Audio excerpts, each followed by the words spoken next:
is always a hope. Rise and fight.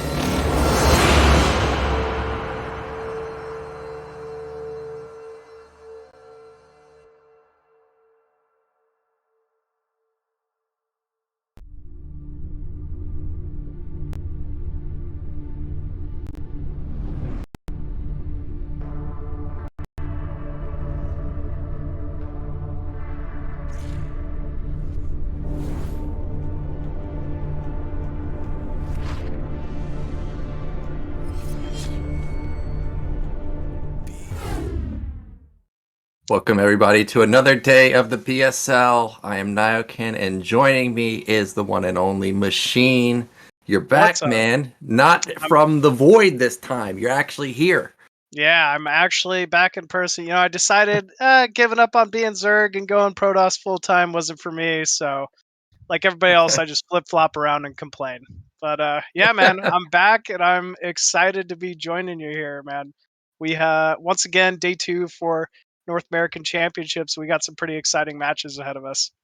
Yeah, we do. We've got Dragon versus Blade first up, and then hopefully we're going to get into Razz versus Hawk, which will be a PvZ. And then we're going to get into KwarK versus BoA, which is a PvP. And, you know, we saw BSL15. KwarK had some crazy moves in that season. So if he faces off versus BoA and BoA doesn't play defensively or doesn't scout his base, he could get proxy gated, and I think there's a shot that KwarK could take him down. And then, of course, you've got the one and only going up against Mr. Hair, Jaeyun, and that's going to be a TVP, not a TVC, because Jaeyun, just like you, for about 5 minutes, switched to Protoss. The Battle of the Hair, man. I like that. Yeah. I mean, Jaeyun definitely going to be a pretty tough threat for anyone. He's, you know, he originally was Zerg, switching around to all these other races, like. Actually, is he going to go Zerg or is he going to go Protoss? Do you know that much? He's going to go Protoss. He's going to go Protoss. Okay, so that'll be interesting. You know, it's kind of like cool how good of a player he is that he could just kind of pick up a new matchup, whole new race, like you know, on a win. Obviously, over the course of a season or so, but he's already kind of proven. You know, he's still a big name in the scene, and he's turning some heads, man. But yeah, BoA KwarK. Man, you can't count out KwarK. He's definitely someone who prepares so well for each and every one of these matches, and obviously BoA, one of the great previous BSL North American Protosses, so that's going to be a fun one. But you know, like you're saying, up first here, we're going to have Woody playing, which I gotta say he kind of surprised me yesterday when he was playing Hawk. Like, although Hawk won the series, I thought he did pretty good. Like, he gave him a really good fight there. So this is gonna be an interesting one. Yeah, definitely in the first game versus Hawk, it was much closer than the second one. He was kind of throwing me off because my experience versus him on the ladder, he tends to cut a lot, but he really wasn't cutting at all. He kept his probe count pretty darn good, macroing well, but unfortunately Hawk is just beast mode right now, and it's hard to beat him in Protoss versus Zerg. It is going to be a PvP though. Dragon has switched completely to Protoss, and we saw yesterday Dragon actually fell to Razz. You could see that Dragon was kind of thrown off in the last game because he was floating 2k while he had no units, kind of processing his loss. I'm sure he's analyzed those games, and he's going to come up with a better strategy today versus Blade, because he definitely doesn't want to lose here, because this is it. You're in the losers bracket. If you lose here, there's nothing left for you. You're out of the BSL. Yeah. This is his tournament life literally on the line here in this best of 3. And I mean, I think a lot of people would say he probably was a little bit more the favorite going into that match against Razz. So probably, a little frustrated from it, looking to kind of prove himself here in another PvP. I would say not Dragon's strong suit in the matchups. He's very good Protoss versus Zerg, I can tell you that one for sure. So we'll have to see how he's kind of reacted, and how he chooses to go up against Blade here in this match. It looks like game 1 is going to be butter. I mean, for the most part, we've seen some very standard games on this map. It is a 2-player map, though, so that likelihood of a potential proxy gate is always there. and always threatening. So it's going to be a little interesting to see how Blade may choose to open here and vice versa for DragOn. But yeah, man, I am excited and ready to get this one underway. And it looks like we are ready to go here. So we're going to be going into Blade versus DragOn Game 1 here at the NABSL Finals.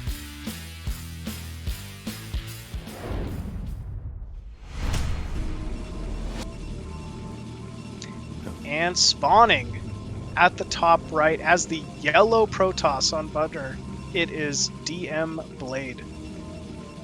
Yep, and in the bottom right, everybody knows who this guy is. It's DragOn. So yesterday we actually saw DragOn go for, what was it, 1 gate Robo into 2 gate, and Razz actually pulled out a victory with the 3 gate follow-up. Had that huge arc. He just sat there, man, wait for DragOn to make a move, and just pounced on those Reavers. So I wonder if DragOn has thought about, that seemed like a good strategy. Maybe I should pull it out here versus Blade. Yeah, it seems like counterintuitive, right? Because, you're only getting more Dragoons. Your opponent kind of gets that tech advantage if you allow them to just go straight into Reaver. But the positioning on this map, because these naturals are so wide, it's just so difficult to push through them. I thought that was a really nice decision for Razz to open 3 gate on a map like this. And you think DragOn, you think someone who is relatively safe. He did open almost purely 1 gate Robo in that series versus Razz. Got the obs every game, played it very, very safe. 2 gate in the main. I don't know about this one. We'll have to wait and see, I guess. But when I think of the map Butter, I think of how far away it is natural to natural. So I would feel like something like a 2 gate on this map would be a little difficult to get damage done with, but I guess we'll have to wait and see. Yeah, I agree. I'm also kind of confused with this because of, like you said, the rush distance is not exactly the shortest, and it's a 2-player map, so it's not like DragOn doesn't see it. I mean, DragOn's going to see it from a mile away. Now, this is cute. He's going to double man or pylon, and this is really annoying. So DragOn does need to be careful now because he's definitely not binding optimally. It's double pylon block. This is going to be a nightmare for him. Also, Blade can start putting down batteries too. However, it is a double pylon block, not just a single pylon, so that does cost him a lot of money. Yeah, he's going to be quite annoyed at this mining for sure. Trapped a single probe, the other probe able to jump out, so good work there from DragOn trying to mitigate this. But we do have a Zealot opener from DragOn, so it's going to be allowed to get some damage done here. Yeah, triple pylon block. Man, Blade looks like he's committing to this. I don't know if I like this because he's spent so much money on this, and the first pylon is going to die. By the time the Zealot gets in the base, I think even Dragoon should be out. The probe is still kind of annoying, but that was a lot of resources to spend for that move. I'm waiting for the battery. There it is. Okay, now all of a sudden I like it a little bit more, but I still am not sure about this double pylon block. Another battery at the bottom. Now this is about to get real wild, real quick. A triple battery? Oh, that's another pylon. Okay. It's getting spicy, man. Yeah, this is good work. He's kind of running around with that Zealot too, really forcing this Zealot and Dragoon from DragOn to kind of refocus. Look at those probes just sitting in the back of the middle, like doing nothing. Like, oh man, this is just painful to watch. First probe goes down. DragOn's done a great job till now. And once again, 2 more Zealots rallying in. Battery is finished. And I take back everything I said, Nyoken. I think this is pretty good call here, maybe. Yeah, actually, I think Blade is just going to get so many kills here that it's going to be hard for DragOn to recover. Blade does have actually 1 probe sitting outside of his base, like at his nat or at his choke, that's not mining, which as the game goes on obviously is a big deal, but he's killed so many workers. He's gonna kill the goon, and that means DragOn only has 1 goon left that's just already low. I think the game's done, Machine. Yeah, DragOn's basically not mining. Oh no. Yeah, now he's definitely not mining. No goons left. This was just artfully executed here from Blade, and Blade taking a very quick Game 1 victory here against DragOn. That was surprising. Yeah, that was not what I expected at all. I like the double pylon block. I don't know about the triple pylon block, but it still worked out nicely. Yeah. And I wonder what DragOn's thinking. You think he's thinking like, okay, I remember why. Rimride, why I don't play PvP or didn't play PvP. Can't build pylons on creep, you know that? Yeah, can't do that, man. I've never been pylon blocked, ever. I think he's thinking, okay, we got the bullshit out of the way. Let's just pick a map with a ramp and call it a day. I don't know, man. Well, the thing about the best of threes is you veto before games are played. So, I mean, he may have left up both of the 2-player maps. He may have left up Butter and left up Overwatch. Like, you veto 4 maps and then you play the remaining 3. It's not you veto down the 1 and then you pick something. He may have left both up. And if he left both up, I think Overwatch is even a harder map to deal with because you can proxy literally anywhere on that map. Blade didn't even proxy. He scouted it and saw it coming from a mile away and it still didn't matter. It's true. It's true. He did leave the map open against Razz, right? So I feel like Overwatch probably still an option, just for DragOn here. But your Blade, man, you're feeling pretty good here after that game 1. Yeah, I mean, it went exactly according to plan. So many kills. DragOn couldn't mine really at all. Yesterday I played a PvT on Revolver and the guy built a battery in my base. And I've been experimenting with this 10 racks as opposed to 11 racks and get down to basically almost an additional marine by the time they attack you as zealots. So I was like, okay, I don't think I care about this battery. Let me tell you, that was a mistake to let that battery up. It heals so much, man. Like, I'm looking at it, I'm like, I don't think batteries start with that much energy. Well, I can tell you that was an immortal 2 or 3 zealots. They just never die. And the fact that Blade had 2 of them, I mean, he's just, those things were literally just never ever going to die. And because of how effective it was, I think if I was Blade here, I would do it again. Because it really looked like DragOn had no answer to it.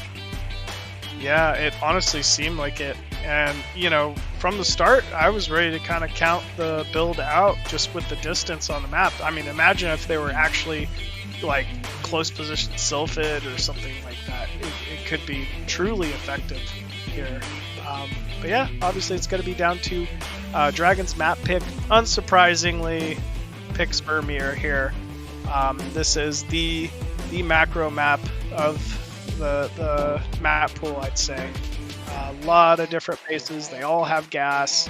The likelihood of getting like closer spawns is, it could happen, but still, it's a good map. It's a solid macro map, and I think it's more for what DragOn's kind of looking for here.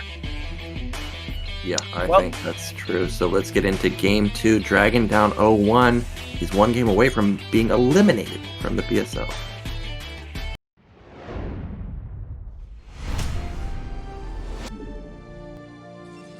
And spawning at the top left side as the blue Protoss, it is DM Blade.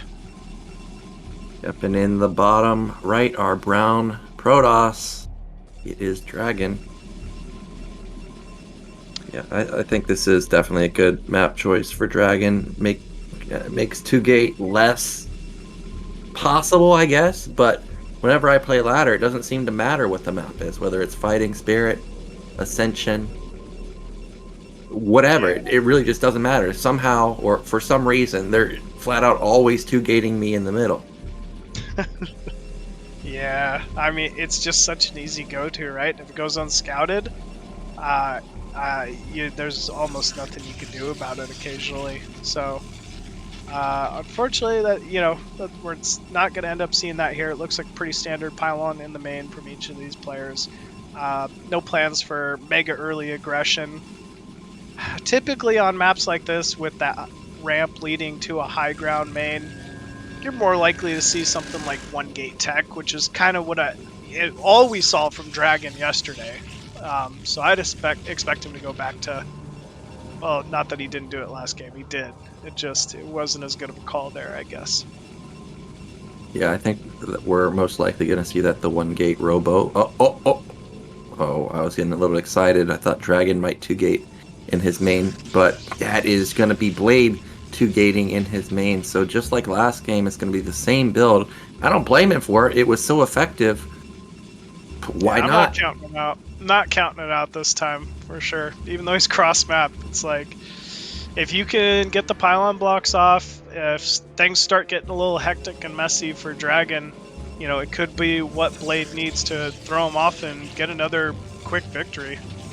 Well, DragOn isn't even building a Zealot this time. Remember, last game he built the Zealot, and he still wasn't really able to do anything about it. Sure, he knocked down the first pylon, but that's it. Okay, now he's queuing up the Zealot, so this is going to be a good opener for DragOn. The crossbond going to make it even farther for Blade to get across the map, and that is going to be another pylon. So everything pretty normal from... Oh no, is DragOn going to cross bottom left scout? No, No. DragOn!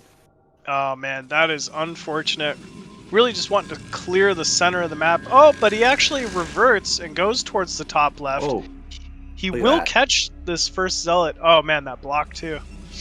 yeah, but was he paying attention? He at least did potentially get to see... Okay, well now you know something's up because this guy's building pylons right next to my gateway. Now what this is intending to do is wall in the Goon. If you can triple pylon, or okay, maybe it was a bait just to keep the Zealot away so he could pylon block the top. We may actually see a cancel there. In fact, I hope we see a cancel there. Yeah, same. Nope. But no, he didn't cancel. Oh, that's odd. I mean, he once again gets a second pylon block in the main, trapping another probe though. So this isn't too far off from what we saw last game. Yeah, but the rush distance really a factor now. Like, look, the Zealot still isn't here, and we have the Goon and Zealot on top of the pylons already. Okay, now, okay, he was just waiting for three Zealots, but is he losing his window of opportunity? He's now just starting the battery. Here come those Zealots from the top side. There's a battery for DragOn himself. He's going to knock down that first pylon. That's great for him, but the problem is that it's 3 Zealots with the battery. Like, oh, really good stutter step control onto the Zealot, but that one's very heavily damaged. Trying to get in range of that battery so he can heal up, though. He did get it down in time. His own battery is up inside DragOn's main, so there is a space for him to basically heal that back up. But instead, he's just content with being on this mineral line, it looks like. Oh, he didn't heal up his Zealot at all. It's about to fall. He needs to heal that. There he goes. He clutches it right there. Now he's going to focus down those probes. Look at how many shields get healed by that single battery. It's just one. DragOn is not mining. Look, he is not mining at all. Zero. Look how many probes are being pulled.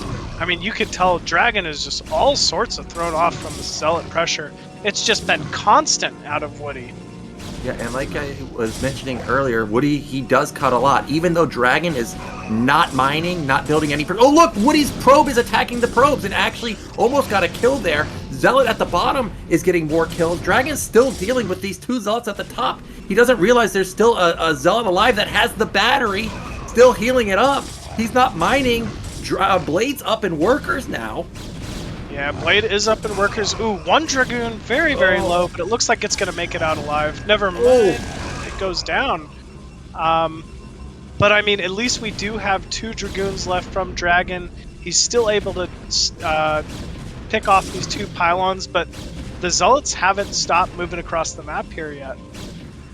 Yeah, and what I would like to see Blade do is kind of play it like PvZ, where hide a Zealot somewhere out in the map, and then try and come in through the top at some point when you think the Goons have moved out. But instead, he's just going to continuously send. I mean, these probes are still jacked up in terms of mining. The probes are bugging out in the back line also. He gets another probe kill.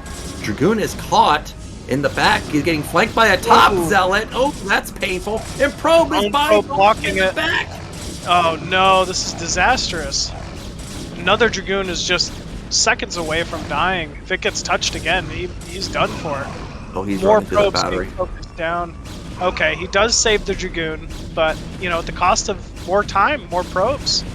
Woody is Forge expanding behind this as well, so he has a backup plan. Yeah, and he's up in workers, not by very much, but any lead is massive for him. The DragOn is in big time trouble. You know what I would actually like to see him do is 2 or 3 gate, and then build a battery outside of Woody's base and try and knock down cannons while healing up his Dragoons. I don't know if that's actually a thing you can possibly do in this scenario, but it would be cool nonetheless. I wonder how he's going to respond though, because his probe was alive the whole time, so he sees that this is what's going on. Yeah, I don't know. Part of me is starting to think that was a super heavy committal out of Blade. We see him just now taking gas for the first time in this game. The supply differential is 8 at the moment in favor of DragOn, with that Dragoon Force moving out on the map. Here it is. He is going to 3-gate it. He's going to all in here, and this is going to be really tough for DragOn. This Nexus is going to be up and running for a long time. And a common follow-up to this, a lot of players go Storm or they go DT. And you know what? 3-gate doesn't beat either of those. So this is going to be really rough for DragOn if that's what Woody opts into. We see the Cybernetics is basically done. He's getting gas at his natural. So we could see the DT or Templar follow-up. Yeah, I think these are pretty smart options given the situation. Woody does have to be careful though. With this Forge Expand build, a lot of the times the counter build is players do go for just a quick DT drop. There it is. Drop a couple DTs in the main. Yeah, Citadel is down. I like this play. Well, that means that DragOn's on a timer. He can probably do like 2 rounds of goons, and then he has to go. Because once the DTs are out, that's it. Obviously, there's going to be no way for the goons to do anything. Even if the goons somehow breach the natural, Woody's still going to have all those probes left over, and he can leave a DT on hold position on the ramp. So either way, it's going to be Woody at a massive lead, even if he loses the nat. Look at this. 4-gate, actually. So this is a full-on Nyoken build right here. Put down that Citadel and straight go into Speed Zealots as a follow-up. Probe is gonna come in here, but luckily DragOn has a goon here to block it from getting in. I think. No, he's gonna let it in. He's gonna see all the gates, even 4 gates. Yep, 4 gateways, and with that, Woody knows exactly where he is. He's just got to get a couple DTs out. I mean, he should be just spamming cannons, making pylon walls, whatever he can do to delay and hold this timing. Here we go. DragOn moving in with these Dragoons, picking off the first cannon. Second cannon goes down immediately, but the Zealots are doing a great job getting on top of these Dragoons, and I think he's holding. Yeah, he's gonna hold. Like I said, the DTs are gonna come out pretty soon. He doesn't even have to save his natural. All he has to do is not die. So cannon's gonna fall. But it doesn't matter because, like I said, is he Manor? Oh, he's cannon rushing him in his main. Oh he doesn't even realize. Oh my god, I've not seen this in a 5 million years. IQ. I don't think DragOn realizes either. He's still just going for it. It's all over his base. It's in his main. There's also a gate at the top side. That's hilarious. Wow, cannon rush going down in the main here. This is DragOn's moment. He's got to hold here. He's got to bust in or do something, but it's just too late. 3 Dark Templar walk out of the main, and DragOn's got to realize the cannons are completing inside his own main. Woody with phenomenal PvP sense here. Oh my gosh, I've never seen that before. Never, ever. Man, GG comes up. GG. That was great, man. That was really, really cool. How often do you see a cannon rush in the main play? 10-minute cannon rush also. Yeah. Never seen that, really. So well done by Blade. He gets he gets through. He's in the losers bracket, so he easily goes through DragOn, and unfortunately DragOn's going to be eliminated from the BSL. And Blade, who I didn't really know much about coming into this, all of a sudden he's having a real splash, and it's going to be tough whoever faces off versus him in the next round. Absolutely, man. He was looking dominating there. That was some very, very scary play. I mean, I kind of was saying it before in his series with Hawk. I was a little shocked at how well and how good of a fight he was giving Hawk throughout that series. So definitely looking forward to seeing more of him play. Unfortunately, as you said, that's it for DragOn. DragOn, another phenomenal top NA Protoss player. Gave it a really good shot this season, but I'm sure we'll see him in BSL 16. Yeah, for sure. DragOn always plays BSL, so you know he'll be back in the future. But that's it for our first series. Then we're going to a break, and then we'll be back with our next series, which is hopefully the Razzle Dazzle himself versus Hawk, best of 5, another PvZ. So don't go anywhere, guys.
Welcome back. Okay, All right, Machine, take welcome it away. back, everybody. I'm Machine here with me, good buddy Nyoken, and yeah, we got a little bit of change of plans here. We're actually not going to be going into the Razz Hawk series yet. We're actually going to step it up a notch and go to BoA versus KwarK. This will be another PvP between two of our great North American players, and yeah, just kind of fits the theme of the night so far here, I guess. Yeah, and I was looking through my closet and I found something today, Machine. I found What was that? this. Oh! You know what it is. You know what it is. Yeah. KwarK's jacket looks a little weird though. I don't recognize that. Oh, That version of does it not have the WCG USA? Oh, it's title got on it, but it looks a little different than mine. It looks like a knockoff. Looks weird. I don't know how he got that. It ain't that Gucci. It ain't that Gucci. Yeah, he might have got the Protoss version. He might have. Actually, Oh, man. every single year the WCG USA jacket changes, so this may have been a later one. But yeah, I found my USA jacket down in the basement. Decided to wear it after seeing KwarK's picture the other day. Razz reminded me of it. But we've got this PvP going on. We've seen BoA just absolutely obliterate me yesterday, and KwarK, he's always very dangerous in these best of series, especially when we have 2-player, even 3-player maps. We've seen him proxy gate on Monopoly of all maps. I think this will be very exciting to see the strategies that KwarK has planned. Yeah, I mean, KwarK really does spend time planning each and every single one of these series. You can feel it out, right? He's not winning on mechanics because, he's got half the APM a lot of the time against the players he's going up against. So you got to make up for it somewhere, and that's just by straight out thinking his opponents. PvP, I think he would admit, not one of his stronger matchups. There's less variance, less real chance for you to truly play, a build that your opponent won't expect or won't be prepared for. But yeah, this is going to be an interesting one. And once again, to kick it all off, it looks like it's going to end up being Butter. Butter 2-player map, you can never really count out the possibility of something like a double proxy gate. Even just the 2-gate in the main that we just saw from Blade could, make things kind of interesting here. But yeah, I really have no way to kind of call this one. I'm not sure what we're truly going to be able to expect from either of these players, but tell you what, I'm excited to get to it here. And it sounds like we are ready to get into game 1 of BoA versus KwarK. Here we go.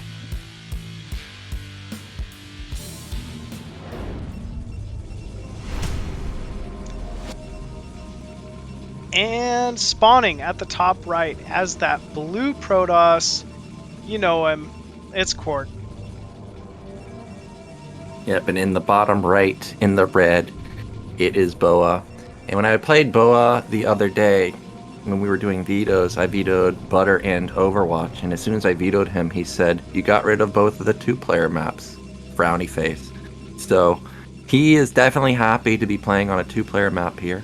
But BoA, he doesn't seem to be somebody that's super sneaky. He generally plays just kind of standard. So I don't expect him to be the one doing proxy shenanigans or hidden tech. But I am curious to see what KwarK has planned. Yeah, it's going to be something fun for sure. So far, we're just seeing that first pylon right next to the Nexus in the main, so not seeing any shenanigans yet right off the bat here, but there's still plenty of time for KwarK to pull something out here. Well, we do have just normal opener from KwarK so far, single gate. BoA's going for a relatively quick scout. Meanwhile, no intel at all from KwarK just yet. Probe's going to come in here and get a look-see. And I wonder if this is going to sway KwarK's build. He does put down gas at a normal-ish timing. Yeah, gets BoA with a very quick Ooh. pylon block, trapping 2 probes there for a second. So right off the bat, BoA, you know, with more of this hyper aggression, almost like we saw last game, but obviously no second gateway to follow it up, and no gas yet as well.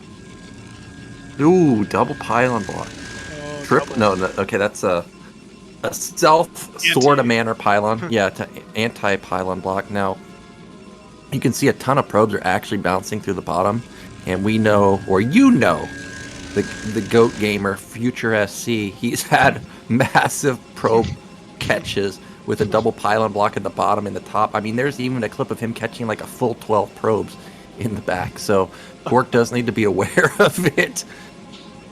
Yeah, he's absolutely got to be aware of that possibility. Once too many probes start running back there, it's just things can get dangerous.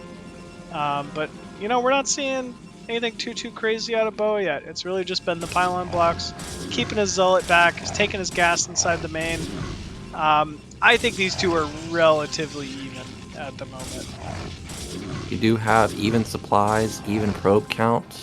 An additional zealot for KwarK, I think, right now. That's the only advantage. However, BoA is going to lose another pylon, so I'm not sure who's exactly ahead here. I think it's just pretty much even once the pylon ends up falling. But, of course, there is intel advantage for BoA right now. KwarK has no probe across map, so this single zealot that's on hold position has denied complete intel from KwarK, so he's going to have to make a guess on what the follow-up is from BoA. Also means that KwarK's been mining with all of his probes the whole time too, so slight advantage there as well. Oh, we walking in. See ya. We are walking in. And now we're getting vision, and you know what? I kind of like this because we're getting actual vision that matters, right? We're seeing that core spin. We know it's a single gateway. We probably expected that anyway out of BoA, but causing a little bit of lost gas mining time here. Ooh, gets a probe even. Might get 2. Oh! Does get 2. Okay. Well done by KwarK there. Very well done. Yeah, I like how he didn't retarget with the zealot. I mean, you're going to lose it anyways, and it's already got its AI messed up, so just see if you can actually get a kill onto it. And he does, and BoA's going to transition this into a 3-gate. So this is going to be a lot of pressure coming in from him. Remember, we saw Razz take down DragOn with the 3-gate follow-up. Meanwhile, KwarK, he's going into 2-gate, and he's got a lot of gas. So Robo should be coming down pretty soon. Yeah, you'd expect 2-gate Robo, and we are seeing that Robo this game. So, you know, just because it's 3-gate against Robo, it's really hard to say, like, what build has the advantage here, right? Would you agree with that, or do you think the 3-gate just has a general advantage over 2-gate Robo? I think 2-gate Robo is like the better opener here. I don't think 3-gate beats this. Maybe you give up your nat surface area. I think yesterday was kind of not necessarily a fluke, but DragOn didn't have the most optimal engagement. He also didn't abuse the fact that he's the one with the shuttle. He could have gone for a counter, or he could have at least even feigned going for a counter. True. So I think that actually KwarK has a slight advantage here. He's got 2 worker lead too, so that's great for him. But 25 to 27 probes is still just 1 base, so not the biggest of deals. But we do have, I think, 4 goons, single zealot for BoA right now, so he's going to be looking to move out in just a second.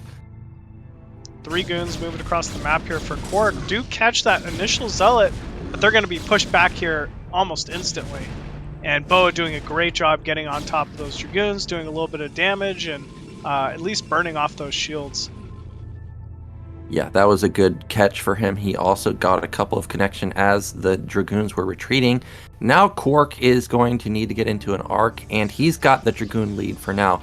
Pylon coming up at the natural, so maybe he's going to contest this, try and put a battery down. He does have goon advantage right now. Remember, one of the goons are weakened, but KwarK has done a good job to disguise it on the right side. Both players are going to lose their zealot, but that was a better trade for KwarK. Yeah, it definitely was. It was good focusing, good pulling back of the weak dragoons. I mean, KwarK is at least holding the natural choke, right? Whereas when we saw the DragOn game yesterday, ooh, battery, I love it. Look at that, he's going for a battery. And oh my gosh, he just barely loses that goon. It would have been clutch to save that. Uh-oh. Looks like BoA tried to A-move a goon and it got stuck. So that's one less goon in his army. And, you know, one goon does matter, especially when it's 3-gate versus 2-gate. So BoA may just barely not be able to push in here. But I don't think he would have really had success anyways, because the battery's already up. And KwarK, who I thought was going to go Reaver, he's actually just going to transition into 4-gate, and he's done a good job to keep his probes constantly producing. He can just kind of sit on this probe count and just let that more optimal mining at the natural kick in and just overrun BoA. 5-gate even.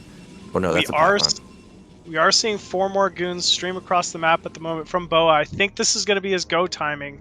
If BoA's going to do it, it's got to be right here, right now. Yeah, but I don't think he can attack into this. Like, it's choked up. Like, he's not going to have the concave. Half of his goons aren't going to fire here. Yeah, I think backing up is the smart move, and he's just going to sit in an arc himself, but he sees... Oh, no, actually, he doesn't see. Did he see the Nexus? I'm not sure. But he's in big-time trouble. It's hard to tell. Yeah, he's definitely in big-time trouble at the moment, though. We do see BoA going with a Reaver, though. I mean...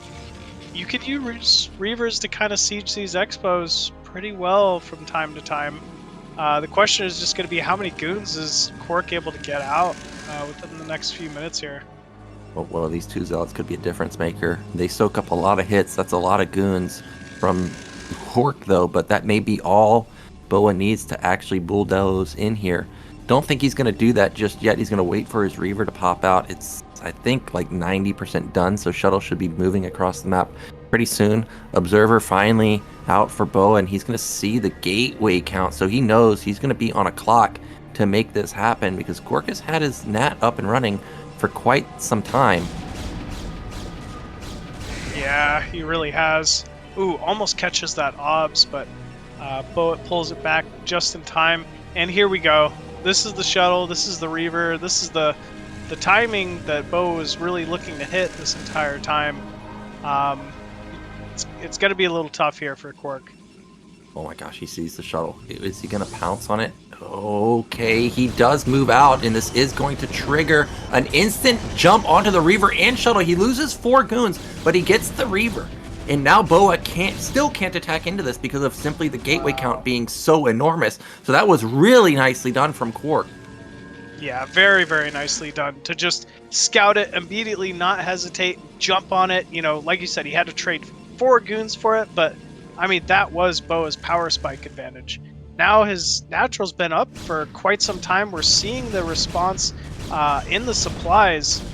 And I don't know about this, though. I don't know about attacking into a high ground. Yeah, it looks like KwarK agrees. He's just going to end up backing up here. But still, KwarK playing phenomenally at the moment. And he's still up 10 workers. That's massive. He's got Citadel. He's going to have speed. It's 6-gate versus now, I think, 4-gate. Oh, he's actually going to take a 3rd base off of this. So he's going to have even bigger eco and, 29 probes for BoA on 2 bases. That's not where you want to be, and I don't see an observer for BoA anywhere. So again, he's in the dark. He has no idea what this is going to be for a while. I really think KwarK's going to have this base up and running before BoA gets even a whiff of this, even has any idea that this is going on. Yeah, I think you're absolutely right about that. Templar Archives down in the main here for KwarK, so there will be a tech transition. Most likely, I'd say just probably trying to add in some Storm, get the Archons out there on the field, probably researching some legs here for those Zealots as well. But yeah, I mean, where it matters, KwarK has just been one step ahead here, it seems. We're going to have another attack from BoA, and there's a slight supply lead for KwarK, but it's all in probes, so there's actually an army advantage for BoA, and Reavers are just flat out better than Gateway Man. I would prefer to have 2 Reavers over 5 goons. However, KwarK, like I said, he has the 6-gate advantage. If he can find the angle, this would be fantastic. He needs to go right now, though. Speed is not done. Maybe he shouldn't go right now. Okay, look, it just now kicks in. Look at those Scarab shots, though. Gets 4 Dragoons in an instant. Oh my god, I think that BoA might just plow through the Reaver. Oh, the Reavers all died, actually. Reavers did fall, but I feel like at the same time, Dragoons on KwarK's side not quite doing the damage they could, but it's going to be close here. Yeah, and there's reinforcement advantage for KwarK. So even though he may lose the fight right now, with the next round of production, he should be able to hold this off because there's only 8 goons, 7 goons. Even the single cannon will help a lot. And also, it's going to bug out the AI. This is good focus firing from BoA to move command and then a move and take down those goons. I see a red dot at mid right. I'm hoping that BoA didn't like misrally something over there. Okay, it's a probe, but wow, this third base may be breached. Supplies are still slightly in favor of KwarK, but again, it's 13 workers, and it's only a 3 supply lead for him. Yeah, I'm a little surprised this third ended up going down, but that's exactly what it looks like is going to happen here. Third Nexus has fallen. Maybe if KwarK could somehow trap this army. Ooh, nice. The cannon ends up killing the obs there, which is definitely a good thing for KwarK. He just can't allow these Dragoons to get home. And I think he's in a good spot to stop it. Yeah, for sure. We do have a storm onto those onto those goons, and they eat all of the damage. So all of the goons are going to fall. Maybe gets 2 goons back in the process, but this is going to alleviate pressure on the map, and I'm sure KwarK's going to take that third base again. Meanwhile, BoA's probe count is still extremely low, just 33, so he really doesn't have big eco here. Can't take a third base, that's for sure. And also, I don't see Reavers anywhere. Oh, he's going for a drop, that's why. Ooh, double Reaver drop in the main. We do have a single cannon, though. KwarK semi-prepared. And actually, it looks like the Reaver's going to get surrounded here a little bit, but forcing a probe pull, that's quite annoying. Oh my god. Those probes are so annoying. Oh That's no! I know, not... that is seriously not fair. That happens on Sylph also all the time. That's very unlucky for KwarK. If it was a different map, for sure those probes would have survived. Yeah, that's a little ridiculous. It's not like he didn't pull them. You know, they just got stuck on a gateway. So a little annoying there. And there's not really anything you can do about it either. Like, I don't know how you unstuck them. Like, you're just going to drill to the gas and then try and drill back? They probably get stuck again coming back. Yeah, they probably would, honestly. They'll find anything to get stuck on. Well, I think KwarK still has the supply advantage. He's got, you know, even though he lost all those probes, still got that probe count lead. Third base is on the way once again. Oh my gosh. Ooh, he scouts the shuttle. This could be huge. If he picks the shuttle, I mean, that could be massive. Yeah, it's already damaged too. Oh no, goodbye. At least he unloads it. Oh, he focuses down a Templar. That's about as good as it could possibly have gone. So, nicely done from BoA to at least get something for that, but that's still a big loss for him. He is still down supply. It's 110 to 96. Again, the worker count for me is the big issue here. It's just so low that if BoA continues to try and play a macro game here, I mean, he just doesn't scale as well as KwarK. KwarK's approaching 50 probes. I mean, that's decent for 3 bases, but 33 for 3 bases? No, 33 for 2. Like, we just started a third. Yeah. It is significantly low. It is very noticeably low. Probably a misread. Maybe BoA was a little more committed on some of those early timings than he would have liked to be. But, you know, we're only now seeing the probe count rise by just 1 at the moment. You know, I think Protoss wants to be close to around 40 probes on 2 base, I'd say. So, little, you know, he's just slightly short here, and it's showing. I just realized KwarK also has +1 weapon, which is a big power spike in PvP. So this is actually going to be a big deal. Those are isolated Reavers. Storms get on top of them in an instant. Does he have a second Storm? Oh, an Archon in the front soaking up so many hits. Reavers have to focus fire those Zealots and Goons because you don't want to shoot the Archon, that's for sure. Really nice control, but in the end, KwarK snipes the shuttle and gets both Reavers. I mean, you're just seeing the tech advantage, the upgrade advantage, the econ advantage. KwarK's ahead in every way, it looks like, right now. I mean, he's up by 50 supply at this point. This is just devastating damage to BoA. And, I mean, I don't know. What can BoA do, man? How do you even recover from this? You don't have the econ. Like, the game is slowly slipping away, and you just lost your army. It's done. It's 50 supply to 100. It's unwinnable position right now. KwarK is even taking a 4th base, so he's not all in with this. He's got like 10 gates, I think. Yeah, 8 gate production, and he has the forge spinning. His +2 is going to be basically the same time as BoA's +1. So this was really nicely done from KwarK, and he's moments away from taking game 1. Yeah, just moments away, man. I mean, that's the scary threat about KwarK too, right? Like, we were all half expecting some type of proxy gates in the center, or maybe, you know, a quick DT opener.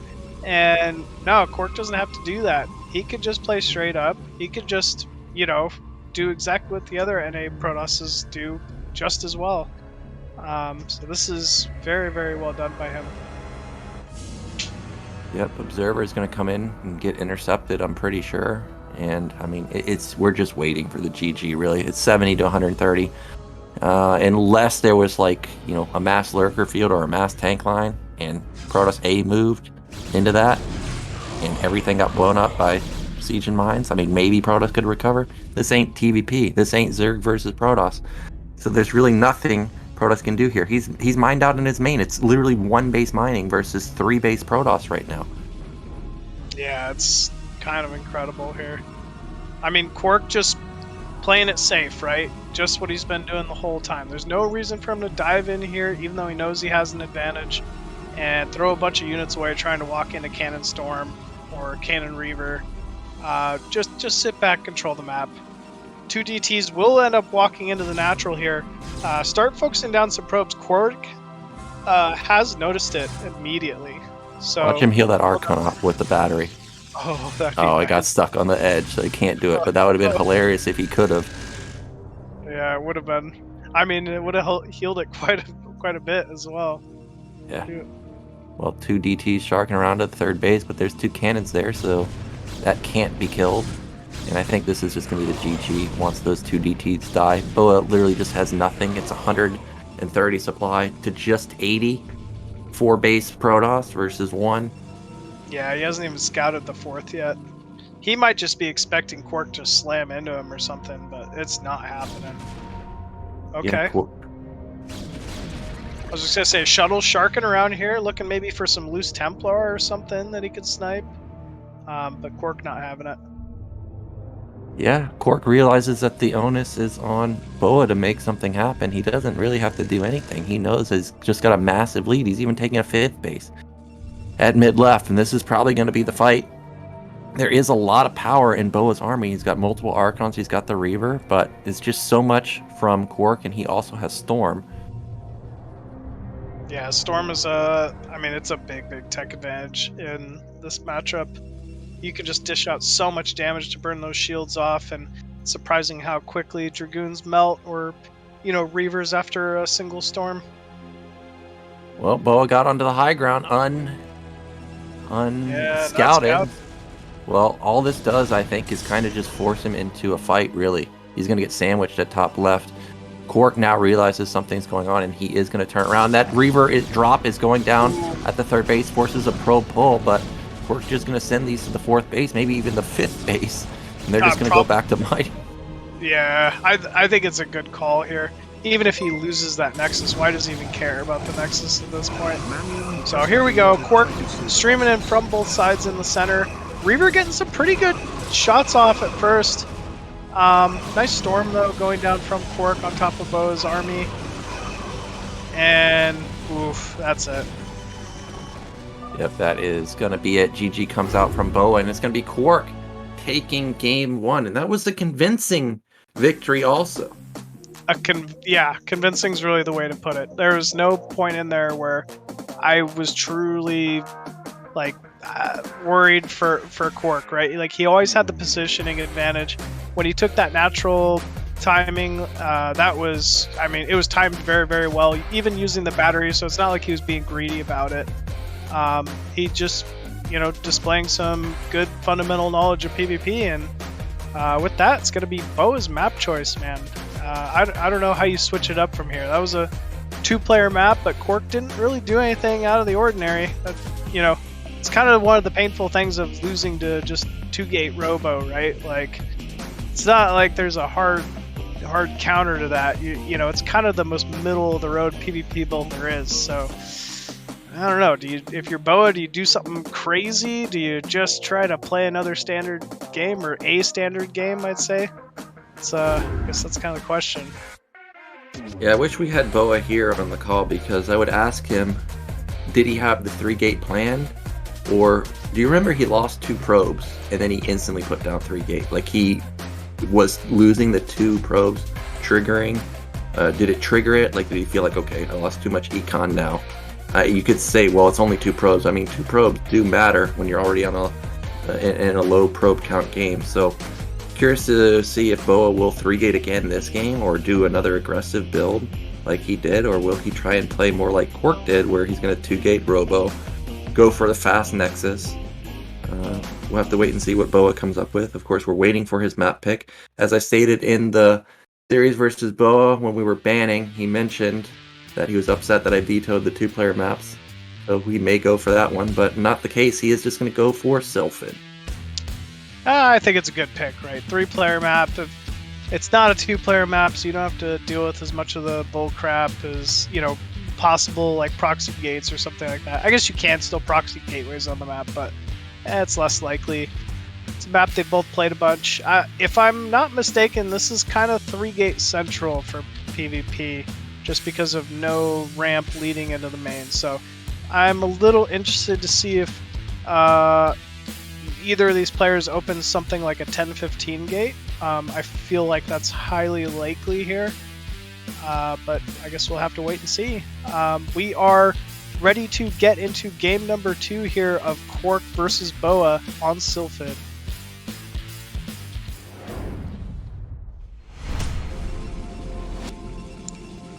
And spawning at the 12 o'clock position as that blue Protoss, currently up 1-0. It's KwarK. Yep, and in the mid-right position, our red Protoss, it is BoA. And when I was preparing for my match versus BoA, I was looking at a lot of his games, reviewing a lot of the games that I've played versus him in ladder, and he does like to cut a lot. But in our series, he didn't really cut that much. When I was playing him and I watched the replay, I was like, what, dude? You don't ever build probes like this. He was at like 70 probes. Like, as I was playing, I was like, dude, this guy's got so much stuff, dude. Like, this was not what I was expecting. But the game we just saw where he was hovering around, 20 probes for a long time, then just 35 probes, I was like, yeah, this looks more like what I remember from BoA. But it seems like KwarK wants to play more macro games. So if KwarK doesn't take crippling damage in the early stages, BoA better be building those probes, because if he's not, he's just going to fall further and further behind. KwarK never missed a beat on his probes.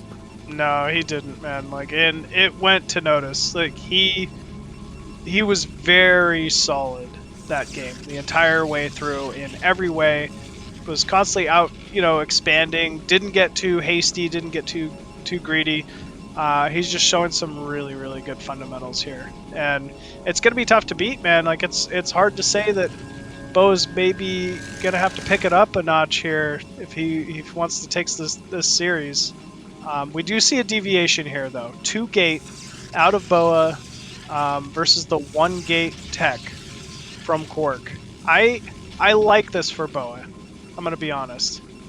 Well, I like it after seeing the Blade game. I mean, it just did so much damage, right? It did game-ending damage.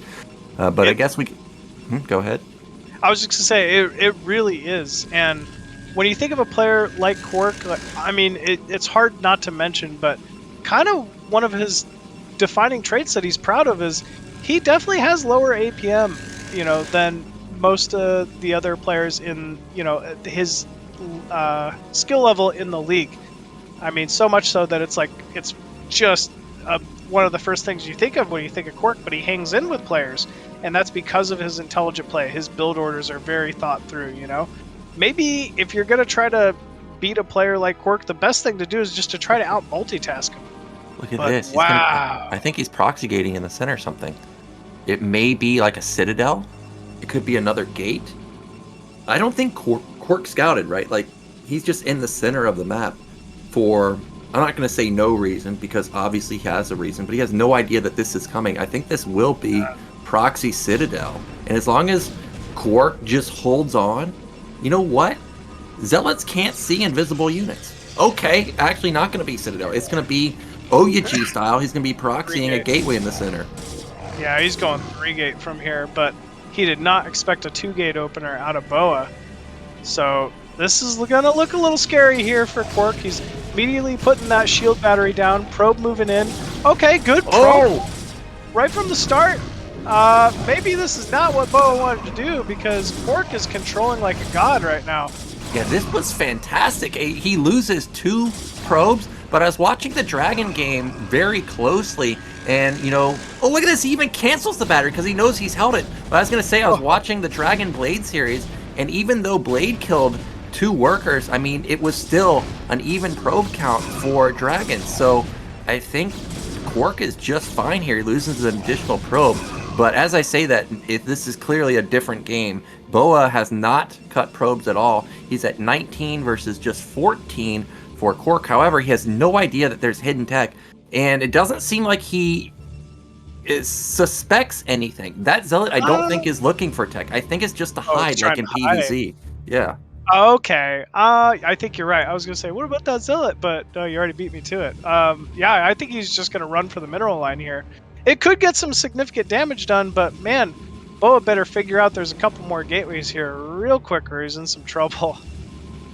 Yeah, and what may happen is the Zealot goes into the main while KwarK is attacking, and the game's going to get really weird real quick. It's 2 goons versus 3 goons, or 2 goons, 1 Zealot versus 3 goons, and that Zealot is in the main. However, KwarK, that's not the entirety of his army. Here it is. Probe drilling is fantastic. Still hasn't gotten any kills. Remember, KwarK has range advantage too, so he's able to snipe a goon there. The Zealot is still alive, but the Zealot is still alive for BoA also. Wow, the Zealot soaked up so many hits. It's 4 versus 3 right now, but more reinforcements coming in for KwarK. Still no range, so the goons have to retreat right now. Goons are still not even close to being done, but that's a very far forward goon. Ends up sniping 1. He may be able to catch the goons as they pop out here. That would be great. Now he's starting to snipe the probes. It's 18 to 16.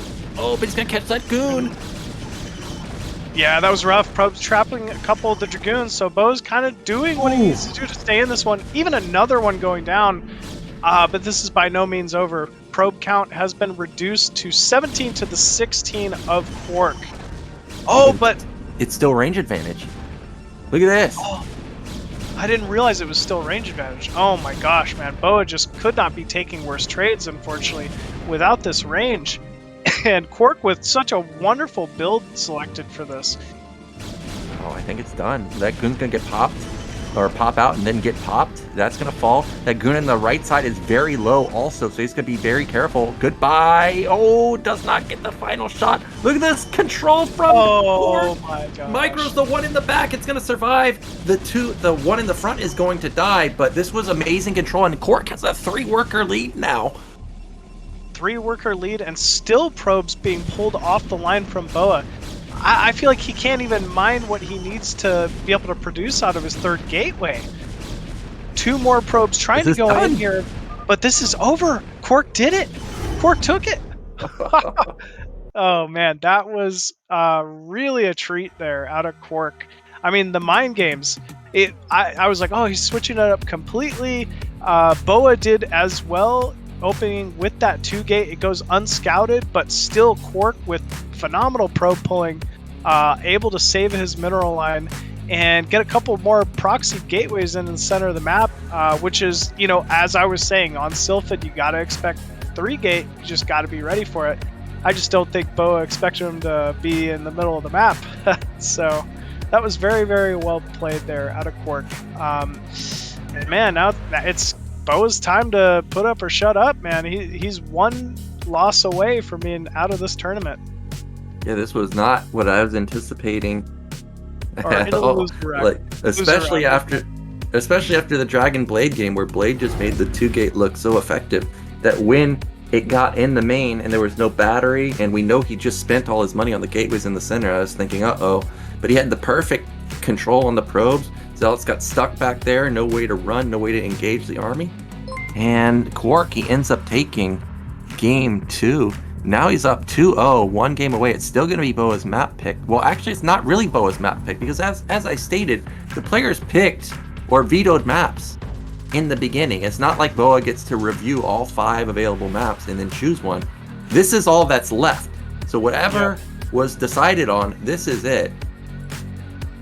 Yep, it really is. This will be whatever it is. And I mean, so far, out of the first 2 maps, they're kind of, let's say a little less than normal, like PvP maps. So it's kind of been to KwarK's advantage, at least in that way.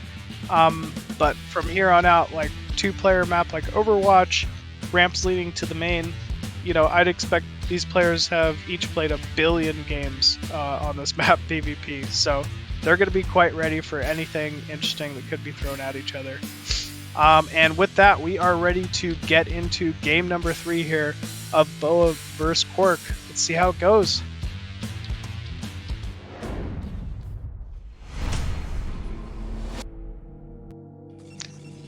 And spawning at the top left once again as the blue Protoss, it's KwarK. And in the red, our Canadian Protoss, it is BoA. And not surprising to me, based on my vetoes versus BoA, it seemed like he really wanted to get the 2-player maps. But I think we have our answer on whether BoA wants to play aggressive in the series, because we saw a 3-gate, now we saw a 2-gate. And now I'm starting to think like, okay, well, dude, neither of these aggressive openers really worked out for you. So are you going to try and just play a more normal, more eco opener? But, you know, KwarK thinks a lot about the game. I feel like KwarK is just going to read this like a book, because if I'm him, I would be thinking, okay, this guy's going to try and play normal this time. And whatever I think counters a normal build, whether it's like a 1-gate or a 2-gate, that's what I would go for as KwarK. You know what I think counters a normal build here from KwarK? Greed. 12 Nexus. Yeah. I think if you're KwarK and you're in this, you know, something like either a 12 Nexus or, I don't know, even just 1-gate Robo could be a good option from this part. But just be greedy about it, right? Cut the range, get the shuttle speed, like, go the DTs, or I don't know, man, like, or just go straight like speed shuttle Reaver. That's kind of how you're gonna get another type of advantage against a player like BoA, who's down 0-2 at the moment. Yeah, I think 1-gate Robo could be a good call here. You have to remember Overwatch has that small bridge, so even if you have 1-gate production, if BoA, you know, mindlessly just tries to run across the bridge and you have 1-gate, I'm sure BoA won't try and bulldoze through. He'll at least back off, and then, you know, that buys you time for while he loops around for you to get out an additional Goon or Reaver or whatever. Yep, definitely, man. I mean, that bridge seems to come into contention so often on this map. It's really, I don't know, just one of the defining characteristics of this map. You know, you really have a tough time pushing across that bridge, and so the only reliable pathway to truly attack natural to natural is kind of out and around in this awkward, you know, position where you have to fight onto a high ground, and it's unnerving. It takes a lot more focus just to move your units around on this map than it would truly on most maps. Yeah, that is definitely correct. We do see that BoA is the one opening with the Zealot opener, and you can see he's cut for it too. He's cut quite hard, actually. KwarK already up, or was already up 2 workers. Now it's just 1, but I'm sure it'll balloon back up to 2 in just a second. Range coming in for both players, so neither player going for the Seriosity fake. It's not going to be fake weapon range. It's just going to be standard range. And then I think we're probably going to see the Robo from KwarK in just a second. Both players getting enough gas for it. Yeah, both players getting that gas up. It looks to be pretty much mirror builds. KwarK with the faster probe, you know, that's something to be noted. And wow, there it is. Okay, Citadel. I don't think it's a bad choice. Well, I think this is Robo, because as I stated, both aggressive openers didn't work out for BoA. This looks like what I was anticipating from him, whether it was a 1-gate Robo opener or a 2-gate Robo opener. But this still can work. You know, there are games where I've watched between like Rain and Snow's obviously got god tier PvP, and he goes for the Robo Opener, the Observer, and Rain's the one that goes for the Citadel. And I'm watching, and I'm like, okay, well, Rain's dead, right? Like, the guy has Observer. No. If you know the Observer pathways, if you know the timings of it, and you send the DT while the guy has building a shuttle, for example, or while the Observer's across the map, DT can still get in here and deal a lot of damage. And I'm sure KwarK knows those timings, so he'll probably wait for that moment and then strike when he thinks that the Observer's gone. BoA just can't be greedy at the moment, right? Like, if he goes support bay before observatory, there's still a shot as well that, you know, even, yeah, like if he doesn't have an observer on time. But okay, he's not being greedy about it. It's going to be observatory and the support bay as well, so don't have to worry about that. Yeah, but yeah, he's got to dodge the obs. Yeah, this is usually observer first. And the fact that there's no shuttle being built kind of confirms it, because you would go shuttle, then Reaver. So, KwarK, all he has to do, I would say, is queue up the DT now and then send it, and the observer should be across the map. He's going for a Templar in his main. DT's got to be building down here. Yeah, okay, but look at the observer timing. It all comes down to this. If KwarK, I think, hold positions this DT for even like 5 seconds, he will get in. If he goes right now, I don't think he's going to get in. Oh, observer's hanging around, so this is going to be spotted. Look, like I said, it was literally just, if KwarK had held or hang around maybe like 5-10 seconds, potentially he could have got in, but BoA not willing to risk it. Remember, he doesn't know exactly what this guy's going for in terms of tech, so this was a safe follow-up from BoA, and he does catch the DT. It's kind of, you know, a pretty decent commitment out of KwarK, unfortunately.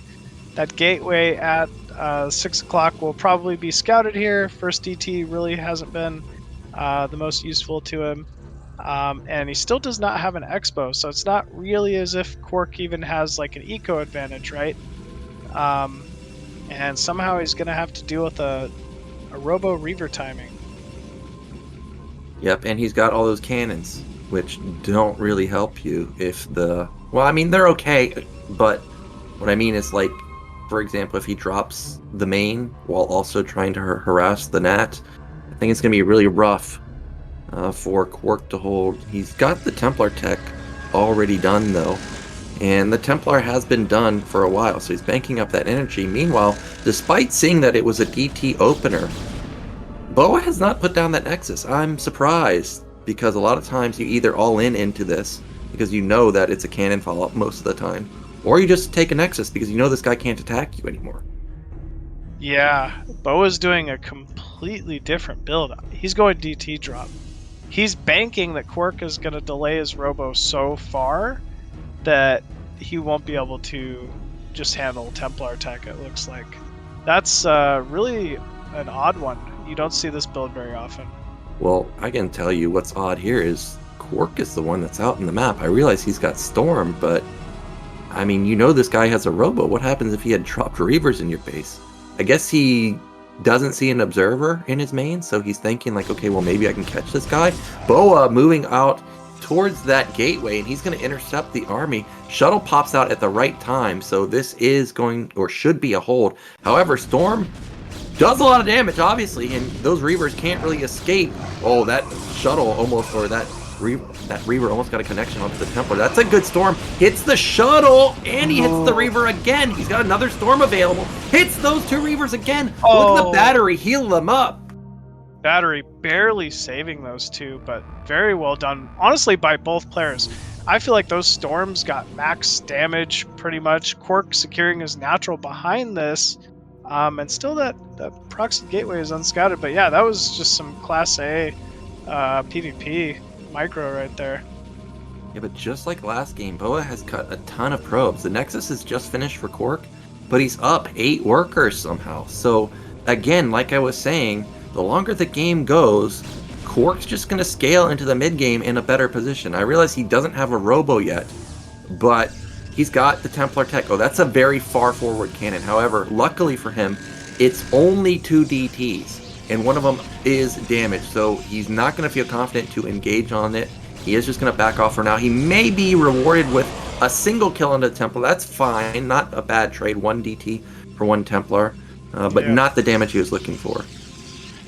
No, definitely not. KwarK has secured his natural gas so much earlier too, and I feel like gas is kind of a big deal in PvP. You really want to be able to spend extra on those, like higher tech units, Reavers, Archons, Templar, and I feel like KwarK is slowly edging out a slight lead now with these worker advantages. Yeah, all the really strong Protoss units are those high-tech units. Like, Zealots are decent. They have their moments in PvP and PvT. PvZ, they're not bad until Lurkers get out, but yeah, you really got to have the high-tier tech units. We've got a Reaver contain at the front. This is going to be really hard because KwarK is so contained here. He starts the shuttle, but I think there's just too many goons for BoA here.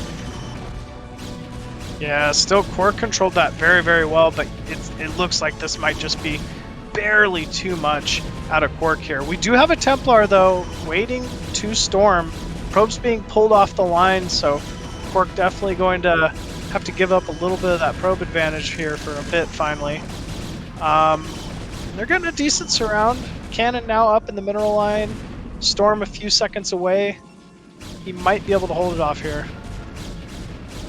He might. The Templar is about to have energy, but the Observer sees it. So it's like 8 goons versus 3 goons and just a Storm. Oh, but goons in the back, or at least one, flanking from the back side. Storm did a lot of damage. Also, the cannon got off a decent amount of hits, but he lost his natural. Or, well, not necessarily lost his natural. He's not mining there, so BoA's econ is way far ahead now. Also, almost a 20 supply lead for BoA. Yeah, he's killed off quite a few probes. We see that probe count has completely been negated. Almost a 20 supply advantage for BoA now. He's just got too many units at this point, it feels like. Yeah, it's just too much to overcome. If he had another Storm, maybe.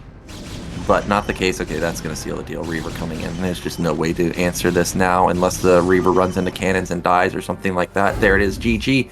So, Overwatch. He is going to put a point on the board finally, and that brings the series back 2-1. Yeah, very well played there from BoA. As you mentioned, he kind of seems to be more comfortable on those 2-player maps, and it was a good selection, I'd say, of build order there out of BoA against KwarK. So definitely pulling back, towards making this more of a series, but KwarK still looking quite strong. So we'll have to. Yeah, I don't know what to think about that one. It was still very, very close, but BoA looking like a stronger player, in that third game at least. Yeah, BoA looked much better that game. However, I have to say that his lack of probes was worrying. He did strike at the right moment, right when KwarK was in transition of building gates, so he does clutch a win there, and he needed it, right? Because it's best of 5. If he loses, he's going to be sent to the losers bracket. So nicely done. He strikes when he has to, brings it back to 2-1, and this is still manageable for BoA. But I gotta say, I feel like KwarK has been playing much better in the mid game than BoA. Early game, kind of so-so for both, but really do like how KwarK has better econ every single game we've seen so far. Yeah, I mean, how much more, of kind of like a gimmicky build could that have been out of KwarK, right? He was going for a potential build that BoA might not have expected in that proxy DT, with the gateway, and sometimes that just doesn't work out. You got to take those kind of risks, but now at least that's going to be in the back of BoA's mind there. So yeah, still, we have quite the series in front of us. It looks like Monopoly going to be our game number 4 here. So wow,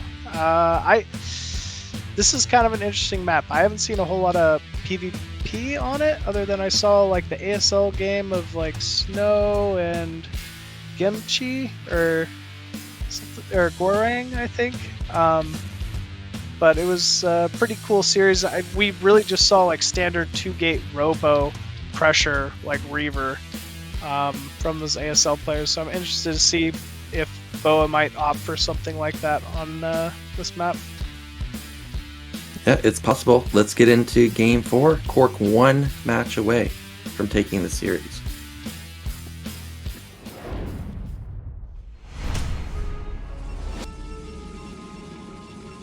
and spawning at the bottom left of Monopoly as the red Protoss. It is BoA. And in the mid right, our blue Protoss, it is KwarK. Yeah, this is going to be an interesting one. Monopoly, not my favorite map to play ZVP, just because the naturals are so close together, but for the same reason that makes it so tough, ZVP, I think it's great for PvP. I think like hyper aggression builds, like 2-gate builds, or like 10-15 even stuff kind of works here, just because it feels like their naturals are so close together, man. Yeah, everybody talks about the rush distances when we get Monopoly. So, but surprisingly, we've seen a lot of macro games in PvP. People feeling confident that they can take their Nexus. I don't think I've even seen a single player 3-gate this map. So we may see just a normal opener or normal opener into normal mid game from both. We do see single gate so far. And BoA this time around, he's going to go for a faster scout, and he's unfortunately not going to find KwarK first.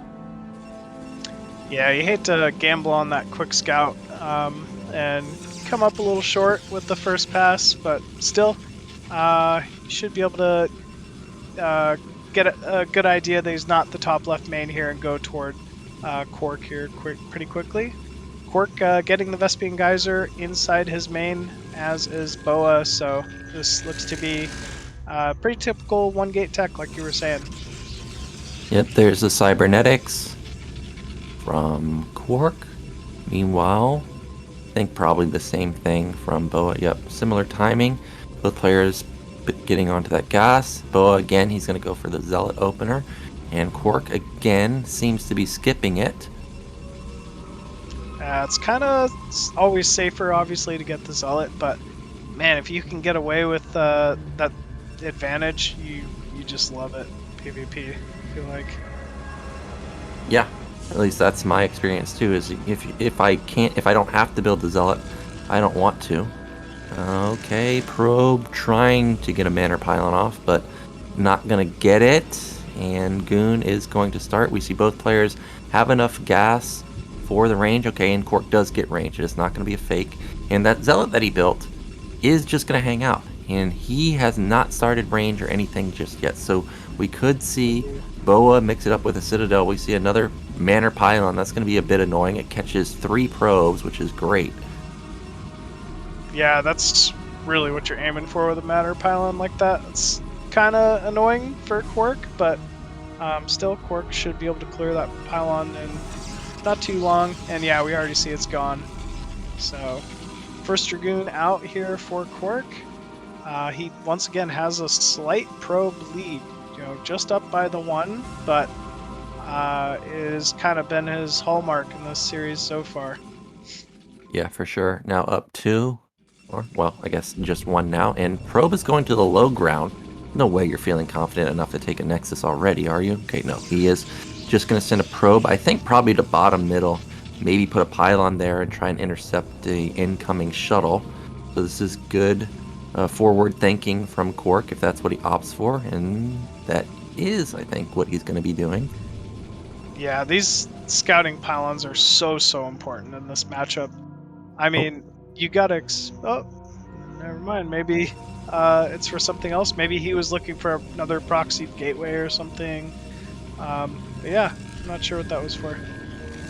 Well, he's gonna scoot in. Why are you scouting at this moment? I have no idea, but okay, he does get denied. So if I was KwarK here, I'd be thinking, okay, this guy must be trying to hide something. Also, BoA's range was slightly delayed, so it didn't kick in really either. So KwarK may be thinking, okay, this has to be DT because your range should have been done by now, but we see that it's not the case. It is just going to be exactly what we saw last game, which is the 1-gate Robo Observatory Reaver, and then it's going to be followed up with another gate behind it.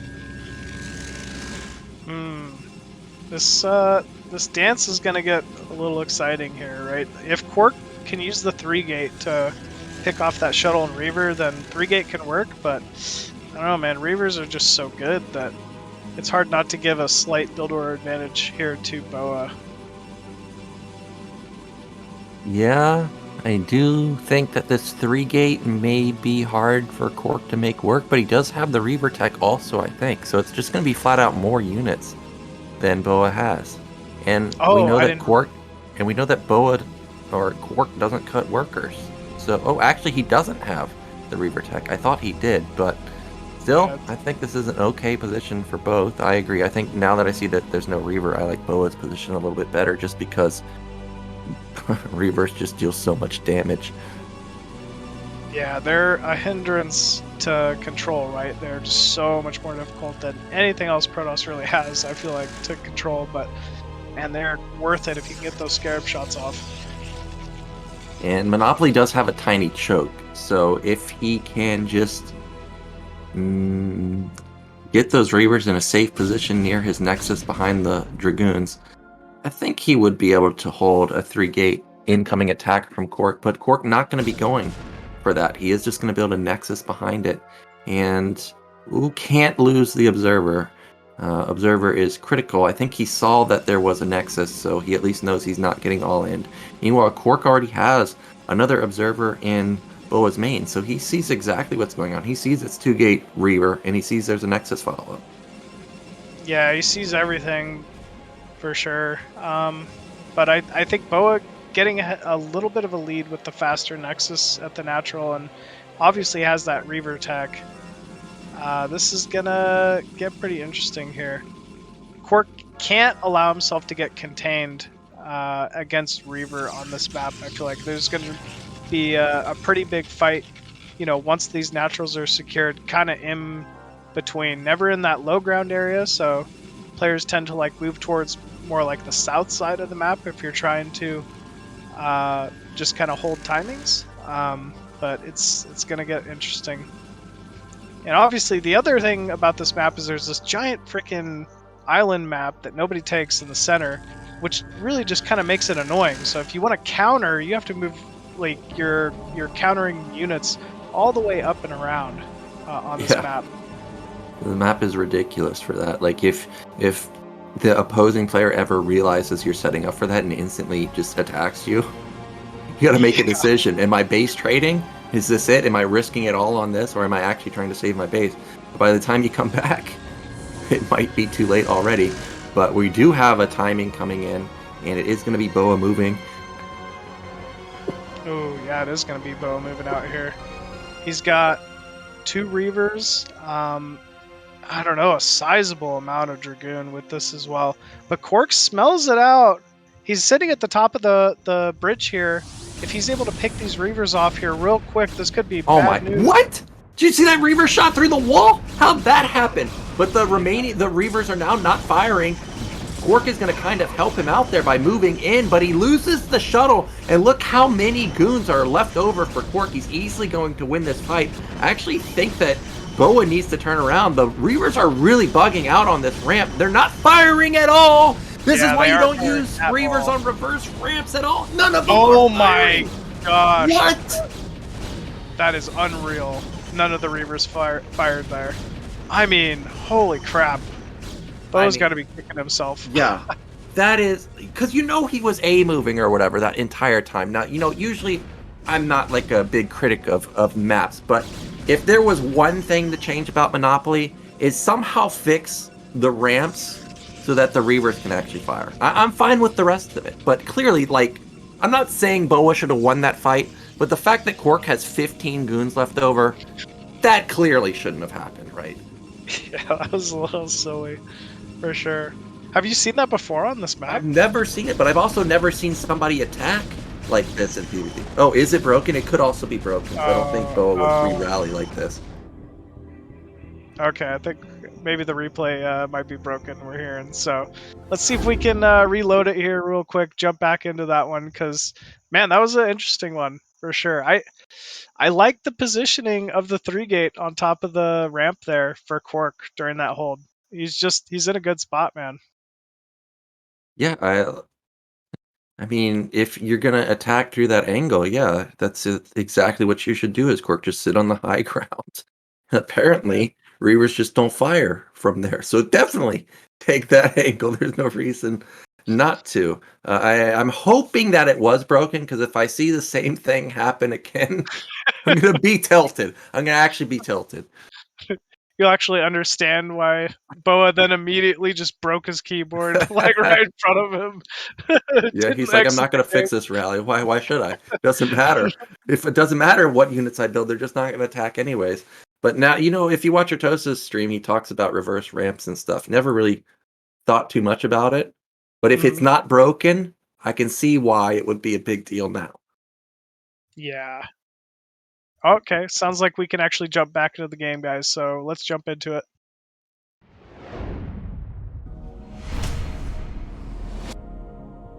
Right, well, here we go. I'm All hoping right. that I don't see the same thing. We're gonna have again KwarK holding the high ground. Okay, those shots were. I think this already looks different, right? The Reavers are way far forward this time. He's gonna Yeah, they jump are. on top of that first Reaver. He snipes the shuttle. Ooh, No, shuttle he does goes take down. down the. He Reaver gets the one shuttle goes and the down. Reaver. Okay, so that's great. There's still so many goons left over for KwarK though. He even has a couple at the top side that wasn't even in the fight. He's still easily gonna win this fight. The arc is massive. The Reaver is getting a lot of damage done right now, but the goon count is fizzling out. He needs to start running that Reaver away. You can see he doesn't have any scarabs left. Just now, one completes. Look at that control from KwarK though. He turned all three of them away to negate half of the damage from that Reaver shot. That was really amazing control. Like, truly impressive to do something like that. Ooh, big damage though. Great focusing from BoA, and the final scarab will go down, and it's a juicy one, man. These are some very weak Dragoons. I think KwarK came out ahead there, but man, he can't overstep it. Let those Dragoons heal up their shields here a bit. Just get to your next step. Take your third base. Get in a good spot here. So it looks like he is backing up. He's got a pylon towards the top right of his main, probably just to scout potential drops, but might be third base time, honestly. Yeah, even though BoA's down 4 workers here, I like his position much better this game than the previous ones, because a lot of times we were seeing him down, upwards of 10 workers in a position like this. So it's more closer supply. He's got the Reaver, which I love, but KwarK is going to have that Templar advantage. I think he's got faster Citadel. He does have 6 gates versus maybe just 5 for BoA right now. KwarK does have a probe at the top side of the map, so he may be going for a third Nexus, but instead that's another gateway coming down. So it seems like he may just want to end this. Maybe that's a good call. I don't know, maybe just thinks he has the advantage that he needs, or just due to the map, as long as he can get inside a pretty big concave outside BoA's natural, you might just be able to secure it. But we'll have to wait and see. Well, KwarK consolidating his army on the bottom side of the map. He's got speed coming in. He's just going to wait for that to kick in. Not sure what his +1 timing is, but if he can get speed and +1 synced up, okay, that's not going to happen. But as I've stated before, +1 is a big upgrade in PvP. But obviously speed equally important. We see that he is taking a forward Nexus, which is kind of interesting. But I mean, think about it. BoA has the shuttle advantage. You don't want to take top right because he can just instantly get over there. Whereas if you take down here, I mean, you can get here equally as quick. So KwarK, nice game sense here to take this base. Oh, another arc advantage for KwarK, but the 2 Reavers unload. Zealot's already on top of the first Reaver. 2 very nice Scarabs going down though from BoA. Both Reavers have fallen. The Dragoon count just looks too high for BoA though. I think it's just going to be too many units here. KwarK's going to need to back up and most likely cancel this forward Nexus. Yeah, but remember, KwarK does have 7 gate versus, I think, just 5. So reinforcement advantage is going to be in his favor. Also, this Nexus will soak up hits, so if there is a re-engagement here, some of the goons may not actually help out in the fight. KwarK has the arc advantage right now, but as you stated, it's just so many goons, and in the nick of time, he does cancel that Nexus, knowing that he can't hold this. Yeah, really unfortunate. It was such a close hold, potential hold, but I think he's all right. He's still got the probe count advantage, and it's not like BoA has the third, so there's plenty of time to fight in this one. But Yeah, I don't know. BoA's he's looking quite strong this game. I think KwarK just needs to wait for this next, plus attack upgrade, and maybe that's the window he's kind of looking for. Well, I think that is what he's waiting for. He's got Storm coming also, but BoA's not going to wait at all. +1 should finish for this fight, but Storm may not be done. And we do have an army advantage for BoA right now. Okay, this is it. He's got to go for it. He's going to come in from mid right at the top side at the same time. Reaver unloads, gets a juicy shot onto the 4 goons in the back. Is there enough for KwarK? It's just barely maybe able to plow through. The Zealots are doing so much damage to the goons, They really actually. are. They're tanking so much, and I think it's that upgrade advantage.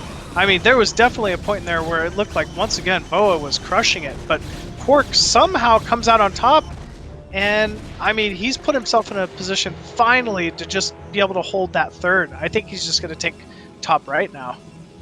Yeah, he definitely could take top right if he wants, and we just now see the Citadel coming in for BoA, so that means speed, obviously, light years away. Even farther away is Templar Archive and the Storm upgrade, so it's still just going to be Goon Reaver for BoA's comp. Meanwhile, this is going to be more AoE, more powerful Zealots for KwarK. Of course, KwarK doesn't have Reavers, but I like his position a lot more than I like BoA's, especially now that he's getting aggressive with his Storm upgrade. There's nothing here.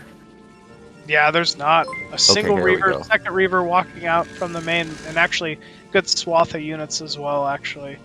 But if the storms are big, man, and he focuses that Reaver here quickly. There's no observer.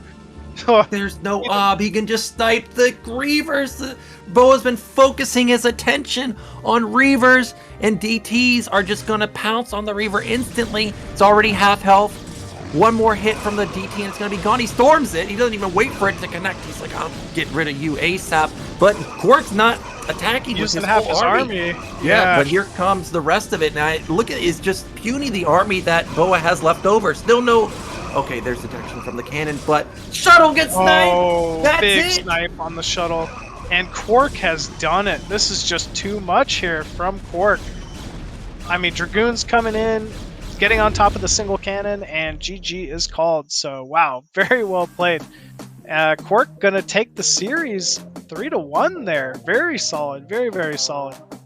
Very well played, honestly. Yeah, that was nicely done from KwarK, and BoA, even though his Goon Reaver was strong, it was just not enough to overpower KwarK's mass gateways. As you stated, the +1 kicked in. I think, this is my opinion as a non-Protoss player, those Reaver shots on the Goons that we saw in the last attack, really, at KwarK's base, if he had shot those Zealots, those 4 Zealots would not have just got on top of the Goons and racked up so many hits instead of focusing the Goons. But that's a minor thing, but minor things do turn fights in your favor. But I'm not a Protoss player, so it might have been the right move. But regardless, KwarK gets a 3-1 win. I gotta say, this is not exactly the result that I was expecting, because BoA, he's such a monster in Protoss versus Terran. You're using like the same comp. You're using same heavy tech, Goon Reaver Zealot. I was really expecting him to kind of out macro and out muscle KwarK, but it was KwarK out macroing BoA. It's true, man. The hallmark of the game, like we kept saying, it was KwarK was continually ahead in probes very consistently. He played just a pretty smart style, but I mean, he pulled out the mechanics he needed to make it look pretty clean too. So very, very well done there from KwarK. BoA, like you're saying, he has such strong matchups. Particularly like PvT, I'd say. And he's good PvP, but that's just kind of makes the games all that more impressive there from KwarK. Yep. Yeah, it was well done from KwarK, and that means we've got our first winners bracket finalists. It's going to be KwarK. We're waiting for Razz versus Hawk. That should be an exciting series on the top side. I think we're going to be going into a break, and then we will come back with that series. Hopefully it's done by now. It's going to be another PvZ. Maybe Razz can do it, but Hawk looks so strong. PvP is going to be really, really tough. So definitely don't go anywhere. I was gonna say, yeah, Hawk's looking very, very strong this season. But so is Razz. Should be a fun match. I'm looking forward to it, man. Yeah. Yep. All right, guys. We're gonna throw to a quick break here, and we'll see you guys in 4 or 5. So yeah, see you soon.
Yo, yo, yo, what's up, everybody?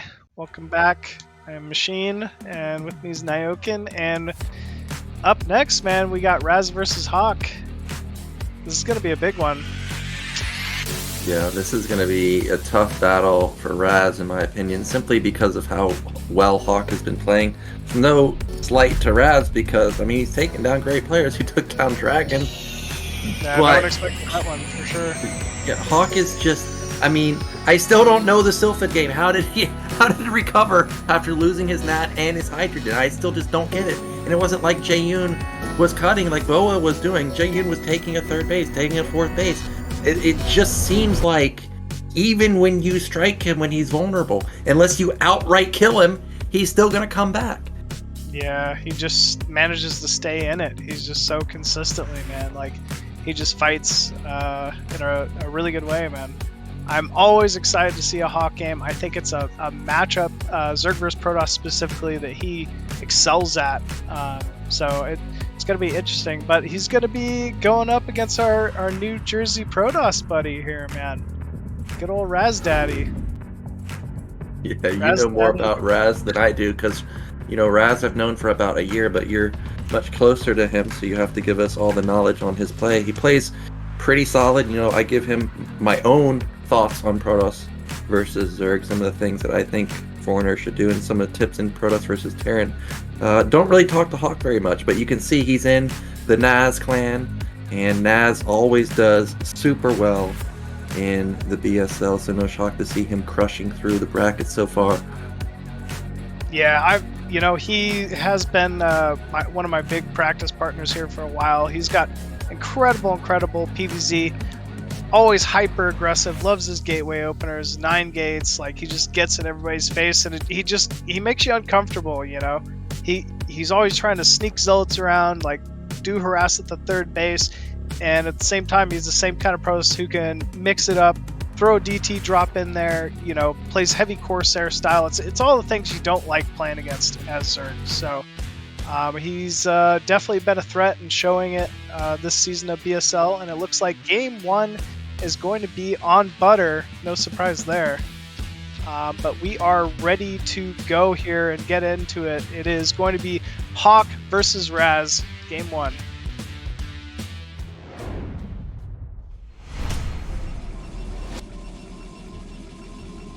All right, and spawning at the top right of Butter as the Gray Protoss. It's everybody's favorite New Jersey player, Red Razz. And in the bottom left, our Zerg, it is HawK. Now, you said you watched HawK, or watched him a decent amount of time. What do you think we're going to see from him? It's a 2-player map. We've seen almost exclusively 12-hatch builds. Can you do that on a 2-player map, though? You can. You definitely can, because this map, it just seems like the natural to natural distance is so far. That 12 hatches, if you can do it and you can get away with it, it's great. But you do have to worry about cannon rushes on this map. I think Forge expands are so popular here just because of how this map plays out, that you always got to worry about that with something like a 12 hatch. So I was expecting an overpool out of HawK, and I think that is what we're seeing here. Yeah, it's going to be a very standard overpool. This kind of allows you to basically catch all, defend everything. If there's, the probe doesn't block your natural, or tries to block your natural, you can kind of use those early Zerglings to clear it out. Just get to that second base, get to that third base, defend silly things like, 1 gate or 2 gate openers. It's just kind of a catch-all build that's great. Yep, and we see HawK already doing a decent amount of damage to that probe. He's got to be careful. I don't know if HawK is someone like Crossy, who just will stay on your worker forever and he will 100% get it. Looks like he is going to take potentially... Oh, he was setting up to take mid-right as his natural, but now that he was able to actually get it on position at the Nat, he is just going to take that there. Meanwhile, Razz, is he going to open Nexus first? He is, after that Forge, but is this going to be too slow for a cannon to get up in time? It's actually just perfect for... Is it? Open time. Yeah. I've worked this out with him a little bit, actually. So if they just do the standard opener, you can get a cannon up in time and defend. And we even only see 4 lings from Hawk anyway. Yeah, only 4 lings, and of course not sending them across the map, so of course the cannon's going to be up in time. But this is the amount of lings that I always hope to see from Zerg, because you push the probe out, you hold position at that choke, you're never getting back in, or they shouldn't get back in my opinion. So Razz, you can see he does not want to leave the base. You don't want to leave because, like I said, you're never getting back in. So that's why he's continuing to micro as long as possible. One more hit, and that probe will fall. Yeah, Hawk just doing a great job pushing that probe out. But wow, the dodge back from Razz. Epic probe control, and you can see Hawk just kind of giving up on it for a second here. He's going to focus himself and just deal with his economy at his third and natural. Dang, he got some moves. Look at that. Yeah, man. He's got some fat fingers, too. I don't know what that means, but okay. Probe going down in the main, man. But he's actually already sending out a second scout here. What's interesting to me is Hawk's selection of third base placement. This very clearly says to me in this map that you want the possibility of 973, but we're seeing a layer, so that's obviously not the case. I don't know. It's kind of it's a little different, I guess. All right, well, we've got the secondary probe moving back in. I thought he got a glimpse of the layer morphing, but maybe not. So he wants to try and confirm or try and get some more intel, but he's not able to get into the main. So, okay, well, he does confirm there's no hatch at mid left, so kind of gives away that the hatch should be at mid right. Zealot did move, or is moving across, but I see that Overlord should have intercepted it, so Hawk should know that this is coming, but Zealot's gonna walk in, dude! Yeah, Probe pulling those Zerglings out of position towards the third, and Zealot gonna go into the main and at least get a scout. I like this here out of Razz. Just confirm it, right? Make sure there's no Hydras. It's well worth it. Even gets 1 Zergling for the trouble here, and sees the Spire. He's gonna get force some drone pulls. You know, Hawk, amazing control. You're not even expecting to kill a drone here against someone with that level of control. But he's being annoying. Ooh, okay, we got a drone. We got a drone. We got a drone. We're looking good. That was definitely worthwhile for the Zealot. We do see Sarah's going to pop out pretty soon too, so he may be able to catch an Overlord. The Overlord is scrambling to get hidden on the left side of the map. I see that the Spire is decent timing relative to the Sarah, but he may still be able to catch one. Now, as Razz mentioned on stream last night, that around 40, 42, 43, 44 probes, that's when you're looking to cut, so we'll see if he's on top of that. A Zealot is going to sneak out. Oh, nope. Just wandering off. Uh-oh. He does get caught by Hawk. You can't make a mistake like that against this level of player, so unfortunately that's all going to go down for free. So nice pickup there from Hawk. 4th hatchery down along with the 5th. Looks like Razz is going to end up scouting that 2nd natural gas, and that is an early natural gas for Zerg. Usually you got to be a little worried about heavy Spire play with the natural gas being that quick. Okay, well, Hawk is aware, obviously, that he's showing this, and this is where, or when, Zerg gets dangerous when you're in situations like this, because I know that you know that this means it could be Muta. So I'm just going to go mass Hydra, or I'm going to go mass Lurkers, for example. And we know Hawk does have the capability to mind game like that. So I wonder if he will go for Lurkers as a follow-up. We do see Razz is starting to put down his gateways, as I stated, 40 probes around there. That's a good number to kind of just stop building the probes and then focus on your production. It's generally around the 6:37 minute mark. That's exactly what we've seen so far. Yeah, it's been pretty meticulous from Hawk. This is definitely not going to be any kind of Spire play. He's starting that Hydraless production, getting that Hydra speed, and I mean, with those 6 hatcheries in play, he's going to be able to churn out a large army here very quickly. Yep, and we've got 6 hatch production from HawK. He doesn't have the Jaeyun levels of drones. He's still hovering around 32, but I think this is pretty much exactly what you're looking for when you're in a position like this. Don't want to overdrone like Jaeyun did yesterday where, yeah, he had a big supply, but just no army. And we know even when HawK is on a low drone count like this, all of a sudden it can balloon up to 50 real quickly. So we have the first move out from Razz. It's just 6 zealots, and Lings were posturing like they wanted to go for a backstab. There's 10 of them, so he needs to be careful with this zealot. Make sure that it doesn't allow these Lings to run into the main.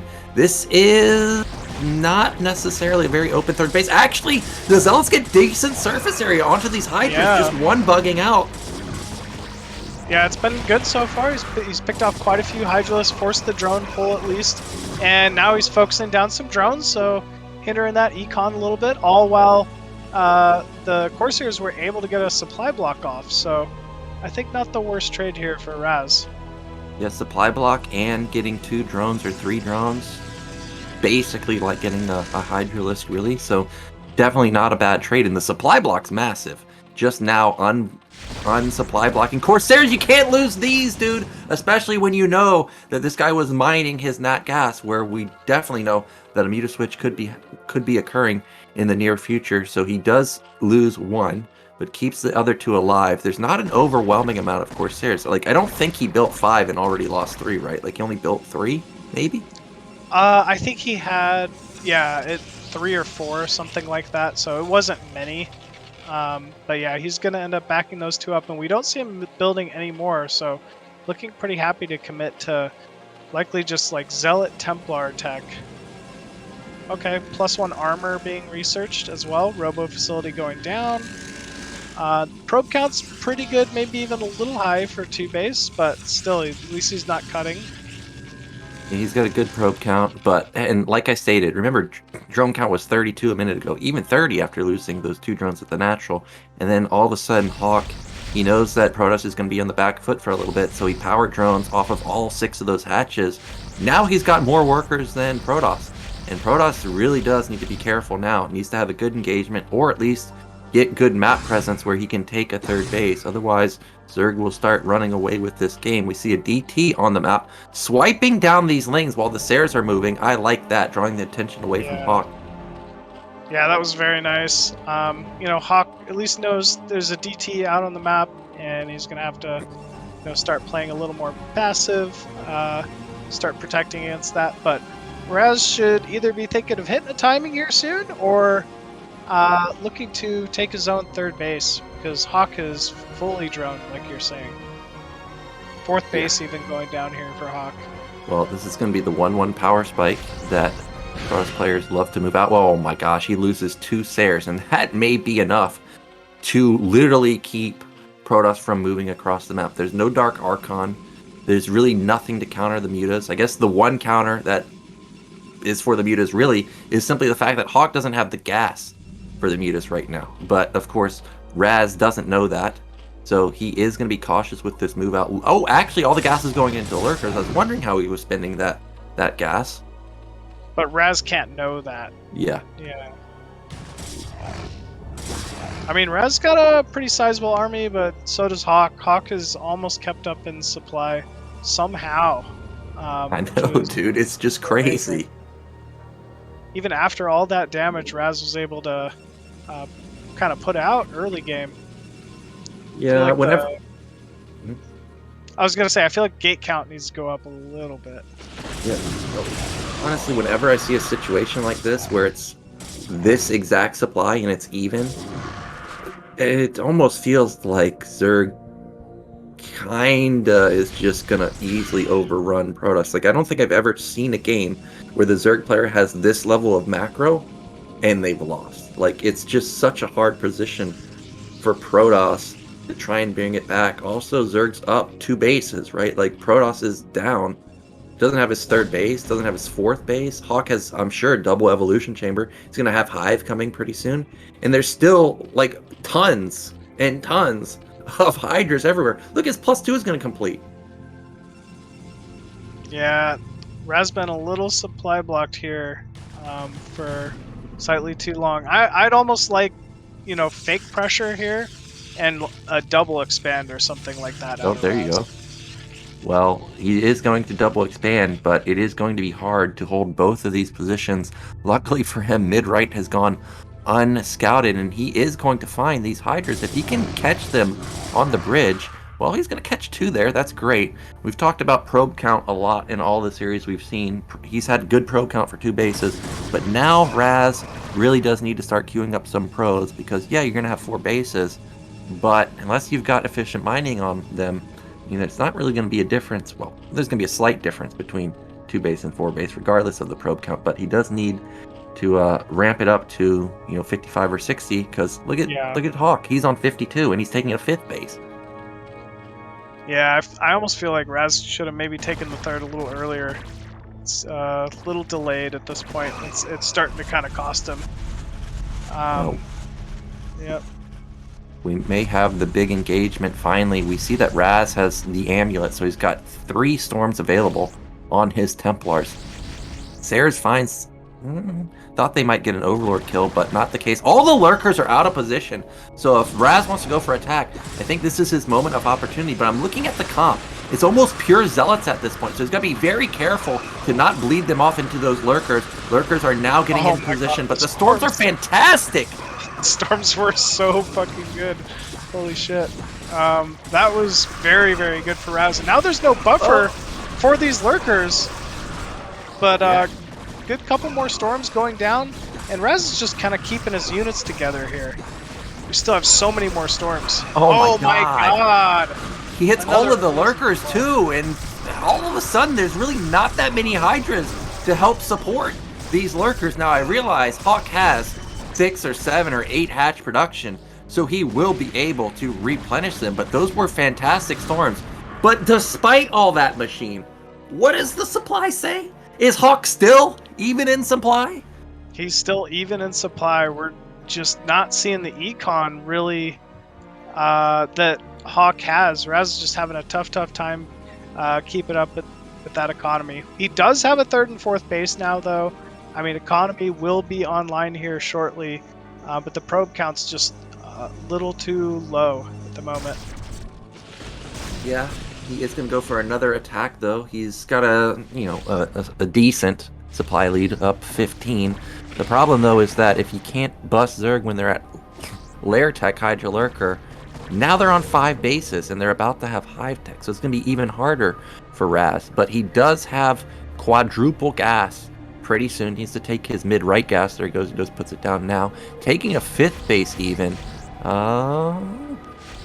This might be a little too much. And the reason I say that is because at least the top left base is tucked away. Like, it's not necessarily that far away from your natural, but this mid-left base, I mean, you got to go up into high ground. It's very far away from your mid-right base. If Hawk was aware of top right and he knew the defense that's there, I feel like he would instantly kill that. I mean, you could be right, but really, how else do you get back in a game like this? If Hawk doesn't end up scouting that base, and it goes, and is able to get fully mining, it just could be devastating. It could be what Razz needs to get back into this one. Well, this is the point in the game for Protoss versus Zerg where I find it to be the hardest. Because now you're at this moment where you're about to max. You don't have all your gas kicking in just yet, so you can't, build like double robo at all your bases. But Zerg's about to hit Hive. They're about to hit Plague. They're about to, and Plague makes your units literally half as strong as they were a moment ago. So it's going to be really tough for Razz. He luckily spots the army at mid-right, so he's going to posture around there, hook around. But this is really the hardest point in the game, I think, personally, for Protoss versus Zerg. But both players do have good bases. They both got 5 bases, all of them up and running. Yep.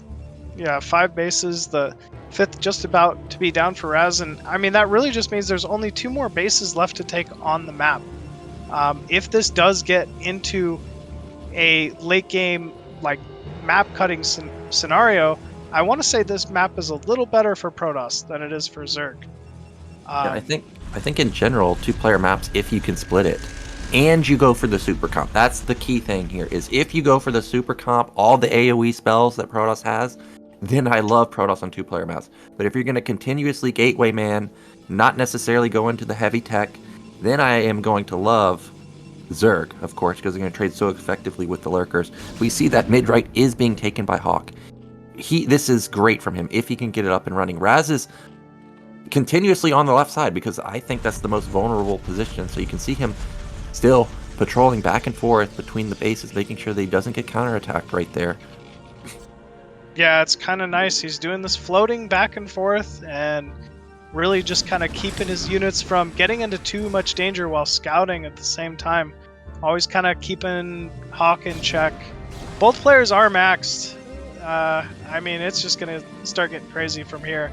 I'd expect to see some Arbiters even in play or something like that. Here we go. Big timing coming in from HawK. Very nice storm. Oh, this triggers a ramp, counterattack though. from Razz. Look at this. He's not even going to try and save it. Remember, Protoss still has 4 bases, even if he loses this. So he can lose this. Instead, he's going to counterattack the left side, and that's a lot of bases to lose for HawK. He's going to lose potentially 2, but look how many lurkers are set up. Hopefully, Razz has an That's not observer, enough. which he does. Yeah, that's definitely not enough. And no Hydra support, no Link support at all. So these bases may be breached, and this is butter. Look, he's also going to have high ground advantage there. And he's saving the 4th at the same time. That's so many Templar. But lurkers in the rally here from HawK, getting in a good position. But the storms are just massive. Yeah, and there's no so lurker. many lurkers going down. No zealots there is what I meant to say. So but there's no observer, so the lurkers observer's in are the dealing front. good damage to these dragoons. 4th base did get breached, but I think Razz can sack this base because he still has mid-left and he's doing good damage onto those lurkers. The problem here is that those lurkers that did save mid-left or did try to defend mid-left racked up a lot of damage. Well, now this is a big problem because Razz is stuck. How do you actually try and save this army now? There's no zealots here. It's just pure goon Templar. Question is how many storms does he have available? This is a tiny choke. HawK will get blocked right here. I mean, I don't even my think God. Razz needs to save the army at this point. He's just killing. He's killing everything with this many storms. I mean, as long as he's even able just to trade it for this base, he's got this. Yeah, He's gotta control those dragoons in the back. But it looks like another base will go down here from HawK. Yeah, he's going to lose that base, and critically, he's knocked the drone count down considerably. It's down to 36. It was 65 a minute ago. So HawK needs to be diligent to rebuild that drone count. He's going to come in finally and clean up this army. Maybe the goons are so strong. He still has another storm available. Damn, the amulet doing so much work here. Finally, though, it is going to get cleaned up. He has one more storm, Dark Swarm, coming in. I'd like to see the final storm, but regardless, this was a well-done attack from Razz, and he's still got massive eco, and behind this, look at this, mid-left is being taken. Yeah, if he secures that mid-left, I mean, that is a solid position. But we look at the supplies, and HawK's still up in supplies. That is not a good sign, honestly, if you're Protoss. Oh no, we're storming our gateway. Oh, look at that. His Templars are getting stuck between the gates. No! Oh shoot, that's annoying. I think if he moves that probe, they'll go out. But I don't know, but... Oh, I didn't even see that probe. Yeah, that could be the case. Wow, that is unlucky. He doesn't realize, and obviously every Templar is so important, especially in PvZ. Now, Machine, I must be seeing things, right? Because I'm pretty sure HawK lost 2 bases. yeah, But he he's did. up 25 supply. I don't know how he does it. He just macros like a monster, man. I mean, like you're saying, even when things kind of go wrong for him, they don't. Like, he finds a way to just kind of grind it out, and he's still in a good spot. It's such a crazy trait. Well, this game is wild. We may finally get a split map butter situation, and it's splitting evenly, right? Like, Protoss is going to get the left side. Zerg already has the right side, and you were right. As soon as that probe got moved, those units were able to get out of the base. Zerg, I think, spotted mid-left, and as I've stated before, you're going to have to commit a lot to defense because Dark Swarm's going to nullify all those cannons, so it's going to be hard. Okay, you can't attack here. There's a bajillion lurkers set up. Oh, Too no. many lurkers. Yeah, Oh, he's no, definitely got to going back for up. it. Yeah, slamming in here, and he's going to recognize, pretty quickly. Nope, can't be attacking here yet. Hawk just has a massive amount of Lurker, Spore, Hydra, Defiler even. Ooh, and the first catch-up of the game goes down. Yeah, well, okay, are those Overlords going for a drop? They're moving to the right side. Oh, there is stuff in there. In Dark Swarm, Ling combo, I noticed that Razz has no shield upgrades, so these buildings will get obliterated. Yeah, this could be a really devastating drop. Defiler down, first Dark Swarm going down. I don't know. I feel like the Zerglings aren't doing. Yeah, I feel like the Lings aren't doing great damage. Like, I don't know if they're not upgraded or what, but. Okay, there we go. The Lings just weren't attacking really, so that was easily held by Razz, or at least the initial attack was. He may lose a single gate, but that's probably it. I see consistently building block exit, so building exit block. Not sure exactly what's getting blocked here. I also don't know. Do you lose the money when it gets blocked? Because obviously the unit doesn't get produced, but do you get that money back? I don't think you do. I don't think you do either. So Yeah, I've been seeing it like 4 or 5 times now. So those are just units that are gone and will never never get value for the money he spent. That's a good interception right there. There's like 4 Reavers here though, tons of cannons and a Storm. Probe's kind of tanking for this as they come down, get nuked by their own Storm, and double Reaver. Man, plenty of cannons as well. I think Razz has held this. Yeah, he does hold it just barely though. Look at this Lurker drop. This is annoying, and it is going to draw all the attention of Razz to the right side, which opens up a secondary attack to the left side potentially for Hawk. Hawk still at 50 drones, so this is still fine for him. He's not really struggling, but Razz, really good eco, 65 probes. He's got his 6 bases. He's got 6 gas also. Another Lurker drop setting up potentially. Yeah, it does look like it's setting up here a little bit. But Razz just kind of bouncing between bases here. Ooh, I like that the Archon count is just going up so high. Ooh, needs to be mining this base though. And actually, he's just got to get a cannon here at this point. Oh, he sees it. He doesn't care about storming his own probe or Templar. He takes out two Lurkers in the process, so that's nicely done. Supply's dead even right now, 174 to 179. As you mentioned, I see the Archon count getting bigger and bigger and bigger. We've got heavy upgrades for both sides. 3-1-3 for Protoss. I think 2-2 Lings and 3-2 Hydras. Nope, 3-3 Hydras. And I think 2-3 Lings. Oh, 3-3 Lings, actually. So max upgrades for Zerg. Yeah, that max upgrades really starts to come into play the later these games go. Oh, man. Kind of a nice surround, I want to say, from Razz there. Catching quite a few of these Lurkers off. And, ooh, yet again, another nice couple Storms. This is a lot of Archon, but, ooh, that is so many Lurker, actually. Yeah, and he's not able to get off that Storm with that Templar that had 3 Storms available. This army still has high ground, so I don't think that it can really get picked off. Also, he can maneuver to the left side and back. Definitely want to kill that Defiler if you can. Don't want to let the catch-up connect like that, but at least it only hits basically Archons, I guess. He doesn't get the Defiler, though. That hurts. Yeah, that hurts for sure. And Hawk now starting to stream across the map. I think he realizes he wants to cut one of these bases off, and looks like he's kind of surrounding the top right base. I think he could just go for the main. The reason I say that is he knows there's a lot of units on the left side. He also knows there's like 3 or 4 Reavers defending mid-left and a couple Reavers defending top right. That's like upwards of 30 supply or so, not in your army. So if he can move into the natural with a ton of Lurkers and Dark Swarm, like exactly what he's doing, he may be able to actually breach it. For now, not able to push. Oh, here we go. More Lurkers moving into position. How many Storms are available? It's a good one. Archons don't hit under Storm, though. Zealots need to deal the killing blow. He does manage to take down almost every single Lurker, though, so that's great hold from Razz. Uh-oh. Reinforcements.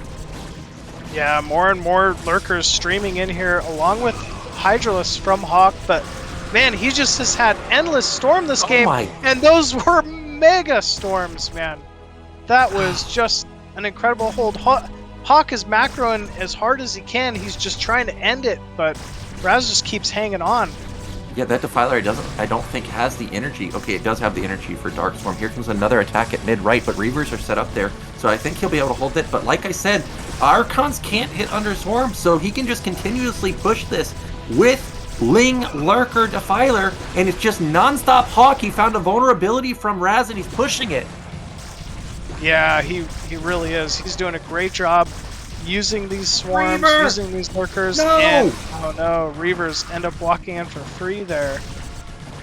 So Razz trying to scramble, rallying out Zealots and Templars, trying to be able to regain this natural, but he's lost the Robo, lost the Observatory. I don't know if he has anything that can see these lurkers at the moment. I don't think he does. It's just non-stop pushing with the Hydras and the Lurkers. We're almost on top of the gateways now. There's no Reaver production here.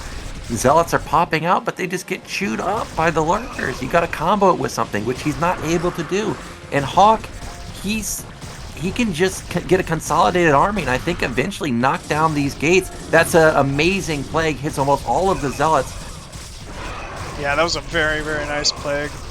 And once again, Razz just being forced to attack into Dark Swarm Lurker. I mean, it just never goes well for Protoss. There's just nothing here, really. Like, all the Zealots are dead. All that's left over is 6 Templars. Going to morph into Archons as desperation. But there's another huge flood of red coming across the map. I think Hawk has finally done it. You can see Razz flustered here, floating so much money, not able to rebuild anything on the other side of the map. So, once this falls, that's all of his production. Yeah, this is going to be everything. All of his tech, all the gateways. I mean, it's almost impossible to recover from here, even though he has like a great base count on the map. Yeah, I think that this game is over. Hawk has a lead. I think he even dropped the mid-right base with the Lurkers, maybe. Oh, an attempted drop at mid-left gets intercepted, and this is it, because like I said, Razz can't rebuild anywhere. It'd be different if he had 10 gates somewhere else, but he doesn't. He's going to lose all of his main, lose all of his tech. He's just now building his first gateways, but he's going to lose top right also, and that's a base that has a decent amount of money. Hawk could take that. Yeah, he's going to need that base, to be sure, if he wants to win this one. He is building more Reavers to reinforce that top right base. You know, I'd like to see him just spam cannons there even, right? Just everywhere you can put a cannon. At this point, you're really just trying to delay the inevitable. He is also mining from another 3 bases as well. Yeah, it's almost a 100 supply lead for Hawk right now. I see the shuttle get sniped with a Reaver in it, so that's 6 less supply gone in an instant. Razz still has income, but like I said, the issue isn't the income. He has no production. I mean, he has support base, robo facilities, but that's it. This is probably going to be the final attack. Everything moving in, even drops coming in. Dark Swarm, and this base gets annihilated. Yeah, just perfect surround there using that drop, and GG is called from Razz. So, wow, incredible game 1 between these two. We saw every single map or base on the map get taken, which is, you know, always a treat. I gotta say, man, like, I think most people are expecting Hawk to, you know, kind of have the advantage in this one, but Razz played pretty well here, game number 1. That was a solid PvZ, I gotta say. Yeah, that went way better than I was anticipating. I'm one of those people where I thought, okay, if Jaeyun can't do it, I don't know how Razz is going to do it, because Hawk just monster moded in the earlier games, but Razz showing us that he's got what it takes, at least in game 1, even though he does fall. If he has a better answer, or if he's... I mean, his storms were fantastic, but if he was able to actually keep those Lurkers back, not lose his main, I mean, he was getting to that comp that I was talking about. Archons, Storm, Reaver, not a lot of Zealots actually, just a ton of AoE, and Zerg just doesn't trade effectively versus that. He could have legitimately starved out Hawk, so I think with slightly better play, you know, just tiny bit better play, Razz for sure could have taken that game. Yeah, he absolutely could. You know, those couple Reavers that we saw walking down from the 4th, if he even just had that with the army at the natural, you know, it might have been a hold. It was a pretty close hold as is, but still, Hawk having a pretty strong game number 1 there. no surprise. We'll have to see what map Razz goes with for game number 2. Yeah, and he has... we talked about this map, man. We don't want to play it. And he let it through. So he's going to decide he wants to... It's his pick. It's not that it just got through. He also picked it. So let's get into game 2. Razz has decided he wants to play Gladiator.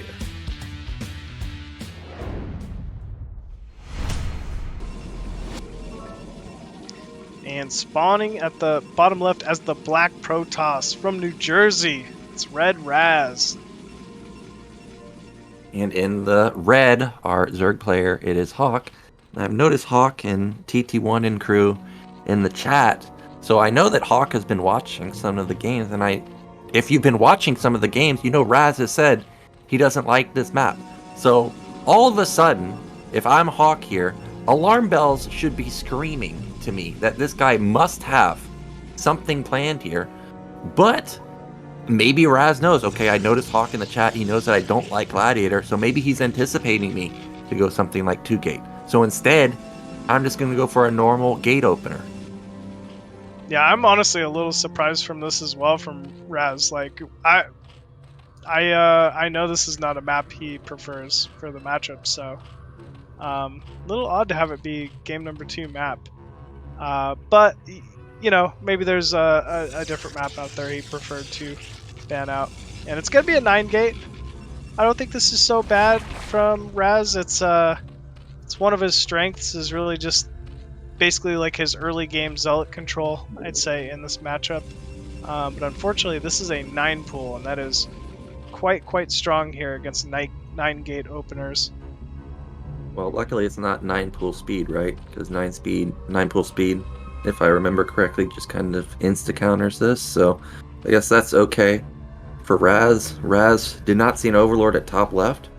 So he is just going to move around to top right, and he's going to find Hawk relatively quickly, and he will see that this is, or he should know that this is, a 9 pool from the Ling timing. Yeah, he should know. Wow, Hawk kind of going out here and ghosting with that early drone scout, trying to prevent it from getting inside and seeing the 9 pool opener. But Razz will recognize the Ling timing here and should know that this is going to be 6 Lings heading his way, so he'll probably just have to be defensive here with this 9-gate. Yep, you could see that Razz is aware of the Lings coming, and Zero pointing out that I guess there's a gap at the top that looks... So, is there a gap that looks really tiny? Yeah, I don't know. We need to get our expert on the case. Where's Gypsy 93? He knows when there's a hole in the wall. I've seen the clip of him talking about how many gaps there are. Oh my... Oh, there is! You called it. Oh no, that's painful. So it looks like the 6-ling is going to get inside the main here. That's just frustrating. I mean, right from the start, Razz is going to be on the back foot here. Hawk already taking his 3rd hatchery, so it's not like he's skimping behind this. Already gets a pretty big probe pull off the mineral line. Well, you know, Razz is not happy about this. Now, I've talked about how when there is chaos going on, use your worker to harass their mineral line. That probe, if Hawk is not paying attention, could rack up not just 1 drone kill, could rack up potentially a couple of them. Luckily for Hawk, he's on top of it. He eliminates it instantly. But there are games where I've seen players lose multiple workers because they're over-microing Lings. So nicely done from Hawk. And behind this, actually, Razz hasn't taken that much damage. Have you seen any probes die just yet? I haven't seen any probes die just yet, but he has caused a lot of lost mining time. Ooh, and we're even seeing a Zealot sent straight through the main that I don't think Hawk has caught. So, wow, this could get pretty interesting. Yeah, drone's already going to be pulled from main to the natural and back, but okay, 4 Lings do get on that Zealot quite quickly. And both players microing their hearts out with their 5 Lings and single Zealot. Meanwhile, still no worker kills for either side. Cybernetic, or the simulator is done, so we're going to start mining that gas. I don't know about the cybernetics time. Okay, there's the answer. It is just now starting. Meanwhile, cannon going up at the natural, so Ling counterattack. Okay, finally we get a kill onto a probe. He gets 2 of them, That's exactly what Hawk was looking for. And look at that probe to drone count. It's 16 to 14. This is a huge win for Hawk. Yeah, that was a big trade there for him. He was good, right? He was really patient about this. He's really just kind of trying to move around the Protoss base and not take any damage more than actually doing damage. And just because you want to keep these guys alive as long as possible. It's so annoying for Protoss to have to deal with 5 Zerglings inside the main for the whole first 5 minutes of the game. Yeah, we do see that behind this, not Ling all-inning is Hawk. He is just going into his lair tech. Still don't see speed just yet, but the Lings still alive, getting full intel on what's going on. Sees there's still no Stargate, no Citadel, no anything. Just now, Stargate gets plopped down, but it's plopped down right in his face. Meanwhile, Spire is starting basically at the same time. So if you're observing this scenario, you're feeling fantastic. Yeah, you're feeling great about it. I mean, you always want to have your Spire as early as, if not earlier than, the Stargate, so he's got to be feeling great about this one. Finally, those Zerglings go down, but at the cost of yet another probe. Probe count is quite low. 24 to the 24 of Hawk. He's just, I mean, really starting to run away with this one. Oh, it is a Ling flood. Now, this is actually one way that Hawk could give up his lead, is he's built a ton of Lings. If he suicides in here, which I don't think he will, but he will give a lot of Lings away for free. Okay, actually, it's not as many as I thought. For some reason, I thought it was like 20 or 24. I was thinking, wow, that's a lot of Lings to build, but it is just 12, so this will be enough to keep the Zealots in check. As we said before, Spire relative to the Stargate is fantastic. It's about to finish right when the Corsair pops out. Yep, Corsair's researching +1 for air weapons at the core as well, so that'll be quite nice. Typically, Razz plays this pretty standard. He'll scout the main or scout around for an Overlord with the first Sair, and then he'll end up pulling them back after that. Oh no, mismining the natural gas there. Yeah, I saw that one. Yeah, he needs to fix that ASAP. Gas is important, very important for all the races, but especially Protoss in this matchup. I mean, Zealots are good, but you ain't winning with mass Zealots, at least not past the 8-minute mark, and that's where we are right now. We've got 33 probes to 31 drones, full gear for Hawk. He's got 6 hatches coming up, Hydrogen coming in, Evolution Chamber I think got plopped at the third base, yep, and he's starting his own +1. So this is going to be just typical 6-hatch Hydra. We see this out of Hawk all the time. It's one of his strength builds for sure, and he does it so well. He's just going to make a lot of Hydralists, maybe even do a round of like Mutalists after he takes the gas at the third, and just go mass Hydra Muta throughout the mid game. Well, I noticed at the third base there's no gas, so he's not going to be going for the Muta switch. I don't think. He does have 500 gas though, which is the magic number to one-shot probes, as we've stated numerous times. There are the Hydras being pumped out just now. I mean, as Razz, you're just going to be feeling so bad. Like, he's got these Zealots, but he has absolutely no map presence at all. He hasn't even moved out. I mean, he's just now putting down his second Kate. So, what do you do if you're in this position as Razz? Honestly, I don't know what he can do, because Hawk already has everything up and running. He's just going to have so much supply so quickly in the next couple minutes, and he's taking his 4th base at the mineral only. Got to do something. You got to try to sneak a third. You got to try to, I mean, get on the map, get a favorable trade. Yep, sneak a DT into a main, but you got to do something. That's honestly, for sure. I think that's kind of your only move here, is to, I don't know how to say it, like wait for Hawk to attack, because that sounds so bad. Like, I don't want to wait for Hawk to attack, but at least if Hawk is the one attacking, he's not paying attention. Maybe you can sneak a DT into the third base, maybe. But I see there's already an Overlord in position. See that there's a ton of Hydras in position, and Razz is still just bottled up in his main. Do we have the Lurker upgrade coming in? I feel like we should pretty soon. We've got range halfway done. Attack. Yeah, that's kind of odd. Range attack. I would have expected to see maybe even Lurker before range attack in this position. It's just always nice getting a few Lurkers out, particularly when you know the Robo is going to be so delayed. But Yeah, I don't know. Still, you can make it work. It's just you really need to be on top of your Hydralisk control versus Storm. Well, we know Razz has got Killer Storm because he did work last game, blanketing the Hydras and Lurkers all game long. But he's going to have similar storms this time around if he wants to salvage this game. He is really down in the dumps right now. He needs to get map presence so he can take that third base. Or he needs to, I think he's at 6 gate right now, get one more gateway up, try and, I guess, overrun or at least get map presence with the big flood of goons. It looks like he's decided that he's got enough stuff to hold his little pizza wedge, as Artosis, I remember, called it, and he is going to put down the Nexus at the mineral only. Pizza wedge, I love that. I don't remember that, but I love that. Maybe it was Rapid. I think it was Artosis, though, but Ling spot it, so I'm sure this is going to trigger a response from Hawk in a second, whether it's an attack or a big drone cycle. The nice thing about this map for Zerg mid-game against Protoss is you can make these big arcs in the center of the map. Yeah, there are those pizza wedge high grounds, but you can kind of fight around them, or you can kind of make it work just by, having enough of a concave. So I'm really looking forward to watching this fight and seeing how this one goes. Yeah, and there's also so many of the pizza wedges that you could be in a bad position, like on the low ground.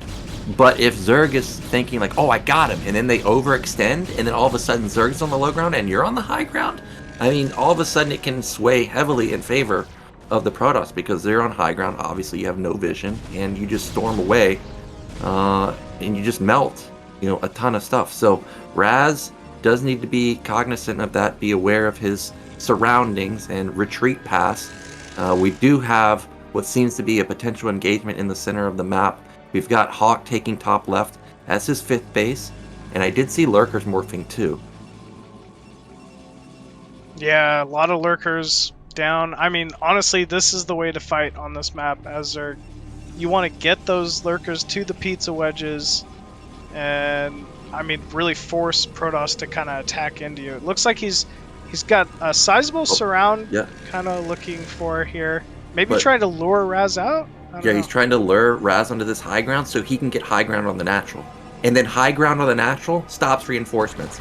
Okay, here we go. This is exactly what Hawk wanted. Razz thinks he has the dream engagement, but unbeknownst to him, Lurkers on the high ground, Hydra's on the high ground, and this is exactly what I'm talking about. How does Razz engage this? He's getting flanked on both sides. The storms are fantastic. He eliminates all the Lurkers in an instant, but Hawk just has so many units. The storms I don't think could be possibly any better, but Hydra's on the high ground on the top, Hydra's on the high ground at the bottom. This was a good trade for Hawk, but actually Razz holds it somehow, but more reinforcements coming in. Yeah, he's kind of holding it. We got the 1 cannon left, few Dragoons, but there's also not much on the side of the Zerg other than, a big group of reinforcements here. So 2 more Lurkers and a good 14 Hydras coming in here to try to kill off this mineral only once and for all for Razz. Razz microing his heart out with these Dragoons, doing what he can to back up to those cannons at the natural mineral line, pick off some individual Hydralisks here, but that third base will fall. Yep, and with that falling, and with the Lurkers getting into position like this, no AoE in sight, Hawk is moments away from taking this game. There's no answer to the Hydras. They're overwhelming in numbers. It's like 8 hatch production with 5 base Zerg. Just an insane production from Hawk, and he's going to steamroll through game 2. Yeah, this is a pretty strong display out of Hawk.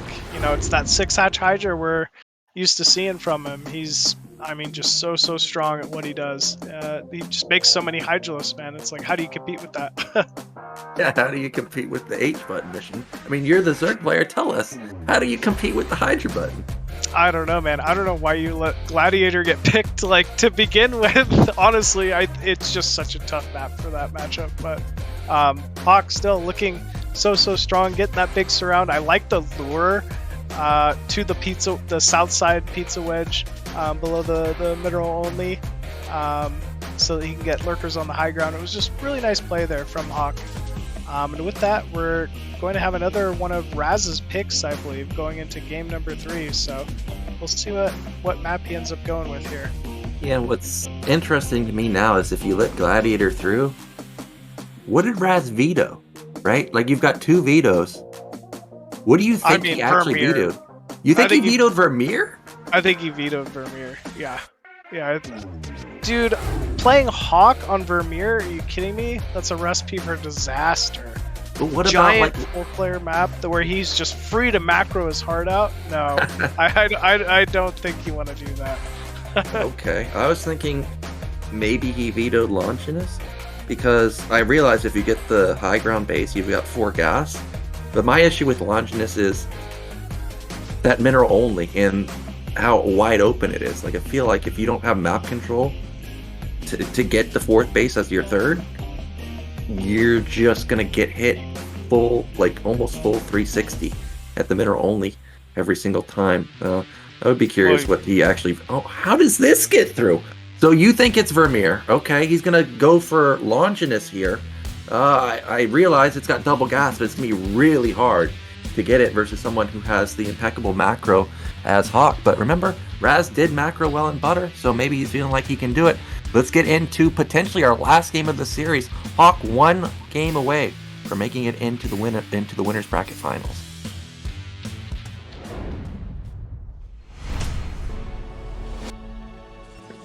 And in the top left, on Longinus as the Black Protoss, it's Red Razz. Okay, and in the mid right, up 2-0, it's Hawk. You know, yesterday we saw Jaeyun 10 gate on Sylphid. You remember that, right? I think Razz needs to do that here, because like you really gate? you really just got to get map control. If you get map control and you can get that double gas, well, that's massive for Protoss, right? 4 gas, that's insane. But if you undercut units and you ever have a poor engagement, I feel like you're never going to get it, ever.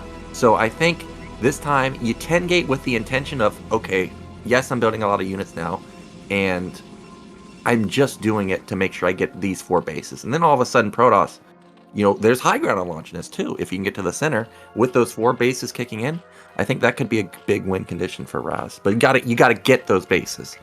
You gotta get those bases. I mean, I really look at the mineral only as like a trap.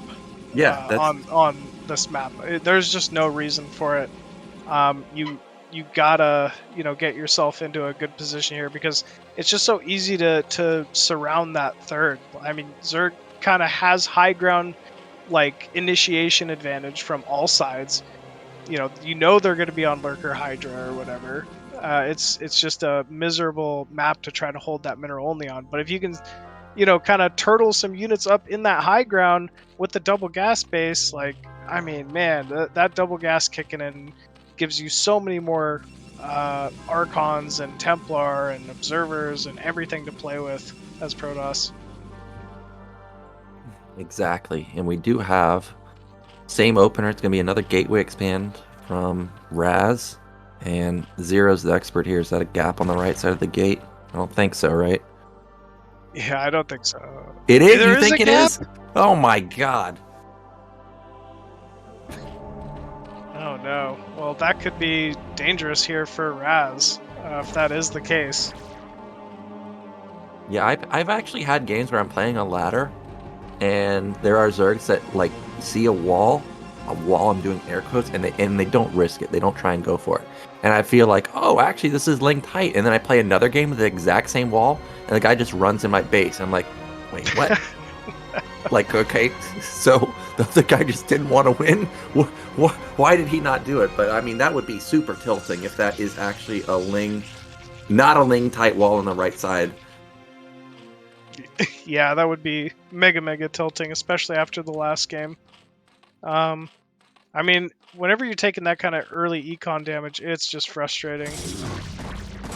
Zert, first Zealot getting into the mineral line here, getting a couple good shots up. Okay, one going down. Ooh, okay. Needs one more. One more connection from downtown? No, but okay, he doesn't get it, but at least the entire time, none of the drones were mining. I would say that was almost like getting a drone because that was literally 10 drones not mining for probably the full duration of an entire mineral pulse. That's like 50, 60 minerals down the drain. Now, unfortunately, this was definitely not what Razz was looking for. Lynx instantly intercept this second zealot. Yeah, that's going to be unfortunate here for Razz. Trying to get a little bit of scouting info done. Actually jukes back the other way to try to target a drone. Ooh! Oh, gets one! Okay. Maybe Nice. not such a bad call to begin with, I guess. But he won't get a scout off in the main. This is interesting from Hawk. He's choosing to take the other natural, so this is going to end up being that turtle style. Yeah, it is a 3-player map, and I'm a big fan of the larva style. You take the other main, camp it out, and just trade as effectively as possible. The question for me is, how often does Hawk play like this? I don't think I've seen him do it in any of the series, so it is going to be different. It's also going to be different for Razz too. You got to consider that too. It's going to be interesting to see how he responds. Probe comes in, gets instantly denied. Really good control from the Lings. Yeah, amazing control here from the Lings, and they do deny that. Yeah, I don't think this is something Razz is expecting, to be honest with you, which makes it a great call here from Hawk. But, you know, it can be, seems like it could be pretty strong here. These are big bases, and whenever you're able to secure that third base at another natural, you can then kind of get to your fourth base a little faster, ramp up your econ a little quicker. But what I'm worried about is Razz recognizing it too soon, and maybe not just choosing to take that extremely quick high ground third we were talking about. Yeah, what I'm worried about here is Razz. I see he's moving out and kind of going back and forth, not really making a decision, but I think he's going to commit to it. And we saw that Hawk has built around a Lynx, and look at this timing of the speed. Like, it hasn't been shown yet, so these zealots are mega dead. They are so far out in the map now, and now that speed is kicked in, there's no return. Hawk had the perfect counter to this. He's got like 18 Lings. The 3 zealots, they are not going to get anything for their lives. This was a complete loss for Razz. Yeah, this was not the best here trade for Razz. Yeah, not even really catching a Zergling. This was mega trade here for Razz. Well, the zealot, I guess, gets to see the spire, but we haven't really seen. Oh my god! Oh my gosh, he gets a drone. I guess that's somewhat worth, and he does see the spire timing, and he does. He does not see bottom right, so he will still be wondering, like, okay, dude, where are your hatches? So he should now know that it's probably bottom left. I think the chances of Hawk taking top middle are kind of low, but. Yeah, not the damage that Razz was looking for, and something that I've noticed from Razz right now. See that Nat? See that no gas at the Nat for Razz? Just now taking it. So he's not going to have heavy high-tier units, or at least not in critical mass, for a long time.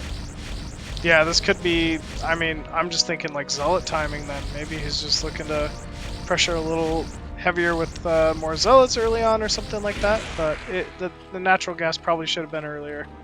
Ooh, Scourge just not out in time to catch that Corsair, unfortunately, for Hawk. So nice supply block there from Razz.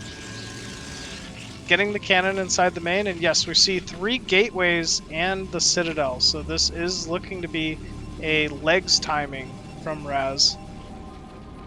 Yeah, he did bleed off those 3 zealots, though, so it's going to be much weaker than he was planning. Evolution Chamber coming up for the Sim City, Sunken coming up behind it. It is going to be the full-on camp style. I don't think we're going to see that many Hydras, if any, being used to defend this first attack. Maybe just Mutas to hold on for now. Sunken's going up at the natural too. Yeah, it is going to be Sunken's and Mutas to try and just fend off any of these Zealot move-outs. +1 air armor also being researched from Hawk. That's going to greatly help him when fighting against these Corsairs with +1. Well, we're going to see the move out in a second. Here it comes. 9, 10 Zealots just now moving out. They have +1 armor coming in. But unknowingly, Razz is about to run into Mutalisks. However, there's not that many Mutalisks out. I think it's just 4. So if he splits them up correctly, Zealots could potentially knock down a lot of drones in the middle. Oh, he doesn't! He thinks that Hawk took top middle. So he goes up there, and this buys Hawk a few seconds to get out a few more mutas. Yeah, that was a little devastating. Now, Oh no! But unfortunately, Hawk getting caught out of position. But still, Razz opting to just run back as soon as he sees the muta. Yeah, I thought actually that this delay was going to cause Hawk to think that Razz went to bottom left.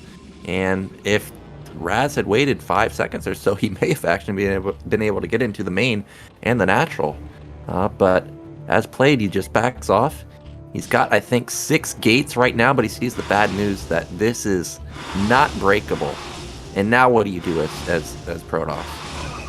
You gotta get that freaking double gas space. It just seems to be the key on this map. Yeah, you gotta recognize your position. Okay, I'm probably not gonna be able to break into this mass static D, mass muta, mass ling, expansions. Let's just get 2 more gases and play it out from there. Well, Zerg has +1 armor on their mutas. He's got a good amount of Scourge. He's got a decent amount of mutas.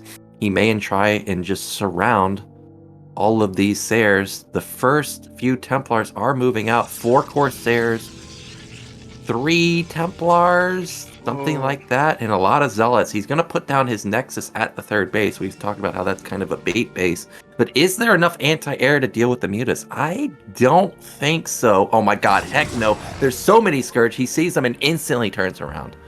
Yeah, good decision, honestly. Those Scourge would have wrecked that Corsair force. But actually, if he can get a Storm on these, could be good.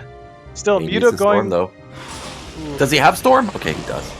But he loses a Templar there. He's going to lose another Templar there. Oh, the Storm gets all the Scourge. That's actually fantastic. He may lose all of his Templars, but at least he gets rid of all the Scourge and damages the Mutalisk. But now he has no AoE at all, and it's a mineral only. It's super open. It's going to be really hard to deal with a follow-up Hydra attack, but is that what Hawk is going for? I think he's still continuing to power right now. I think Razz recognizes right where he's at, and he's actually just going to double expand again. There really is no chance for Razz to mount any kind of pressure with Mass Zealot this late into the game, and he knows it. But at the same time, Hawk doesn't quite have the force he needs to just out-and-out deny and out-and-out kill bases at this point. So Razz needs to take advantage of this window and just double Expo and try to keep in the game that way. Yeah, and even though I loved Hawk's position, Razz with the double expand, with the quadruple gas, I mean, he's going to get back into this game real quick. I'm wondering what Hawk's upgrades are for his Hydras. We haven't seen a single one yet, so don't know exactly what it is. I'd like to see Razz not skip a beat on his Corsairs. I think that's actually one of the keys to success here, is to make sure that the Mutas and Scourge don't get out of hand. As I say that, here comes Mutas into the natural. It's an open mineral line, and there are so many Scourge. Archon trying to micro. Yeah, Archon trying to get in there, just unfortunately doesn't have that range. There's a little bit of a SimCity issue going on here at this natural for the Archon. But the Corsairs still coming in and dodging out at the right time. Still, though, quite a few probes being eliminated at that natural. And at the same time, Hawk has jumped his drone count up to 60 here. So just all, full steam ahead here with the macro for Hawk. Yeah. But Hawk really doesn't have that strong of an army. Like, you look at his drone count, it's high. Mutas obviously are worrisome, but Sair count is decent with the Archon support also. There's not any real upgrades on the Lings or Hydras at all. As long as Razz can hold this base, I still think he's in a fine position. He's up 40 supply right now, but it looks like the 4th base may be breached. He might have just what he needs to hold the Nexus, though. It's only 5 Muta. They're kind of weak right now. He's got a couple more Sairs. Like, he just got to get another probe over here, make some cannons, and just sit anyway. Yep, meanwhile, Hawk just continuing to power. I think that's actually his 10th hatch right there. That's just so many hatches from Hawk right now. Such big eco. And he is going to take bottom right. So he's going to have 6 gas income, potentially. Just an absurd amount of gas. If you thought he built a lot of lurkers last game, he's going to build even more, or at least have the ability to build even more. And look at that triple evil evolution chamber actually for HawK. Still has that flock of mutas running around on the map, looking for Templar snipes, but actually Razz looking to get maybe a little aggressive for the first time this game. Muta's flanking. I don't think he can get anything done here, though. I think he can actually win right here. Like, there's 5 Sunkens, but there's not that much, actually. If he had he doesn't have the goon count that I was anticipating. Like, if he had goons here, I think he could range a lot of the Sunkens, but he doesn't have the goon count, so he is just going to back off. And this is just so annoying. Just non-stop counterattacks by not even a lot of mutas. He's going to take down the cannons, or at least 2 of them. Now stairs and cannons get back in time, and he will fend it off. Still, he's trading these muta for cannons, right? Like, it's trading gas for minerals. Even though it's just barely holding, I feel like Razz is doing a little better in these positions. I was just going to say, he's finally secured that double gas base mid-left, and this is where things really start changing. Yeah, now that he's going to get that 4th gas, or 4 gases up and running, the mutas come in again. This is so annoying for Razz. His probe count's great, but it just keeps getting reset over and over and over, and these mutas really should not be getting this type of damage done, but HawK finding the success when it matters. And not only does he get kills, it keeps Razz back. Like, this was an open base to kill at bottom right. There's no defense at bottom right, so it easily could have died. So this was fantastic play from HawK so far.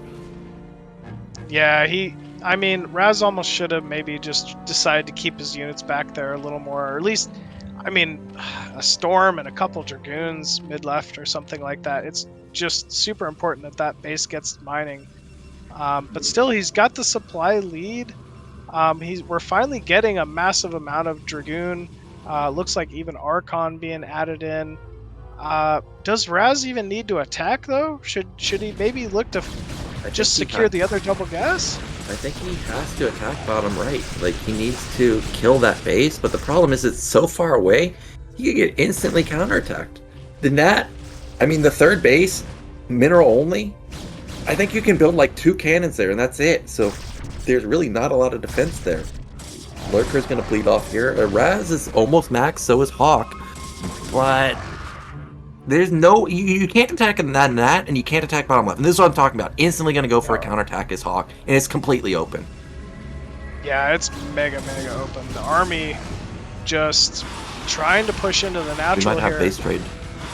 We're going to have base trade. I think Razz can push through this. There's no lurkers. That's the thing here. He's got a lot of Sunkens. There's no lurkers, though. If goons get close, they can knock down some of these Sunkens pretty quickly. You can see HawK realizes the threat. He's scrambling to get back into position. Both players even on supply, but it is critical that Razz gets damage done because he has lost his mineral only. Yeah, this is kind of do or die here for Razz. He's got to get all these units in here. He is starting to cleave through some of these Sunkens, but reinforcements are showing up here for HawK, and the Templars are throwing some storms. They're great storms, but it's just too many Zerg, unfortunately, here. It's just absurd amount of units that Zerg can produce. And there it is. GG. Razz taps out, and he is going to fall 3-0. But definitely game 1 could have gone in his favor. He looked really strong, but in the end, HawK just proving to us that not only can he play the Hydra Lurker, man, he can play split map too. That makes him even more dangerous for whatever other Protoss that you know is coming up from the losers bracket or the winners. Who's in the winners? KwarK. Oh, KwarK has got to be worried about HawK. Yeah, man, HawK versus KwarK. That's going to be an incredible match. Like, HawK, man, I don't know. He looks so strong. So tough to deal with. Even when we felt like he was kind of out, in game 1 a little bit, he manages to hang in there, pull it back. He's just got great decision making as well. So that's going to be an incredible winners match there. But I'm really looking forward to it, honestly. Yeah, it should be very exciting. But that's going to be it for our winners bracket today. We're going to have to wait for that match tomorrow. But up next, it's going to be the last match of the day. It's going to be this guy, right here. The last Terran, the last hope. Gypsy's not in the tournament. The fake Dan's gone. Mars Dan's is gone. It's just down to me. If I lose here, it's only Zerg and Protoss. So even if you don't like Terran players, please root for me, man, because I don't know how many more Protoss versus Zerg I can cast. So that's going to be the last series of the day, guys. We're going to go into a break, and then we'll be back with more Machine. And I think the Razzle Dazzle will be on the cast, so don't go anywhere.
What's up, everybody? Welcome back. It's Machine, and actually with me this time is my good buddy Razz. What's going on, Razz? How you doing, man? What's up, man? I'm doing pretty well. Some tough games, but feeling pretty good.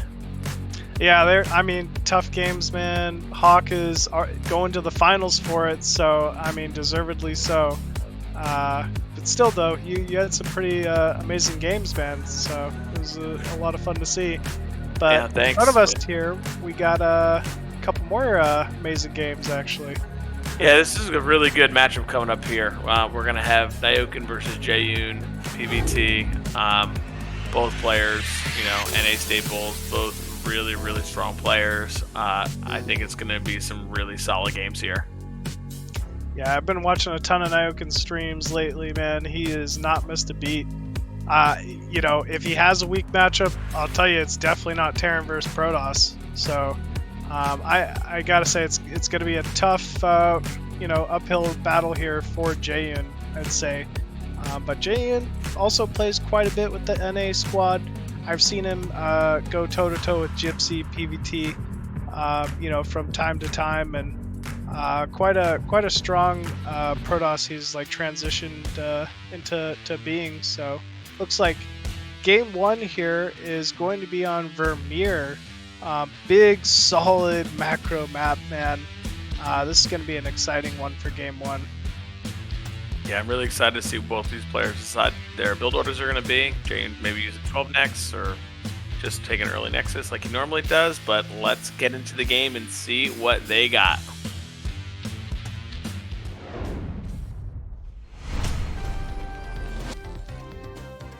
And spawning at the top right of Vermeer as that magenta Terran, it's Captain America himself, Nyoken. And in the bottom right, the Protoss with hair for days, it is Jaeyun. Right. Let's see what both these guys decide to open. I think Jaeyun usually likes to get to a gateway into a Nexus, 21, 22, 23 type of Nexus. So we'll see if that's what he's going to play and keep it standard, or if he's going to mix it up here against Nyoken. And I'd love for him to do something like a 12 Nex. Honestly, I love 12 Nex style PVT openers. But yeah, it looks to be just a typical gate opener, at least so far it looks like. I guess the pylon's he could pretty still close to the Nexus machine, so sometimes that might be the indicator. Usually there's a little more aggressions further away, but might be where he's starting to build his SimCity for his gateways. We'll see what he decides right from here. Oh, there's the probe. It's going out to drop that gateway. All right, this is going to be that 10 gate. So good option here, I'd say, from Jaeyun.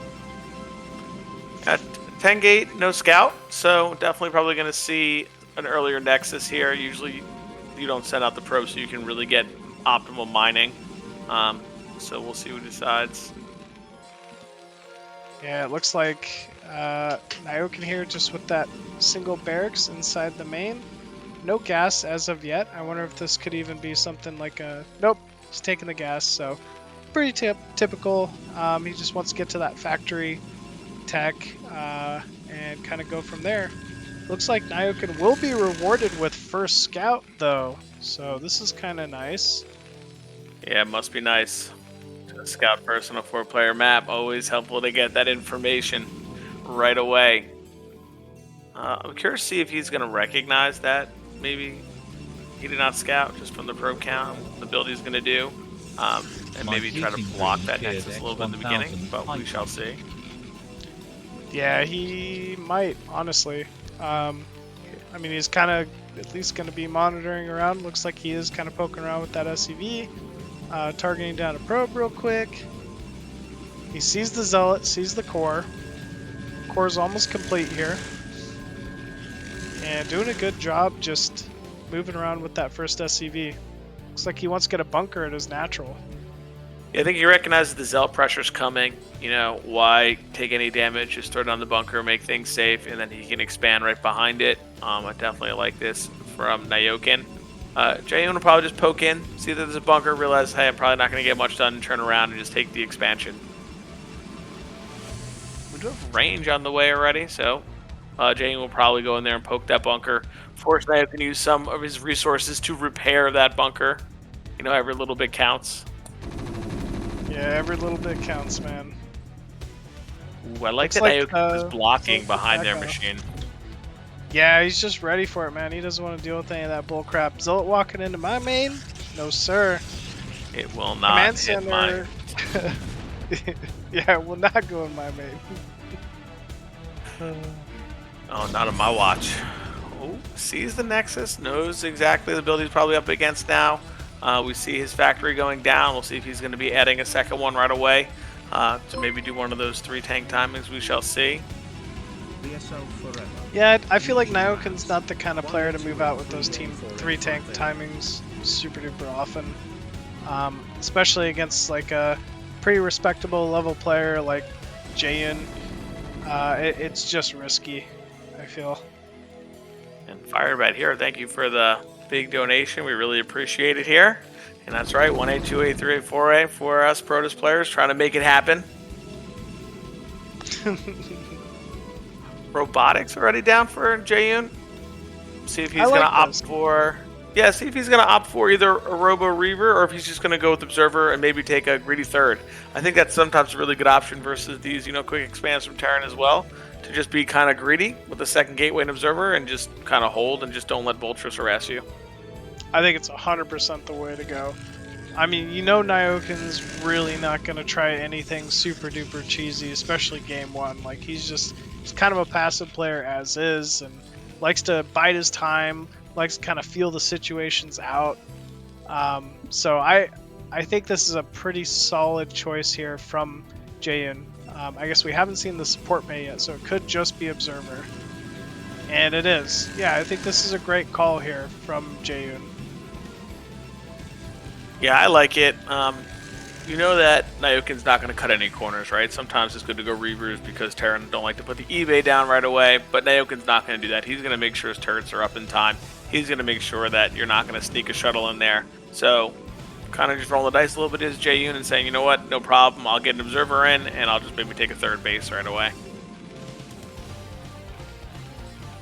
Turret is up at that natural. Not really a big Dragoon presence on the map from Jaeyun, just kind of opting to keep everything back.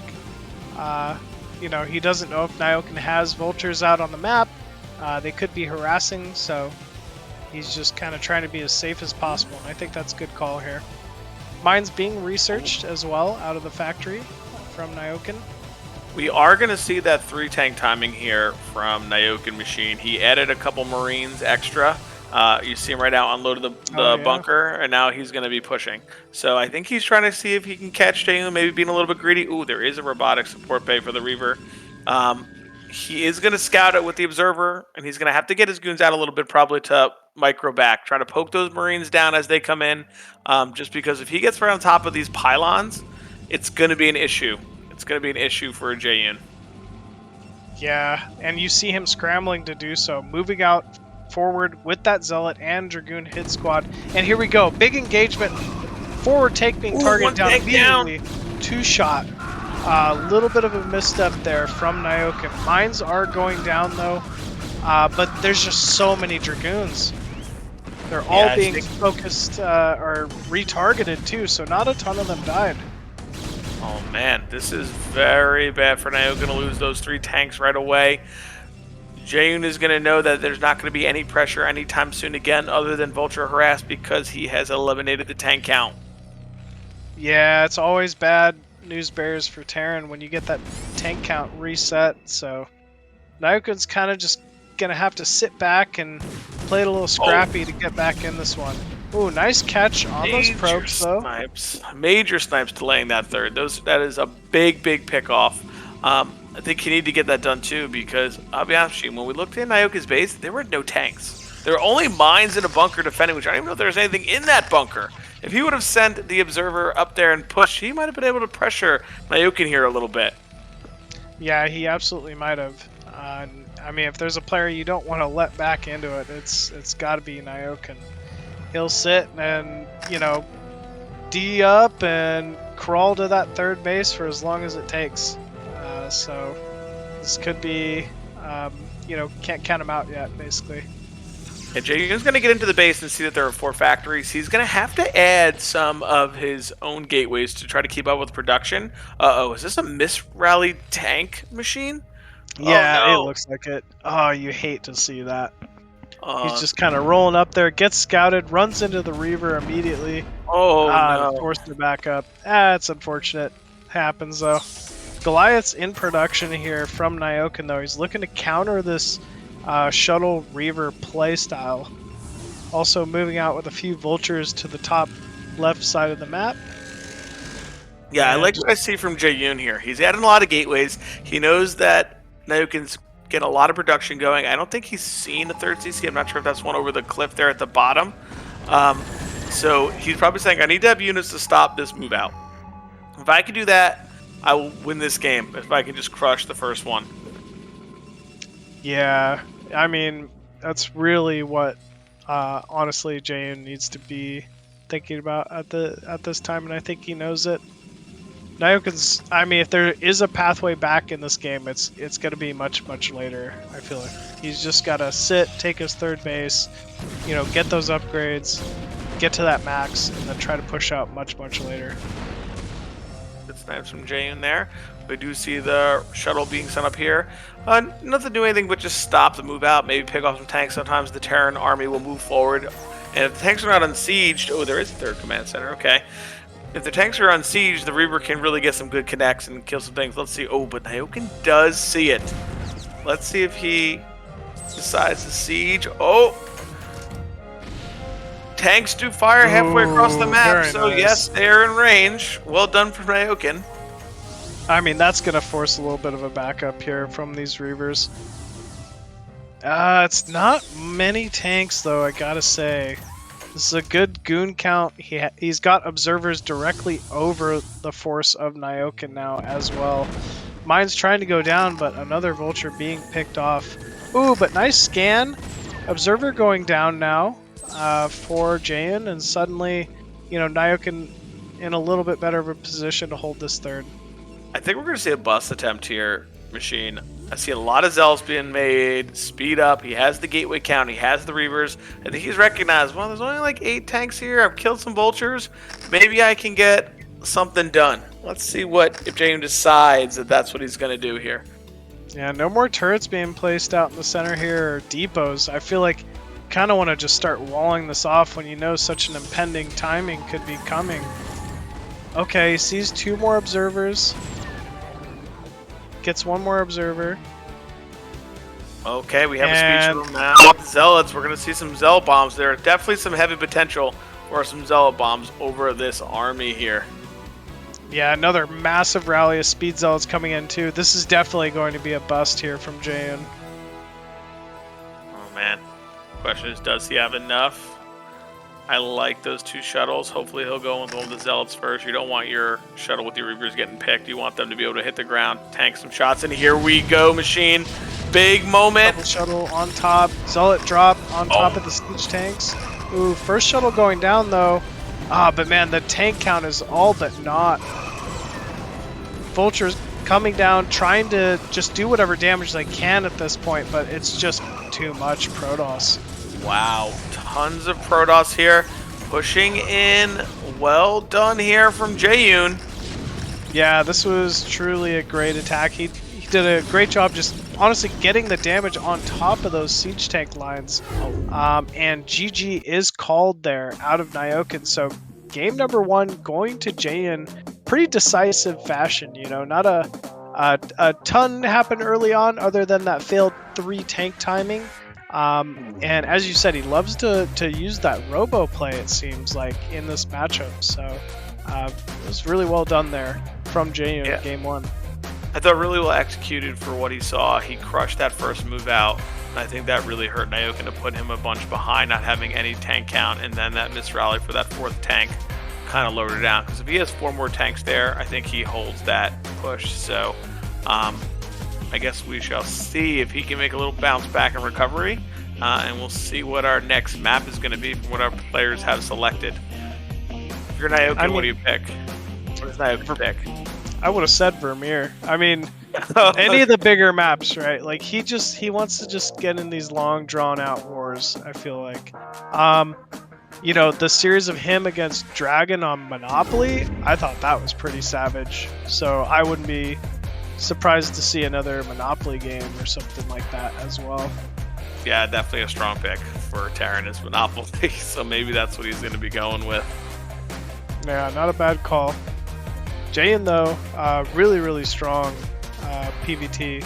I like that he went for that quick obs and then just decided to scout off of it, go a quick third base, like got that eco up, you know, really, really well, and just never really let off the gas after that, defending that 3 tank timing. Yeah, I thought he played it really well, and I think he saw the factory counts. We added the gateways. He didn't play extra greedy. He knew that Nyoken wanted to take that third base. We're going to have Sylphid here, Machine. I said this with the yesterday. I don't love this as a PvT map. I think it's very, very difficult to attack into different places, and the map can get split pretty easily. That being said, I don't know who picked this map, so I'm not sure. My guess would be Nyoken. I think this is a great TVP map. It's definitely one that Nyoken's got to be grinning is in the map pool, honestly, specifically for this matchup. So it looks like we are ready to get into it here. Game number 2 of Jaeyun versus Nyoken. Let's see how it goes.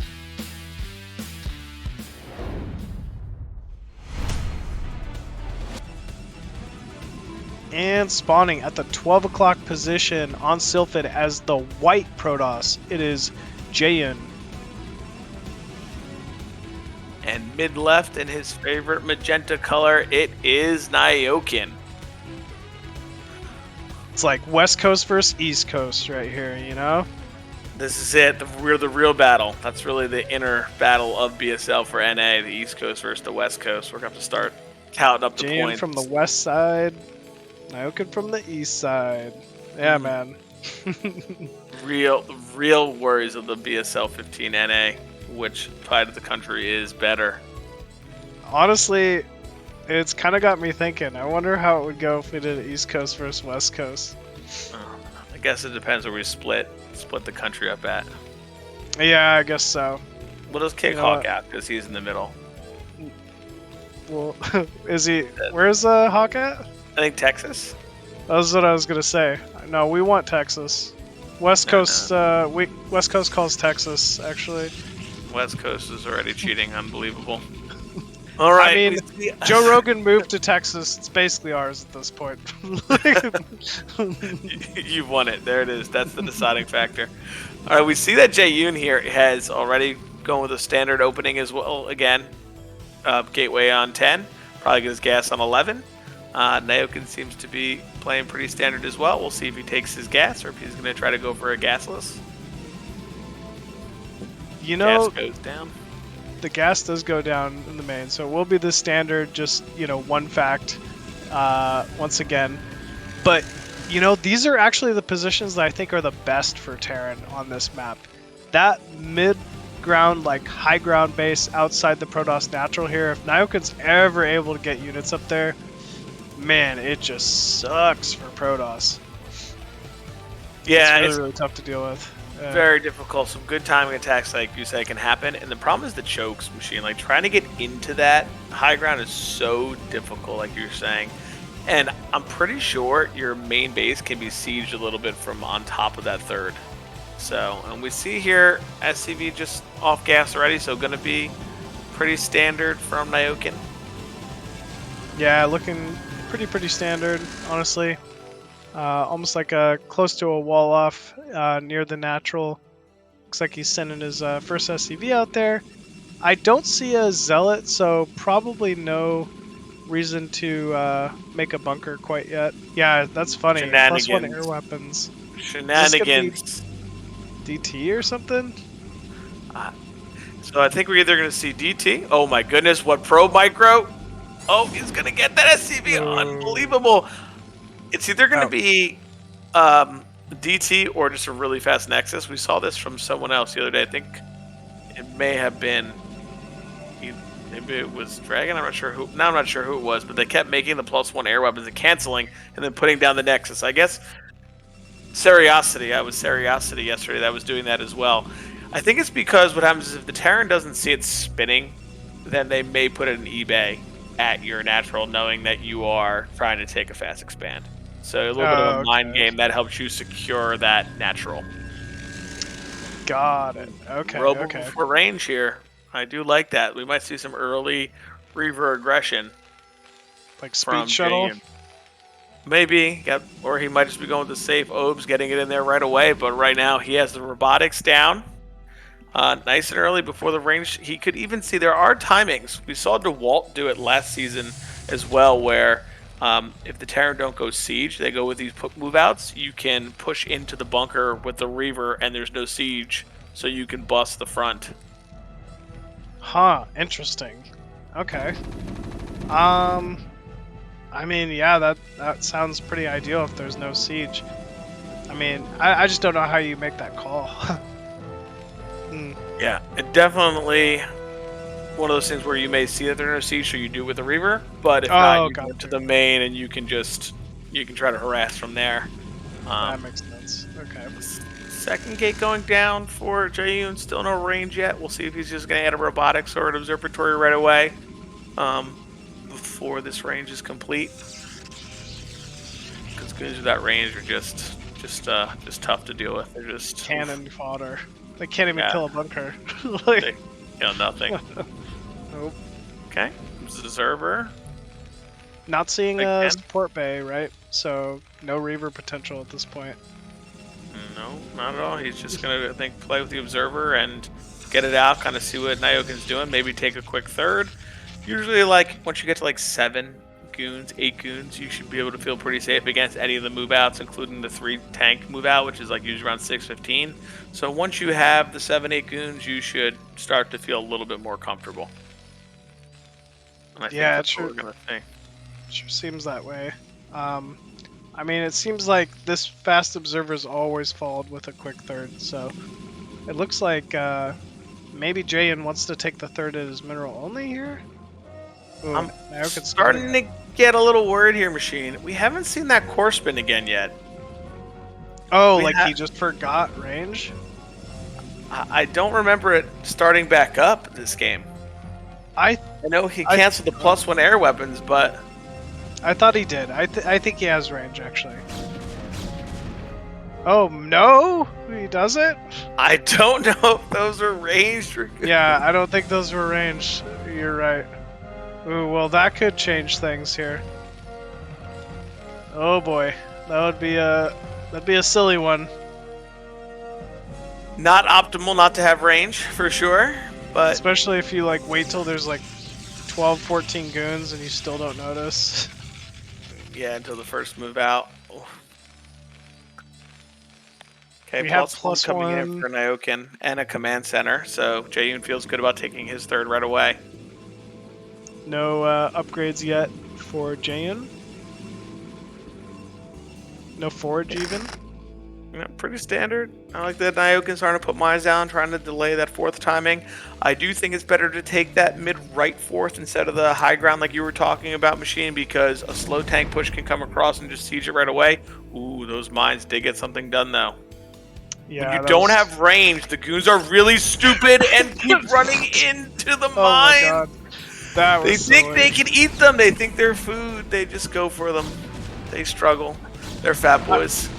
I mean, the crazy thing is, I don't think Jaeyun even realizes yet. I still don't think the core's spinning. No, they definitely do not have range. If you look at those goons, you can tell. It also explains why they keep walking into mines, even though there's observers spotting the mines. But he just hasn't noticed yet. Yeah, I mean, if we get to a real fight and there's no Dragoon range, then that's bye-bye Protoss. I think we might have had another Dragoon try to eat a mine. Oh no, I man. think they're like they think they're cookies. They're just so excited, and then they're not. They blow up. Look at these things. Ooh, there's a lot of tanks suddenly moving out towards this third. And yeah, there's definitely nothing Jaeyun can do about this. Man, No, he's got to get range here. He's got to figure it out, though. Might be important. Might be important for late game. They do see Archives and Stargate going down. Pretty good timing here. He'll probably have that Arbiter out by the 11-minute mark with the stasis, which you want. So maybe a little bit after. But I think the talking point of this game, especially if Jaeyun goes back and watches it or is watching now, is going to be like, oh no, how did I do that? But it happens, man. You forget these things sometimes. Yeah, it happens to everybody. I mean, he's got such a good timed fourth, right? Nyoken just now taking his third. He's doing everything else so right. Gateway counts are massive. I mean, he's not getting supply blocked. He's just getting Arbiter tech, looks like, as well. So that's also great. But man, no Dragoon range. It's just tough to come back from. And the problem is, Machine, you never click that cybernetics core ever again. Unless you were going carriers to get +1, you never look at it to say, oh no, there are 3 yellow options here. So he may never realize. Nyoken has kept up in workers somehow, though. It's I mean, he just doesn't miss them, right? Like, it's definitely his best attribute. He's so good about his worker production. An Arbiter, Tribunal against Stargate. I gotta say about Nyoken, his scans are on point. Knows exactly where to scan and when to scan. He always finds out what's going on. All the time, man. Yeah, he's a regular Sherlock Holmes. Unbelievable. We'll get him a hat for the hat for next game. Nice top hat. Yeah, he could wear it with his WCG jacket.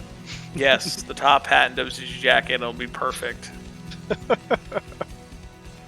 It will be perfect. That's quite a few factories here. Looks to be 7 fact at least, I believe, with a 7th one building. Out of Nyoken, +2. And we're also getting the +1 armor. So as soon as those 2 upgrades finish, suddenly Jaeyun's really got to watch out. And Nyoken doesn't even have to pressure. Just it means he can really start pressuring from there. Nyoken could still very much just take his 4th bottom left or top left above his natural. I mean, he's got a lot of options here because it doesn't really look like Jaeyun's going to be able to get much damage done. Good scanning. Yeah, checking so that gateway count. Yeah, so many gateways. So I think this is where I start to have an issue on this map here, Machine, because like now you're forced to take either that one of the 3rd naturals from one of the mains, or you have to try to get to the bottom right, and there's just so much vulture harassment that happens. It becomes harder and harder to start securing like 5 base, 6 base, because the 3rd that Nyoken has right now has less mineral patches. So it mines out rather quickly. Oh, Nyoken just going and taking a 4th. Yeah, I'm not surprised, man. He is a turtle monk. He just wants to sit, sit. We see Jaeyun going to distract him in the back here, maybe. Yeah, he's got that shuttle there. No turret really in position to deal with this. It looks like big attack coming here, though. And shuttle going to be flanking in, trying to get Zealots on top of this tank clump. Does successfully do so. But man, this is just such a tough position. Zealots streaming up the ramp. Those mines! Oh my god, that was an insane mine drag. I haven't seen something like that in a while. Holy crap. Goodness! Who needs range when you can drag mines into tanks, Machine? Who needs range indeed, man? Incredible. I can't believe that mine drag. He pulled it into a good 5 tanks right there. Yeah, he still, did. Nyoken managing to scrap in here and try to hang on, but no question that was a really good engagement there from Jaeyun. Yeah, that was really well done. Nyoken has not put down the 4th command center yet, still having it float there as he's dealing with this attack. Really good push, resets the tank count here for Jaeyun, so he should be feeling comfortable. He takes a 5th and a 6th space, Nyoken. Nyoken definitely got to worry about that, right? He can't be letting him get all over the place, taking all these bases. His economy is going to be crazy. He'll have so many gateways soon. The only good news is that he is being able to land that 4th command center now and is denying Jaeyun from taking another main. Yeah, Jaeyun's macro is just exploding. Nyoken not fully mining that gas at his 3rd base too, so he's got to recognize that pretty quick. But still, as long as Nyoken's able to stick in this and just keep dragging it on, his chances will get better and better. He has transferred SCVs to that 4th base. Arbiter, though, coming around on the south side of the map, has been scouted by a Vulture, but it looks like he's opting to just pull that Arbiter off for now. Yes. Yeah, Nyoken looking for it with that vessel. He's recognized it, and so he's just making sure that it doesn't get a recall, because I think that would be a devastating move, because he has so many tanks that were lost from that initial fight that he wouldn't be able to pull enough army back into the base and hold his 3rd base. Yeah, but very, for very true. gas Terran machine, scary. Scary. Really, really scary, especially versus no range goons at this point in the game. It's kind of insane how well Jaeyun's been doing, despite that. But really, the turning point is here. You can't take any more of these fights. Ooh, perfect EMP, and that Arbiter barely makes it out with its life. And here we go once again. This is looks to be another engagement showing up here from Jaeyun. Yeah, I know that he's maxed, so he's thinking it can't get any better. Oh, and we see that Nyoken's unsieged.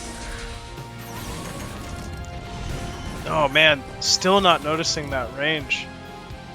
Yeah, this is going to be really tough. Here we go. Can he get a stasis? Oh, huge stasis there for Jaeyun. Yeah, that was truly a massive, massive stasis. And Dragoons somehow still managing to get on top of these siege tanks. Doing a great, great job tearing down the Vulture count as well. Vulture's trying to come in here from the south side and give a little bit of support. Tanks rallying outside from the main as well. Man, there's just so much Protoss here once again. Ooh, good mine connection though. Yeah, we see that those stasis units will come undone here in a second, and Jaeyun should be able to get right on top of them. Oh my goodness, another mine! Massive mine. Oh my goodness, and we see that Jaeyun's pushing into the main here. He could get on top of the production, which would be incredible for him. But those unstasis tanks are now coming back. Yeah, and it looks like Nyoken has fully cleaned this one up, man. That was just a solid, solid display. And I don't think Jaeyun's going to be able to push here for a little bit. Nyoken immediately on the offensive, looking to deny top left. Double Arbiter being produced, and Nyoken even scanning the center top base, maybe looking to get an easy kill on another base there as well. Yeah, I think that trade was pretty good for both players, but I think it benefited Jaeyun a little more because once again the tank count keeps getting reset, but these Vultures are doing work, especially as these units are just tanking into the mines. I do like that Jaeyun is taking bottom right now to try to get that other main. That's really important, so he can add production there as the game goes on. Exactly. Nyoken's going to need to do something about that before this econ just continues to run away with Jaeyun. Okay, here we go. This is the engagement he was looking for. Plenty of siege tanks moving out here from Nyoken, looking to pressure this top center base and probably secure a couple bases of his own. Jaeyun coming in with more Zealot Dragoon forces. That was big, big damage here. Jaeyun coming in, unfortunately just not able to get the same connections this time. Ooh, but nice stasis though. There's a lot of vessels. It is. And finally, for the first time in the game, Nyoken has taking the supply lead. Definitely Yeah, some always of good. trades in his favor have now finally got him there. He is securing all of bottom right there, Machine. Yeah, Jaeyun taking all of bottom right just means the game's gonna have to continue on here, right? Like Nyoken definitely is going to need to start taking top left in order to basically just retain his position in the game. Wow, very nice Arbiter there with 5 kills, actually picking off a couple tanks. But man, he's got to get a couple bases going here before he can really make his next step into a different part of this game. The Arbiter is currently tickling that tank to death with as much damage as it's doing, but eventually it will get there. There we go. 6 I'm kill telling Arbiter. you, What a this hero. Arbiter's insane, man. He's Arbiter's killed so many weak tanks. Hero, baby. Just a hero. You know, I know that Nyoken is pushing to the top left here. Does that leave that bottom center base a little bit exposed? I wonder if Jaeyun recognizes that it's there, and I'm sure he does, to maybe push down there and kill a major income source for Nyoken. Is the replay broken, maybe? Okay. Okay, we're gonna check the replay here real quick, folks. We think that Arbiter was too much of a hero. There's just no way an Arbiter can rack up that many kills. The replay must be broken. Maybe he's the one though, man. Maybe he's like Neo from the Matrix. Like he shows up in the game and the game is just suddenly so easy. He's like, I could shoot tanks, bro. I can recall myself places without being there. He's just got crazy powers. He's just ready. All right, guys, we're Right. ready to jump back into it here. We're gonna see if our hero Arbiter has made it through the broken replay or not.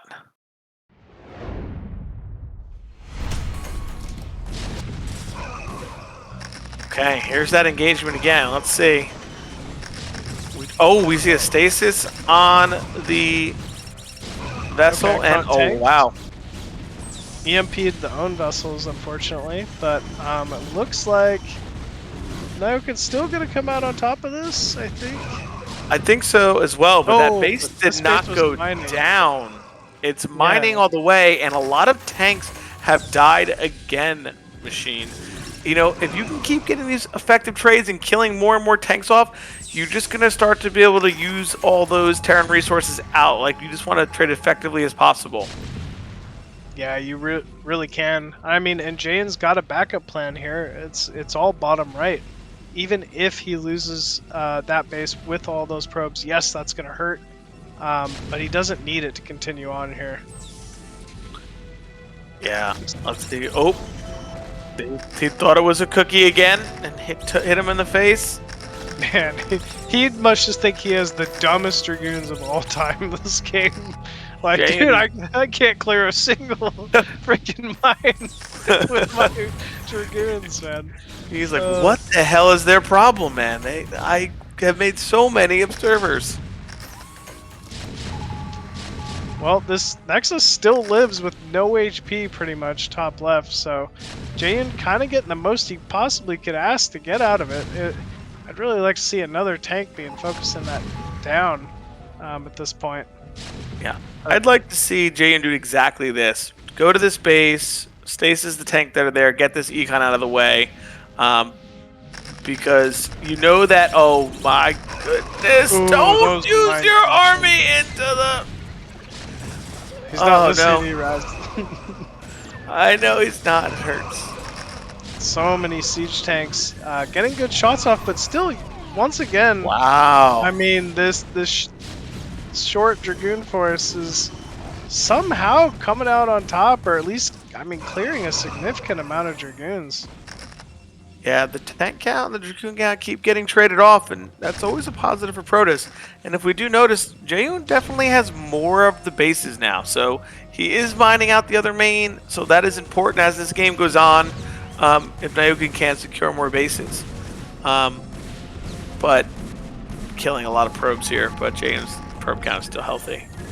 Yeah, that's going to kill off quite a few probes, but, I mean, Jaeyun's just trying to outmine as much as he can out of that base before he has to give it up anyway. So, not the worst here, but still, Nyoken, he's killed off a couple bases now, and he still very much has a massive foothold in the middle of this map. Yeah, Nyoken definitely has close to even, and has been ahead in supply count, and now he has a little bit bigger of a bank as he starts to get to max, so I think that's definitely going to play an effect as this game goes on here. Yeah, I would definitely agree with you there. Looks like we're seeing some movement from Jaeyun towards the bottom side of the map, maybe looking to engage into that bottom left expansion. Only 2 tanks there, but there's still these massive minefields to deal with. Yeah, we keep running into these things. I'd like to see Jaeyun kind of get his upgrades all the way complete too. You know, that would definitely help him in these engagements. 3-1 for Terran, probably going to be 3-2 soon. Oof. Yeah, definitely working his way towards 3-2 here pretty quickly. And I mean, Nyoken's done it, right? He's secured the bases he wants to secure. He can kind of just feel free to sit here for a while. Yeah, I think now that he's on 6 base, the problem is that Jaeyun does have the other main end natural, so he's definitely should be able to mine more than Nyoken can, but we all know that mech army is just so scary. And I like that we're going to see a counter here from Jaeyun to that other base. I mean, it's something, right? Like, there's not a ton of units really being forced down here from Nyoken, although we are seeing a big movement of magenta on the map here. Jaeyun's still getting great trades, though. These Dragoons getting pretty good concaves, couple tanks being picked off in the center here. And yeah, you know, I think this is still going all right here for Jaeyun. Yeah, I think these are good trades for him. You see that Nyoken's supply drop more than Jaeyun's for sure. Might have been just more vultures than anything. I hope Jaeyun backs up here. This base really doesn't have anything left to mine. Don't waste army and units on this. But yeah, it's almost just not worth it at this point, especially when a base is completely out of mining. And they're gonna eventually have to fight for everything. But either way, does target that bunker down, gets that. It's a nice little pickup. But ultimately, Jaeyun is forced to retreat here. Yeah, I think we see an Arbiter flying on the top. +1 air weapon, so he clicked on it. He knows. Oh my goodness. Oh no. +1 air weapons and not. Oh no. That's so rough, man. If he noticed, this would be a different game, I think. Oh, good recall here. Really nice recall, but there's so many mines up there. Nyoken immediately pulls every SCV and lifts, and he didn't lose anything for this. So I just want to say, like, that was really, really nice from Nyoken. And now suddenly his reinforcements are here, and Jaeyun just kind of traded units. Yeah, I was hoping, I saw the white movement going on. I was hoping that he would move to this bottom left base at the same time, because he knows that Nyoken was sending his reinforcements to the top left. So we do see these Dragoons still. Yeah, without the range they need. Oh man, that's rough. Oh man, that's unfortunate. Yeah, really unfortunate. I mean, it's funny he's honestly trading as well as he is. He's still up in supply. He's at that max constantly. But every engagement's just going so poorly for him now.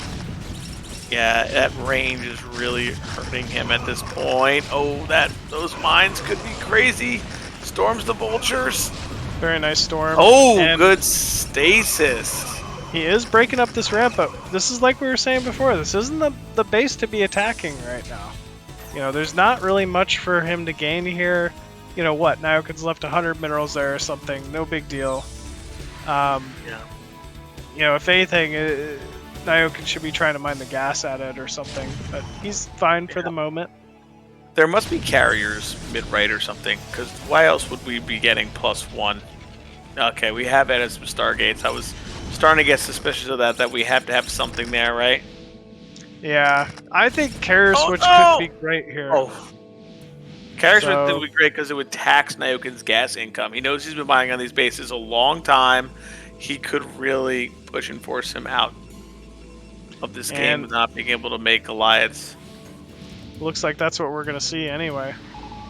Yeah, because look at that gas count for Nyoken machine. It's just really hard because he has been mining on these 4 bases. These refineries are probably getting low. Ooh, there he's are only got 2 2 on gas there. SCVs on gas. That's really tough. Oh, EMP. Ooh, very nice EMP there. Oh, we're no. catching a lot of tanks again. Yeah, this is really unfortunate. Dragoons, though, once again trying to fight uphill with shorter range against siege tanks. It's a lot of blue goo. I mean, Jaeyun's just got to keep trading. And There it is. It happened. There it is. That's figured what I'm it out, talking man. about. Okay, things are going to change so much from here. Do you I think feel his like hands this- are okay? From punching his desk once he recognized that he didn't have range this whole time, 26 minutes in? I think he's got to be feeling a little better about the game now, at least. We were all talking about how nice Jaeyun's hair is. Not anymore. He probably ripped out a big chunk saying, "What am I doing? Oh my god!" He's got this big bald patch now. Oh man. Oh, poor Another- Jaeyun there. Another engagement, trying to maybe clear some mines get up to the top, but once again, these trades are just clearly not going well for Jaeyun at this point. You really need that Dragoon range to fight siege tanks. And Yeah, Jaeyun splitting his force down towards the bottom right here, looks to be trying to maybe clear some of these bases out. Ooh, great storm right there. Yeah, really nice storm. Still, siege tanks are being allowed to rain down, and Nyoken kind of hastily pushing in here. This is a lot of tanks, but that was also a lot of storm, and there's not really any mines to buffer. So this could be a little bit of an overextension, possibly, from Nyoken. Yeah, I think he feels the pressure right now. You know, you always talk about passive pressure machine. I think that's exactly what he's feeling. There's so many bases for Nyoken. Gas is up. He now sees the carriers. He knows that he has to get something, I think, a little bit more done here. But, oh no, is he going to lose all these tanks? Though, like you said, Machine's going to get trapped. Thought he was going to back out, but no. They're going to get trapped. Yeah, there's just no escape from here. He, at least is getting the scans off, getting some kind of trades, and suddenly we got a lot of Goliaths here as well. Getting on top of these carriers. Wow, first carrier going down for free, basically. Nyoken doing a great job targeting down the Arbiter as well. Tank still alive, and yeah, Nyoken just kind of staying on top of this here. He's got a through really well. Yeah, he's just kind of being a beast here, man. He's just pushing forward, moving, and Jaeyun's having a hard time keeping up. It's just so many Goliaths. Yeah, we finally see Jaeyun's bank actually taking a hit. I wonder if he's going to run out of steam here as these units come in with these carriers. But we're going to see probably a very heavy Goliath Vulture comp soon because he just doesn't have the gas right now to keep replenishing tanks and Goliaths. Well done here from Nyoken pushing in. Yeah, he's Jaeyun preventing taking off another what he can. base from being mined at the moment, and that's, really what this is all about.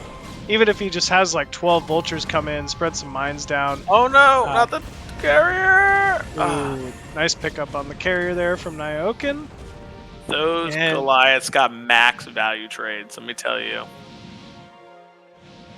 Nyoken finally fixing his gas at his third in the center, so I think he's going to be mining a little more gas here from now on. He's still at least got that 3k bank. That adds up to something. Man.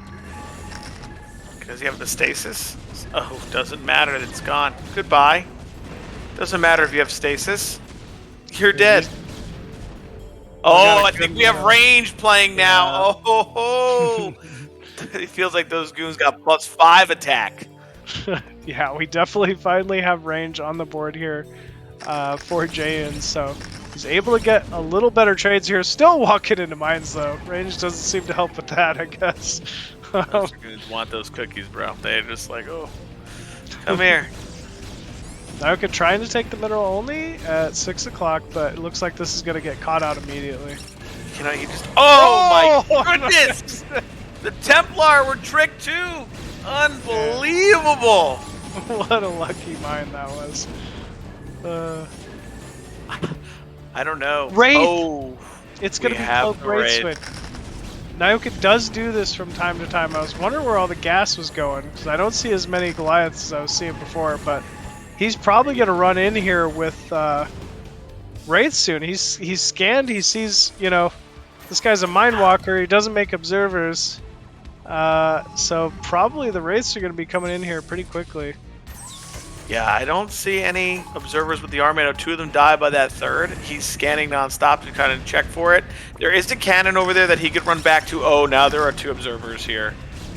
Well, that sucks.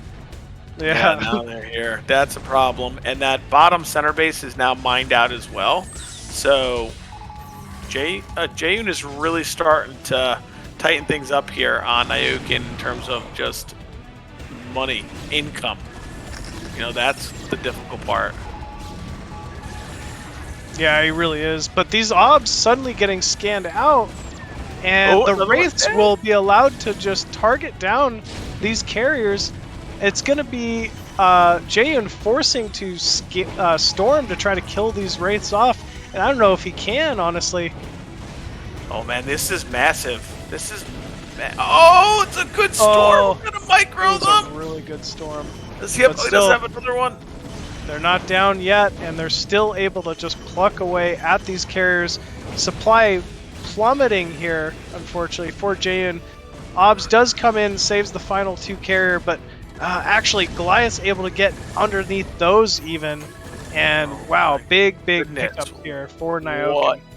What a swing machine. I was about to say before, 160 to 110 supply, starting to look a little grim here, but that was massive. Look at the supply now. It is even, and Nyoken is going to push right into this bottom right base. Yeah, he knows he's got to prevent mining at all costs at this point. Oh, but maybe he's just going to back up or leave a siege tank or something like that. I definitely thought he could have pushed into that natural fairly easily. I think he scanned the army moving towards his base, and that worried him, because if he loses that mining base, he's also out of any kind of mining whatsoever. So maybe he just wanted to engage the army again now that he's wiped the carrier count, because it's just ground units here from Jaeyun. I mean, he's got a big beefy army too, right? He can do it with these Goliaths, with the tank count he's got, with the Vulture. And here we go. Armies are converging. Some of them being caught out in the center though. Big storms going down on the siege tanks. Not really focusing on the Goliaths though, so the Goliaths able to get underneath these carriers, the last of the carriers, and take them out. Final few siege tanks coming into play here as well, and suddenly Jaeyun forced to retreat yet again. Yeah, that actually went a little better for Jaeyun than I thought it would. Just because there were so many tanks and so little army for Jaeyun, but he did a good job there, and the battle continues on. But now we see him pushing into this bottom right, which is really one of the last mining bases. Things are starting to get low. Yeah, they're starting to get real weird, man. Jaeyun needs this base. He needs the extra income in order to kind of stick in this one. But right now, all of his mining bases are really vulnerable. Wow, another carrier being caught out here from Nyoken. Such a big pickup. I mean, Really supplies well are even, though. That always favors Terran in this situation. Yeah, it definitely does. Siege tanks on the high ground, looking to posture.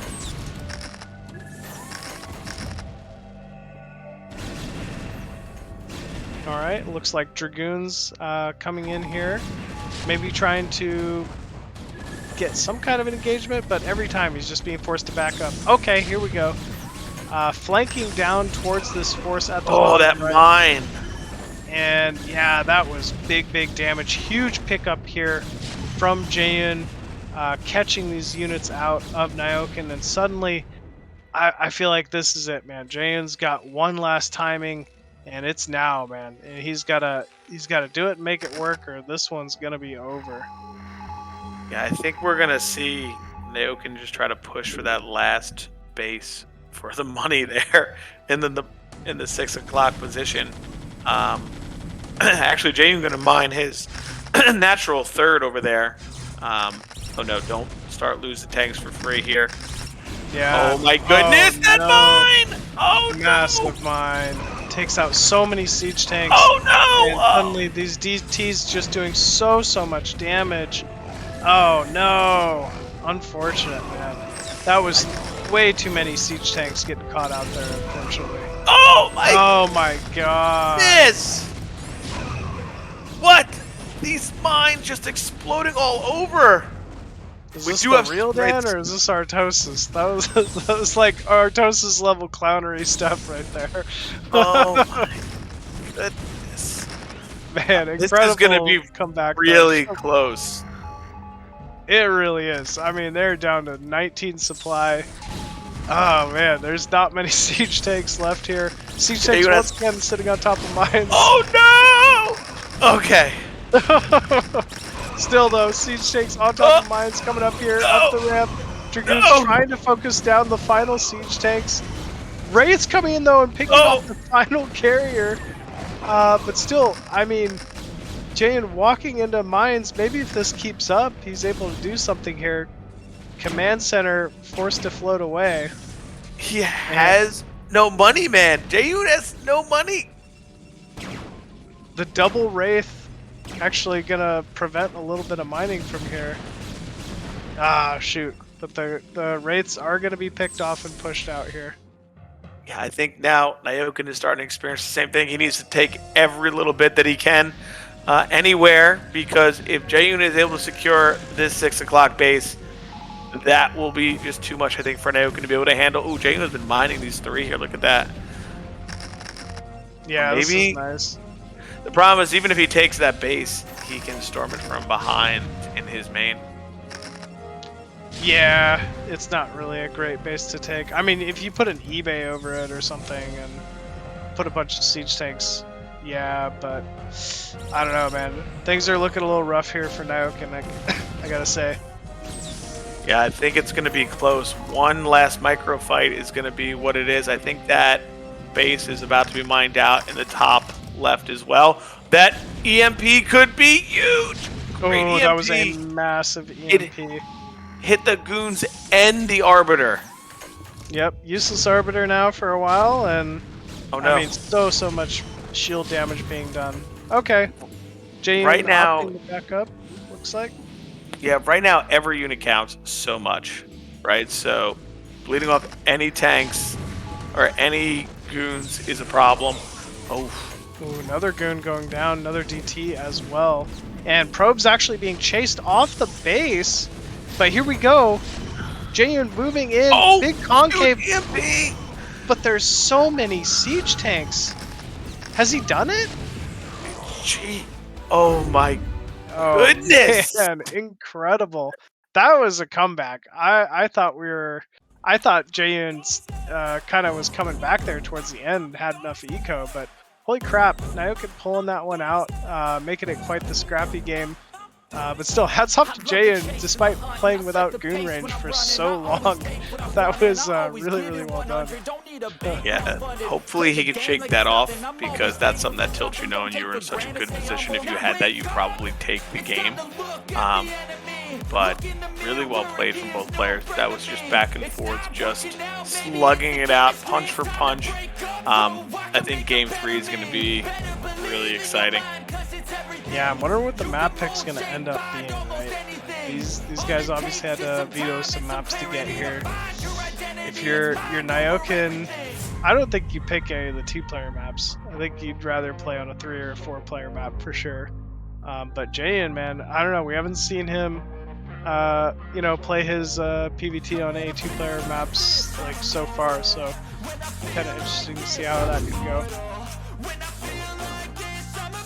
All right, I think we're ready for our 3rd game here between these players. Let's see who will be advancing on.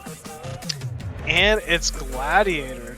Yeah, man. What? Tied up 1-1. It's all down to this, and we're gonna go with a 4-player map, Gladiator.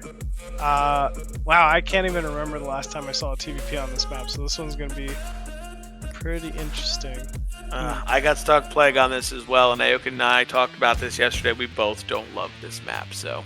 I think it's tough for Terran, right? Like to hold the natural just with a high ground natural.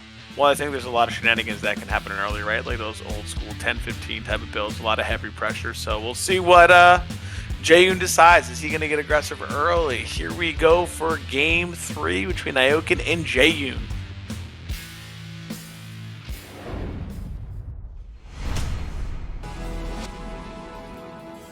And spawning at the bottom left of Gladiator as that blue Protoss, we have Jaeyun. And in the magenta, man, just pulled it back. It is Nyoken. Yeah. You know, I see chat saying factory man, factory man. Maybe that's the way to do it here. Maybe if you're tied up 1-1, you spawn close positions like this. Maybe just go 5-fact. Just gamble a little. Yeah, just push, especially their positions, to push across, not that far to get there. Might be a good plan. Yeah, I think I kind of like it the more I think about it. What do you think Jaeyun should do here after game 1 and 2? I do like a zealot into some goon pressure, something like that. That would kind of put Nyoken on his heels a little bit, especially because with that ramp, if you get him pushed down that ramp, you know, you're in pretty good shape. I was thinking something like 10-15 could be good here, right? Like, you get that high ground natural control, and suddenly Terran's like just screwed. Terran almost has to like plan on doing something kind of aggressive early just to try to hold their natural, it feels like. Yeah, it's just tough if they get a bunker up and they get sieged, then you're a little behind. If they do it, you have to like double expand. But I definitely like it here. Could definitely be something crazy that really pushes them back. Yeah, we'll have to see if we see anything different out of either of these players, but nope. Already gas inside each of the mains. Single gateway for Jaeyun, single barracks for Nyoken. These guys love their standard builds, man. They don't like being thrown off their game. So, yeah, this is going to be a pretty typical one, I'd say, between these two. Yeah, we see it just could be a crazy game. A lot of bases on this map. Big map. Could get a long distance game here. Very we got all similar those build. like I was just gonna say we got all those like what did Nyoken call them, like the pizza triangles, like the positions, like the high ground little pizza slices in the center of the map. Who do you think that kind of benefits more? Is it easier for Protoss to attack on a map like this, or is it kind of easier for Terran to defend those high ground bases, you think? I think always defender's advantage for those high grounds, right? Whether it's Terran or Protoss going up into them could be a problem. The other thing that comes to mind is how small those pathways can be, like for your army to get in. Like I think it's very hard unless you're fighting somewhere in the middle to get a good arc or surround onto that Terran army. Yeah, I mean that's what I think about when I think of this map ZVP is like Mass Hydra, because there's so much open area in the center of the map. You can just kind of hit big arcs, big concaves, which allow you to get like a lot of damage out really quickly. So I guess it would kind of work the same for Protoss against Terran as well. Yeah, I think we went range first here this time. Oh no, we canceled. It was their weapons, and we canceled it. It's like, I want to forget it again. I will never build range. It's like a... yeah, the 22 or...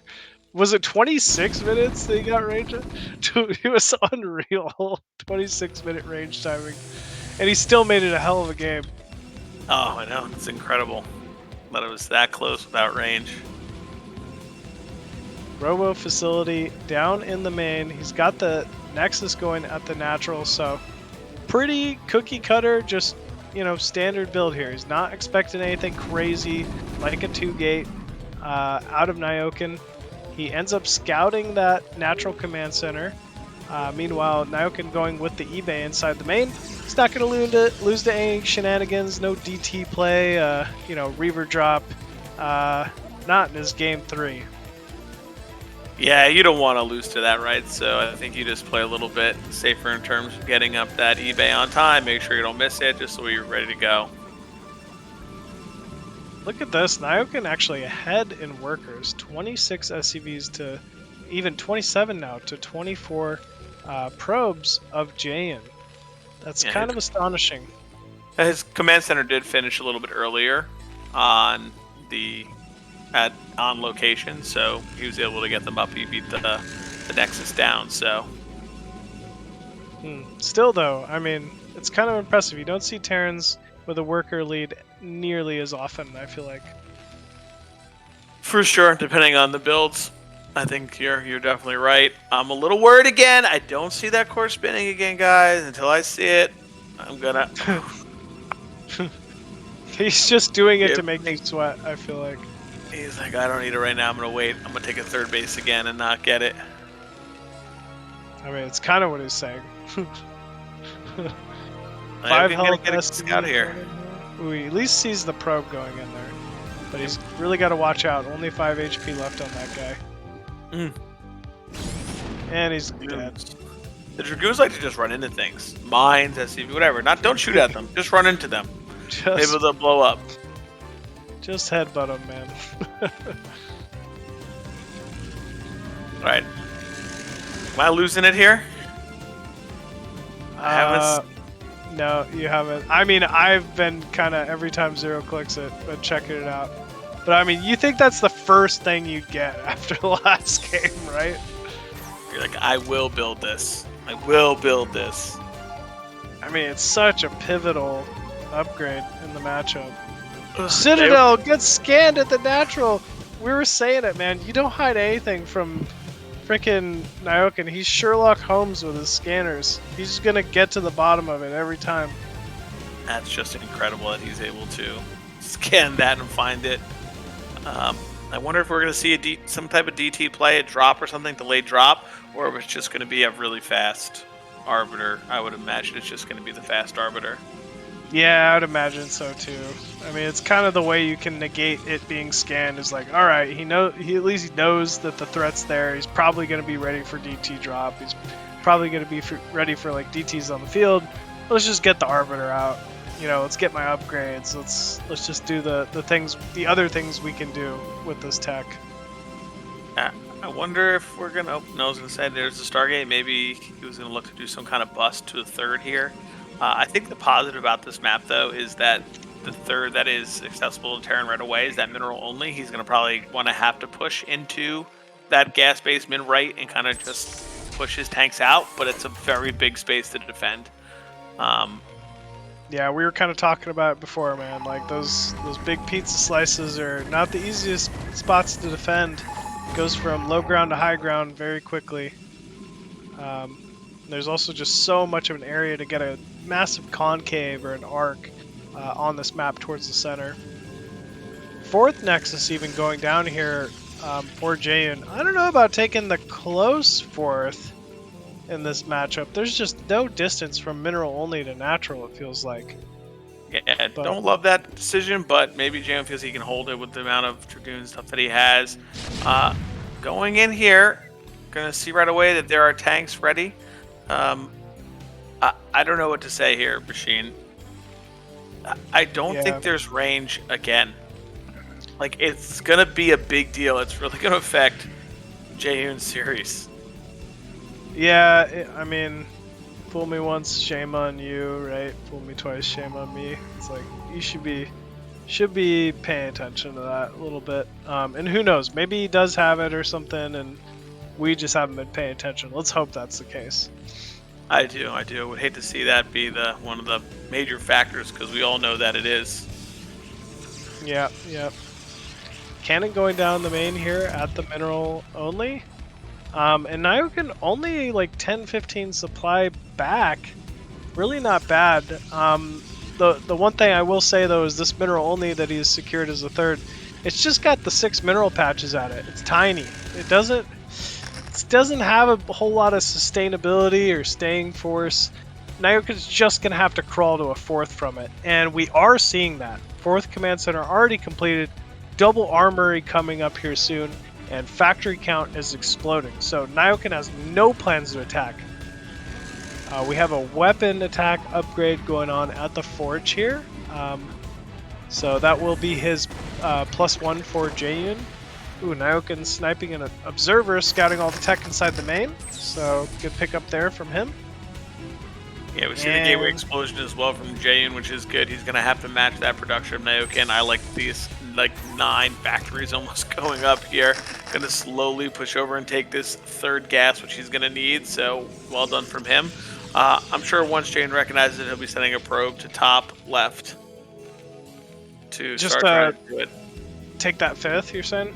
Yeah, take that 5th, get to another main, because it looks like Nyoken's going to be playing a lot for the long game. Yeah, but playing for the long game here, so you might as well start getting prepared for it. Yeah, definitely. I mean, it's just inevitable, it feels like at this point.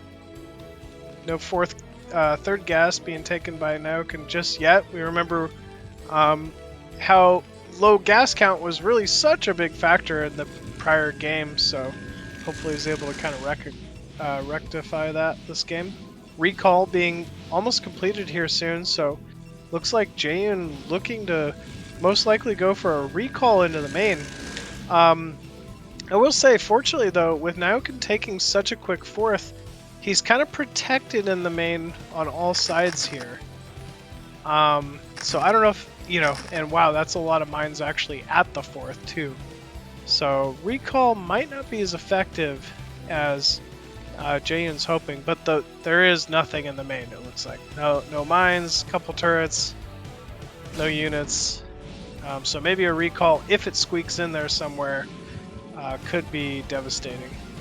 Yeah, I think stasis almost would have been a better option. He got 4 bases so fast. Look at the unit count difference right now, 190 to 130.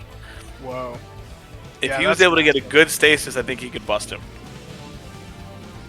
Yeah, good stasis on a clump of siege tanks or something like that, it would be quite difficult to deal with here. Or we're going to see the crazy IQ play of a recall of all the zealots onto this basis. Oh, like on top of the army? That could top also of the army, be yep. Cool. Oh man, if he comes in here, Nyoken's not sieged all the way. Yeah. We'll have to see if there's range. Hallucinated. Oh my gosh, are you kidding me? Is this like reach or something? Oh, this could be pretty needs range when you have hallucinate. Oh, he's moving the science vessel. Oh, he is. He's moving out of position here. He's going to scout that. If he EMPs it though, they're EMPs.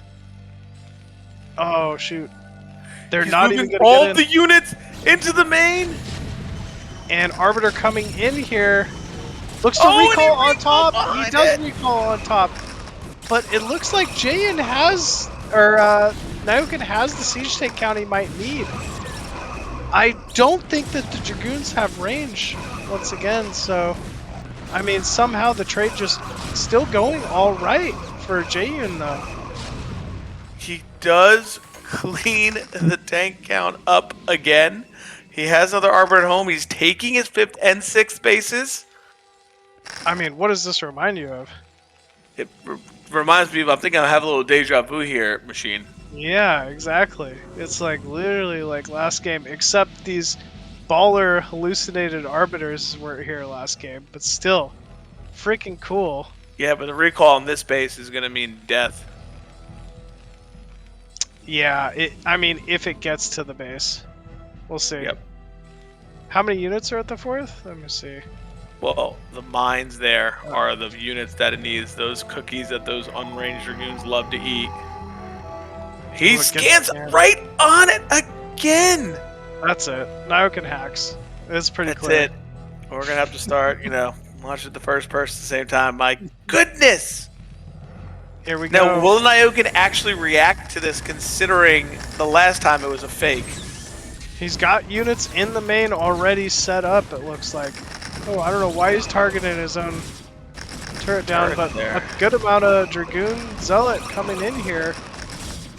But actually, this is kind of going to get trapped and surrounded a little bit because the natural is high ground. I feel like this did not do great damage here for Jaeyun. No, this is definitely a tough attack here for Jaeyun. Luckily, he has the economy and the gateway count to make his units really quickly. He's going to probably start putting gateways up top left as well here shortly. I think. Oh, we noticed it. 15-minute range this time. A little faster than last game. He's going for the speed version of this, I guess. Like it a lot. Yep. I wonder if we'll see a bunch of hallucinated zealots. I mean, hallucinated zealots are not bad. I think that would actually be a pretty cool call, just to like clear wave mine waves and stuff like that. Now we can just scan right on top of the army. He knows he knows everything. You can't hide anything from him. And this is such a short push distance, like we talked about before. The reinforcements. Oh, Arbiter's just coming out everywhere. They're fake. Oh, they're all fake. But not a lot of tanks here. Yeah, not the most. Vulture's doing a decent job kind of buffering for them, but actually Siege Tank's still able to get some pretty good volleys here, and all of the vessels staying alive. Probes are going to have to be pulled towards top left, and yeah, it looks like Nyoken going to kill off this mineral only, but still it didn't have the most money left at it, so not the biggest of pickups here for Nyoken. I think the hardest thing about this is just the positioning. He's finding the real arbiters too now. He's like, oh, you're ain't setting these ones in for fun. The goons do have range now, so they will fight way more. Oh my goodness, more mines. Zealots got on top of those siege tanks very quickly too, so that was a nice trade out of Jaeyun. Yeah, and we're gonna see vessels starting to go down as well. That gas is gonna be definitely hurting for Nyoken in a little bit as these engages keep happening. Main is mined out, natural starting to look low. You know that mineral only is. The question is, where does he take his next base? I guess maybe he was pushing there so he could take the other base bottom center. So he can kind of slide over and defend, because I feel like if you keep going up to the right, you start to spread a little in there. I think he's just got to do that at this point, right? He tried pushing towards him. Maybe he could have secured 6 o'clock then, but that's definitely not an option now. He's got to start funneling some units towards the top right, sit, get to a good position, secure a couple more bases. But it's all obviously easier said than done. Fake recalls coming in again. These fake recalls, man, they're no joke. I mean, it's pulling Nyoken's forces all around the map. No! Ooh, big mine connects. Obs was not in position there. And yeah, it looks like it hurts me to watch. Oh, I believe it, man. Like, I mean, how many times have we seen it in this series so far, right? If he was able to just even keep those units, these battles would be going so much better for him. Yeah, I do like the double upgrade into carrier switch. I think that's always a positive thing. I think he can fight this army here. I think he can go up this ramp. It's only 5 tanks. If he can get 1 stasis on those 4 tanks and just push through, I think he could break that base and deny the 5th base for Nyoken. Yeah, I think he might be able to too. I'd be a little worried about it. I'm a little surprised Nyoken's not sending more units over here to begin with. There's also not a big mine buffer up top right as well. He's got to know this is the base with the highest potential contention. And here we go. Jaeyun moving in. EMP going down though. But the tanks are not sieged and not in position. Nyoken trying to rally from his natural, but I don't know if it's going to be fast enough. And now he will be attacking uphill. Yep, exactly. Now he's got to attack onto the pizza wedge here. There's still arbiters alive. The science vessels are all kind of locked up in ice here, so he's not able to actually use them for vision, but somehow he has secured the pizza wedge, and he's hanging on here, man. He's holding on, slowly playing, you know. This is how it goes. The longer it goes, the better it is for Terran if he can take top right. I mean, map split is fine for Terran, right? Yeah, I mean, map splitting is absolutely fine. I for think Terran. I see what Jaeyun's thinking, though. He's saying, you know what, you just moved your whole entire army to the top right. Let me go to the main. But we see Nyoken has scanned the army movement and is moving all of his units back again. These scans have just been phenomenal from Nyoken to know where to move. Yeah, they've been game saving for sure. Oh, he scans right on top of them again. He knows exactly where it is. He sees. I don't know if I like this, though, for Jaeyun. Yeah, this is kind of going into high ground. I feel like tanks could have sieged earlier, but still really decent trade for Nyoken. We're just kind of feeling those upgrades kicking in. And suddenly, if recall time though. Ooh, big detonations there on those spider mines. But this base will be forced to lift. And I feel like Nyoken's got to just go. Yep, I feel like Nyoken's going to have to start pushing because he's going to lose that command center. Will he even lose the other one if he just runs in and tries to snipe it? Oh, nope. Jaeyun's attention is focused elsewhere on this army coming in. I totally can understand that. I think he's just looking to kill off the Goliaths here so that he can bring the carriers in. Oh, no, just backing up. Oh, 5 carriers on the field as well. 5 carriers. We must know because we're making a lot of Goliaths here, but I think we're going to combine these armies. Yeah, it looks like it. Yep. Because here's the thing about these battles, right? When you have the carriers and the ground army, you only have to win one of the battles. And what I mean by that is, if you can kill the Goliaths, then you can just use the carriers to wipe the tanks. If you kill all the tanks and everything, you can use the ground army to fight the Goliaths. But really good fighting here from Nyoken. Yeah, he's actually pushed the carriers off somehow, doing some significant damage here at the natural. Yeah, I was tanks for free being taken in the middle. I know it looks grim from the spot, right? Because he's losing his natural, but it's been mined. It's almost pretty much mined out, and his production is going to get hurt here. But he already has pretty much using all his production and remade some on top left.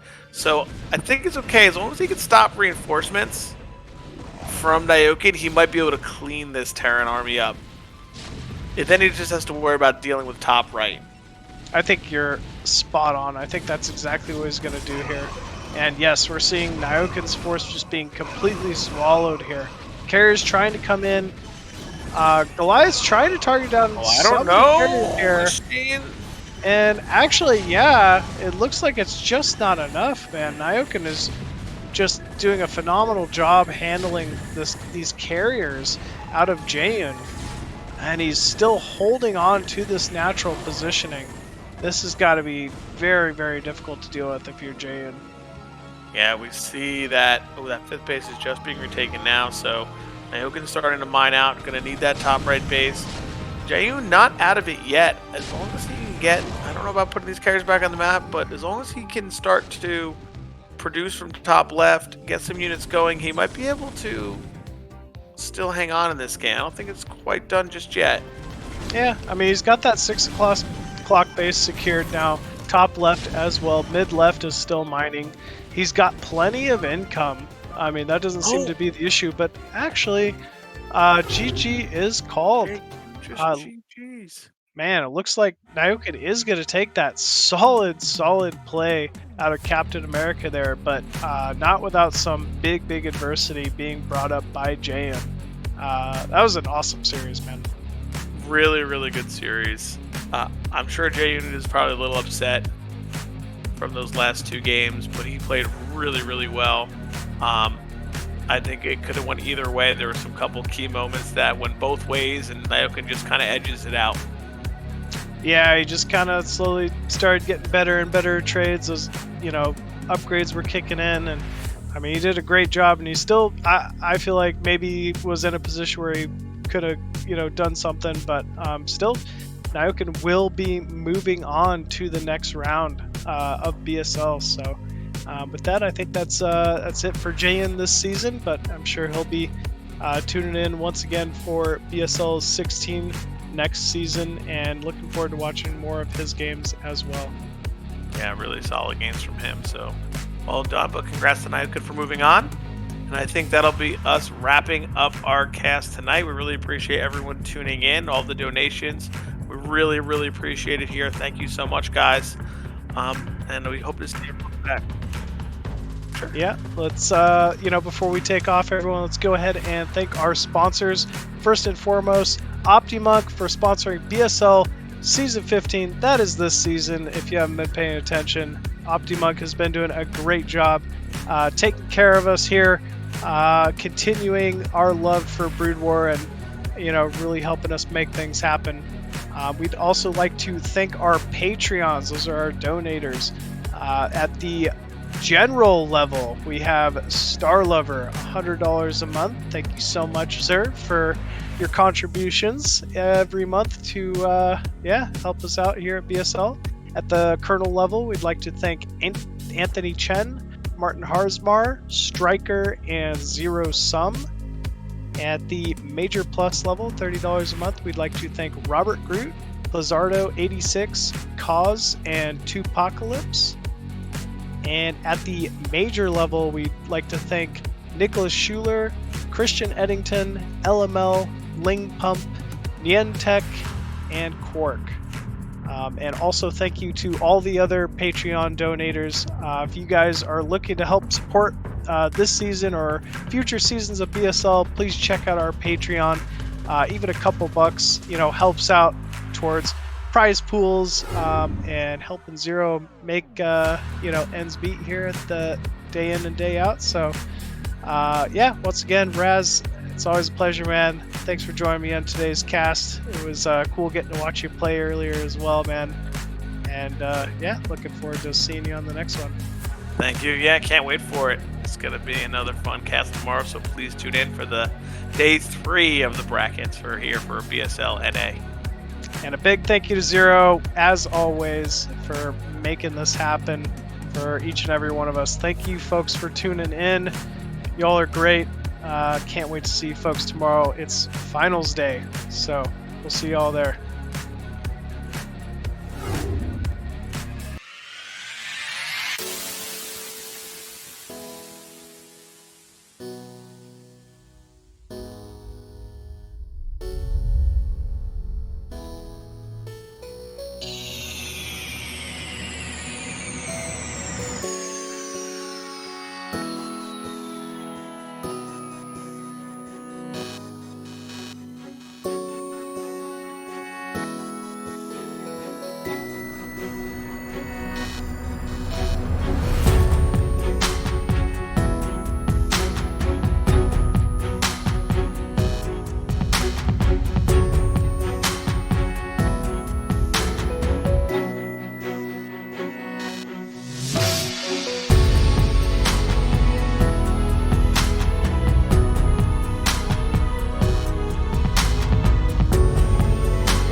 holy fuck, Mr. My Fleeting Dream, aka Anthony Chen. He's supporting us everywhere. So thank you very much, and thanks to all of you. I appeared as it was worthy of donation. $500, incredible. Thank you very much.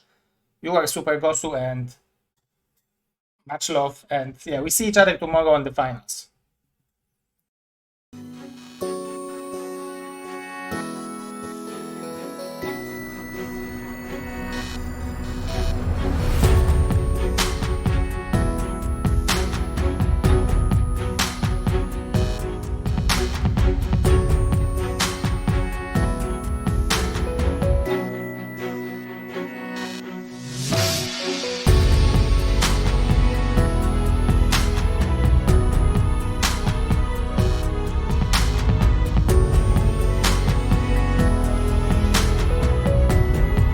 Oh, I thought I disappeared. Okay, bye-bye, guys.